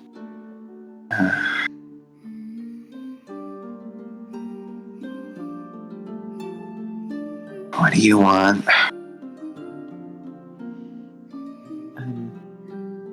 I just wanted to tell you thanks.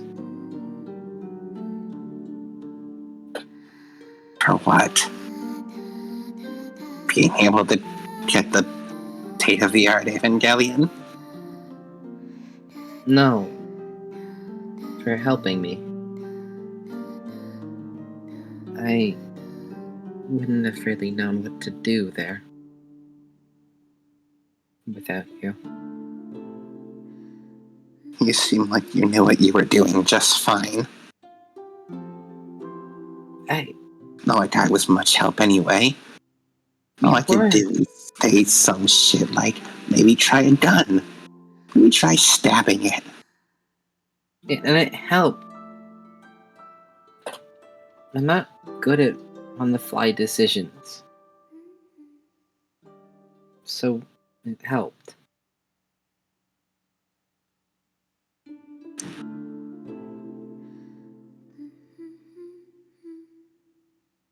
Besides...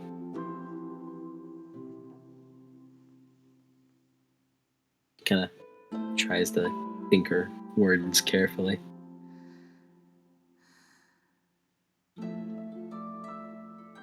I'm grateful for you. You helped. And you bought enough time that I was able to get everyone out of the church before it was destroyed.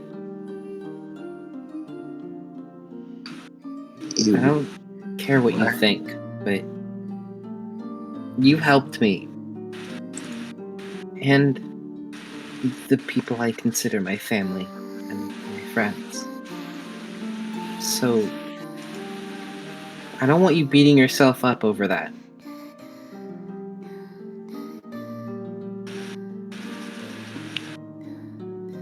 There's a long silence from the other side of the door before you hear through a very strained voice as though holding back tears. I thought I failed even in that.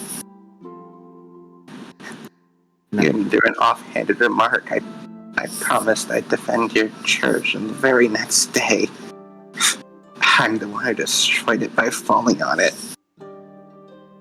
You did defend it.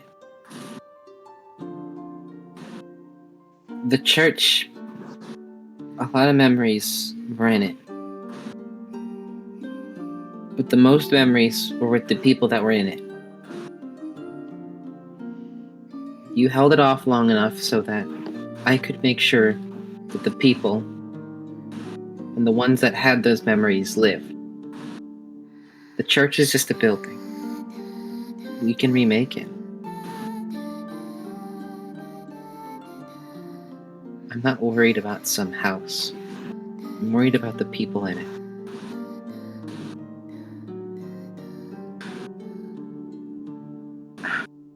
I'm glad I was at least able to save one thing.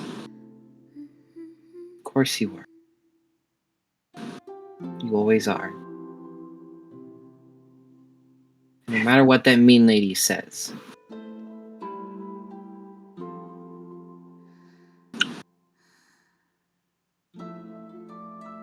I don't know if I can call her too wrong, though.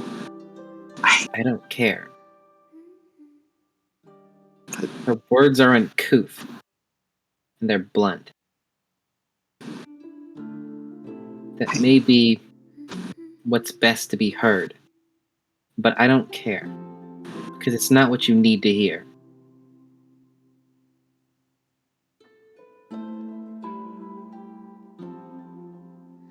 Some encouragement goes a long way.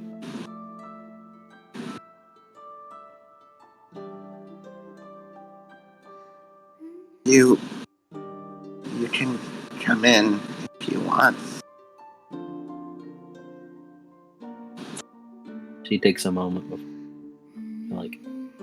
jiffling at the door to see if it's unlocked. It's unlocked. Walking in slowly. I need to keep it unlocked since it's not like I can get up and unlock it if someone needs to come in. He seems to be laying down. It used to be a standard, almost like a dorm room, where there's one bed tucked in a little corner, a little kitchenette. You can see his wheelchair pressed up against one of the walls, and a small little dining table in the center of the room.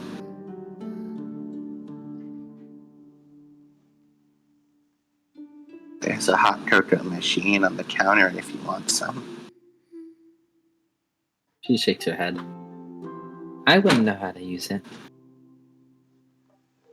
You are a weirdo, you know that? Why does everyone call me weird?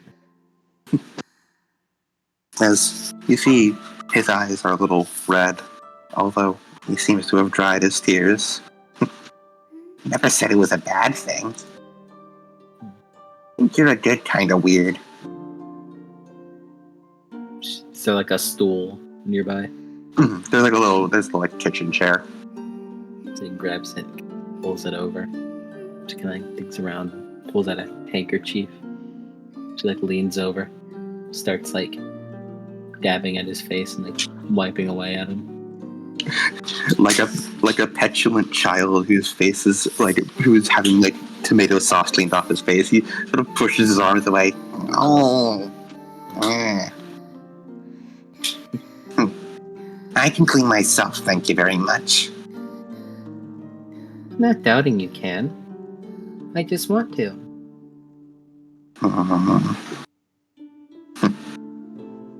She sort of folds the handkerchief and kind of leaves it at the bedside table. You can keep it. You sure? She nods.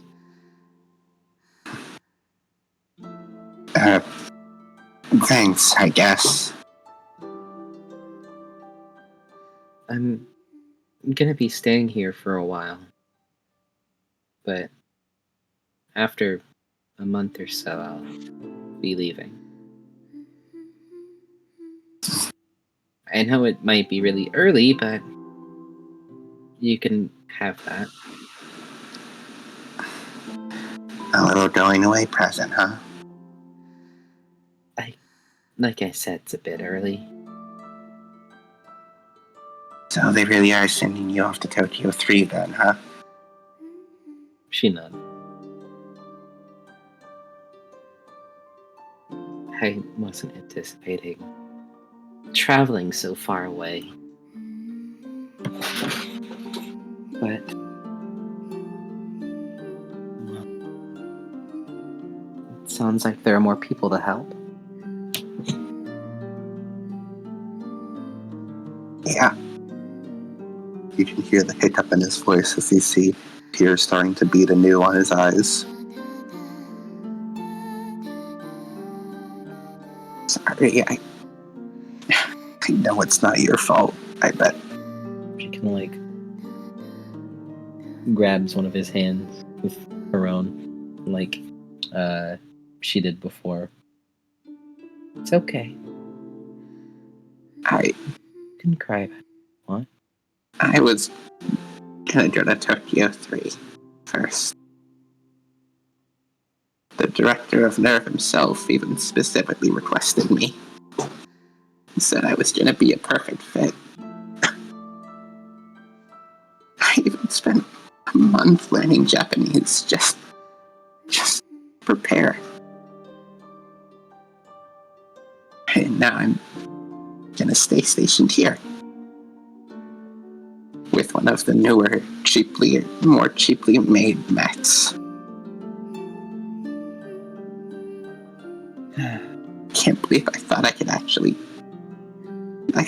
fight one of these things. When I couldn't even pay the damn LCL off myself. When I need someone else to keep me like a child.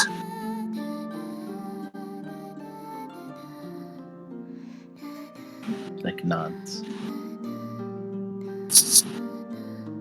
Kind of like reassuring them that it's okay. Keep going.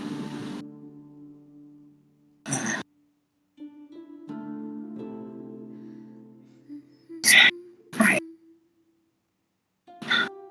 just wanted a chance to be good at something.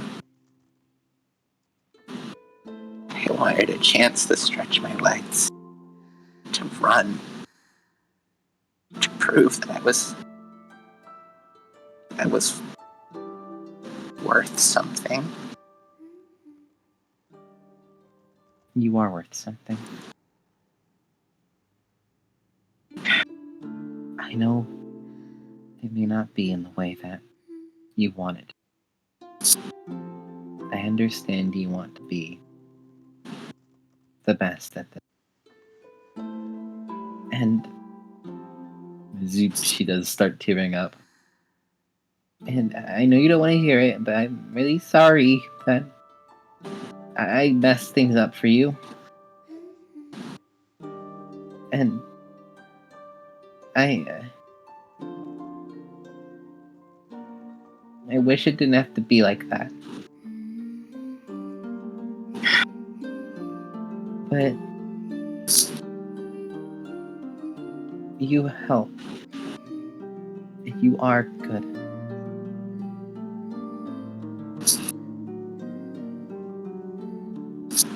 People didn't die because of you.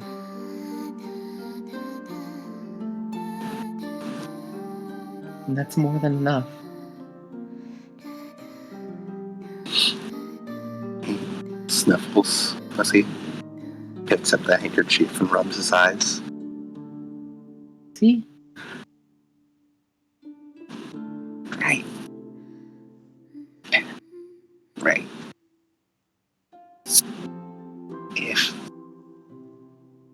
it happened again, I think I'd still make the same choice. As long as I got to save at least a few people. It's great.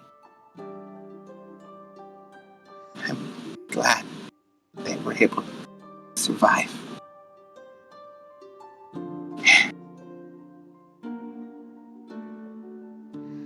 Be proud of what you've done.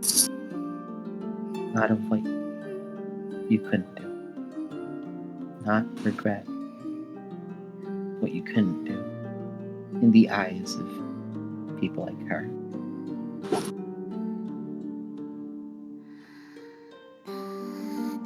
if you want, I think I might still have some leverage. I can try to see if I can get you to come with me. As he wipes his eyes before looking over at you, as his face almost seemingly a tiny bit forced, but somewhat natural, goes into a bit more of a cocky smirk. Nah, I can't have you do that. I'd be here to protect Berlin if an angel comes by. Someone's trying to protect this city. Right, sorry.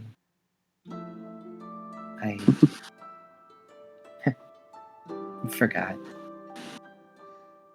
And while you're over there, fighting for the sake of the whole world, making sure no angel gets through to whatever's at the bottom from Nerve HQ, I promise I'll stay over here, being the best Ava pilot in all of Germany, making sure not a single person dies under my watch. And while you're gone, I'll make sure to protect that church and all its people, okay?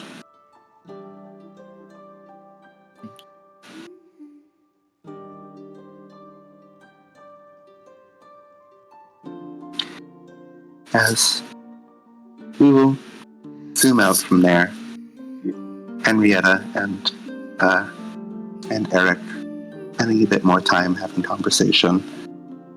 As a time lapse goes by, Henrietta learning Japanese, studying it, getting a nerve ID, getting a plug suit made for herself, and eventually being sent to Tokyo 3.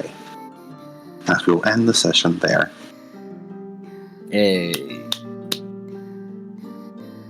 We did it. Yeah, that's all the that is officially all of the solo sessions taken care of. Yeah. I mean, Just two like of them the are first lost two are. time, Yeah.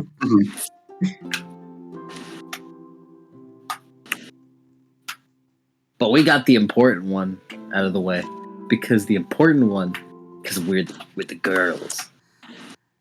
Yeah, the girls, We're the best queen. girls.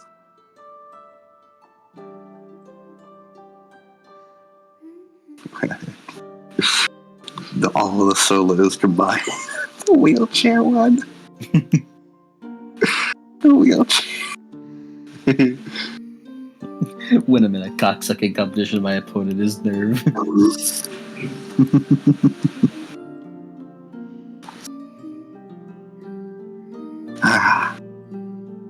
How'd you like it? Oh, I loved it. Nice. I really like Henrietta. Yay. Can't believe it. We have an even split.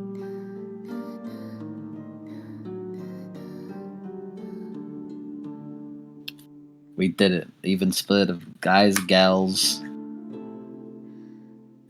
And We have Michael, who's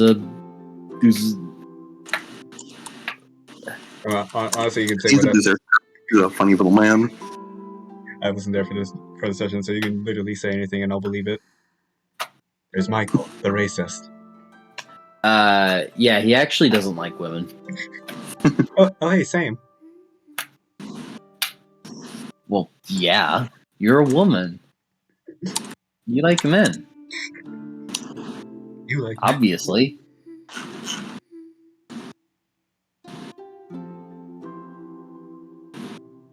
Well, keep going. Yeah, that's it. I like Henrietta too. I've been waiting for a while.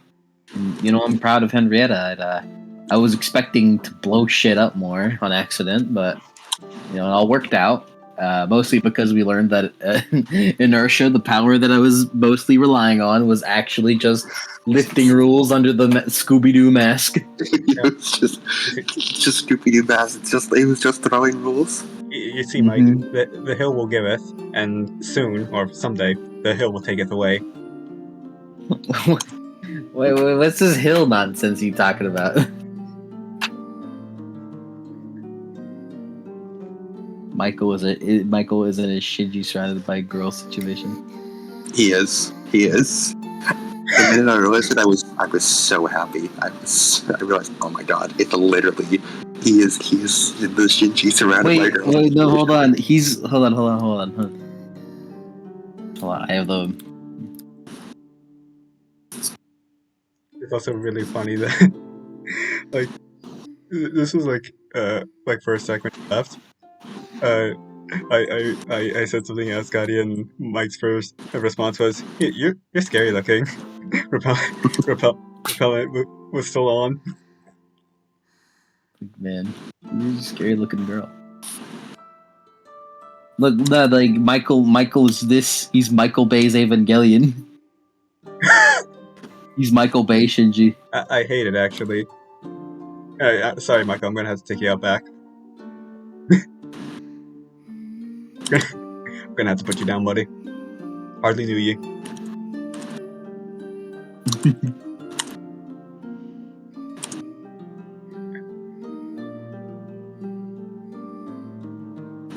And I'm gonna think.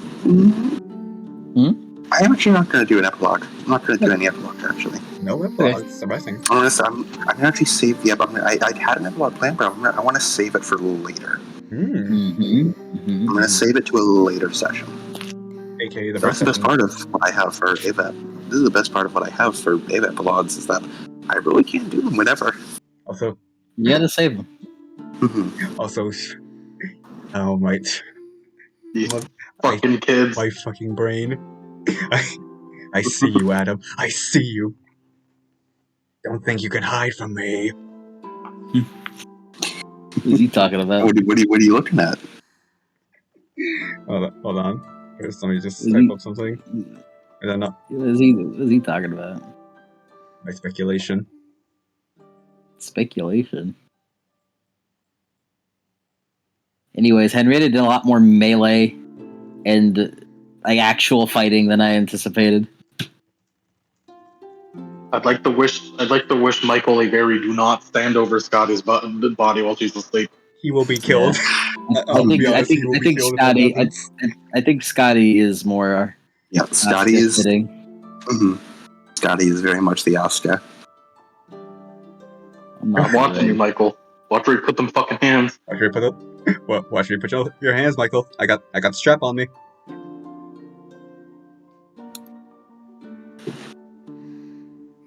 Hands at 10 and 2.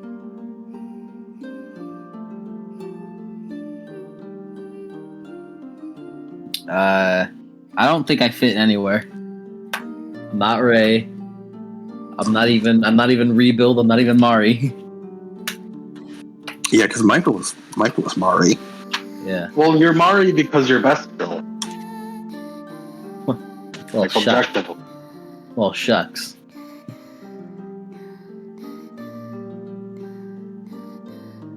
Well, shucks, man. You know, I can't take best girl status. That'd be too much. I think it deserves to go somewhere else. Like maybe Scotty. I'm sure she does a whole lot to deserve it. We only have 2 women. You have to accept it. Well, I think she deserves it more. She does a lot more than me. I'm still learning the ropes after all. I'm not a part of this conversation. I have no idea what you're inferring. Oh, I'm saying that you're best girl. He's saying that I am, but I think it better goes to you. Someone post the fucking Gendo images like you fuckers have been doing this for 25 years. But it's them pointing at each other instead of hyping at themselves. Please tell me in like fucking Chicago or something. This is a version of Evangelion and people have been arguing. Yes. Henrietta and Scotty Yes, for it is. 20 years. This is Henrietta and Scotty. And then there's the third option. Like that one fucking Henry Cavill meme. It's like Ray or Asuka, Misato.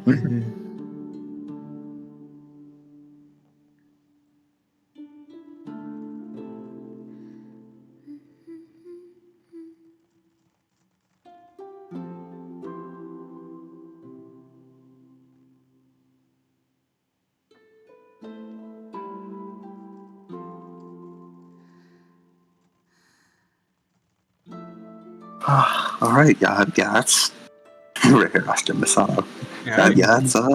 That's all I have. I want to next weekend, not this coming weekend, but next weekend, I want to run the official first session of Evangelion. Huzzah. I want to officially start the campaign. Yay.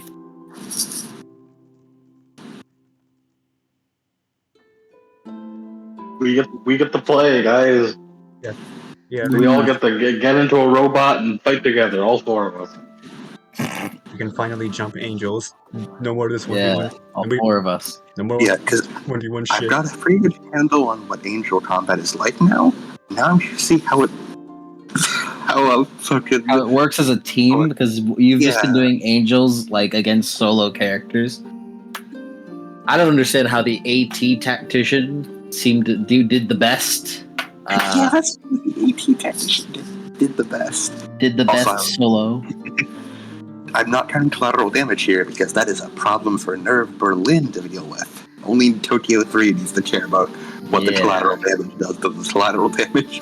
I counted it anyways because it's fun. You did? Oh, thank you. You know what? Hold on. Let me get the music. We would have ended up with 9 or 10 if her head did get exploded and get blasted through. But I think we only ended up with a total of like under 4 because the angel didn't explode. And also I don't know if there was any collateral from what's his name, Kaiser. It was only story collateral, so it doesn't count. So yeah, so theoretically we actually only ended with 1, which was deployment of an Ava. Hey Adam, I have a question. So we ended with a collateral damage of 1. Oh, goddamn. You know what? I'm actually gonna. You know what? Hold on. Let me check. I think I'm actually kind of I want to count that actually. That's actually impressive. That Henrietta is a wildly successful battle. Wildly successful battle. Yeah, Nerve is going to gain 25 surplus and an extra 10 research. Damn. I did it. If you don't count the blood flooding, I did it. It's okay, Nerve is used to that. Yeah, Adam, I have a question. Mm-hmm. Is it even remotely possible to calculate a collateral for what happened in Scotty's session? No, because those collaterals for Evangelion scale. Okay. Started off with like... If you just killed a bunch of humans, the collateral is 0. Yahoo! Yeah. Because there's no way you killed more people than an angel or an Ava can. Phew! Mm-hmm. Not with that attitude.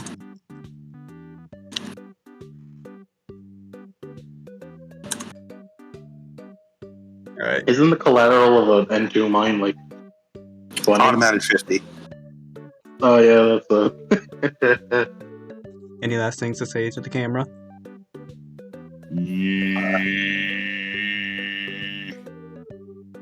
Next time, make sure to come back next week for more fan service. Yes. Yes. What's fan service? I don't understand what Henrietta, can you please say that? Say what? The next time. It's part of your contract with Nerve. Next time there'll be some stuff. We help people and lots of fan service too.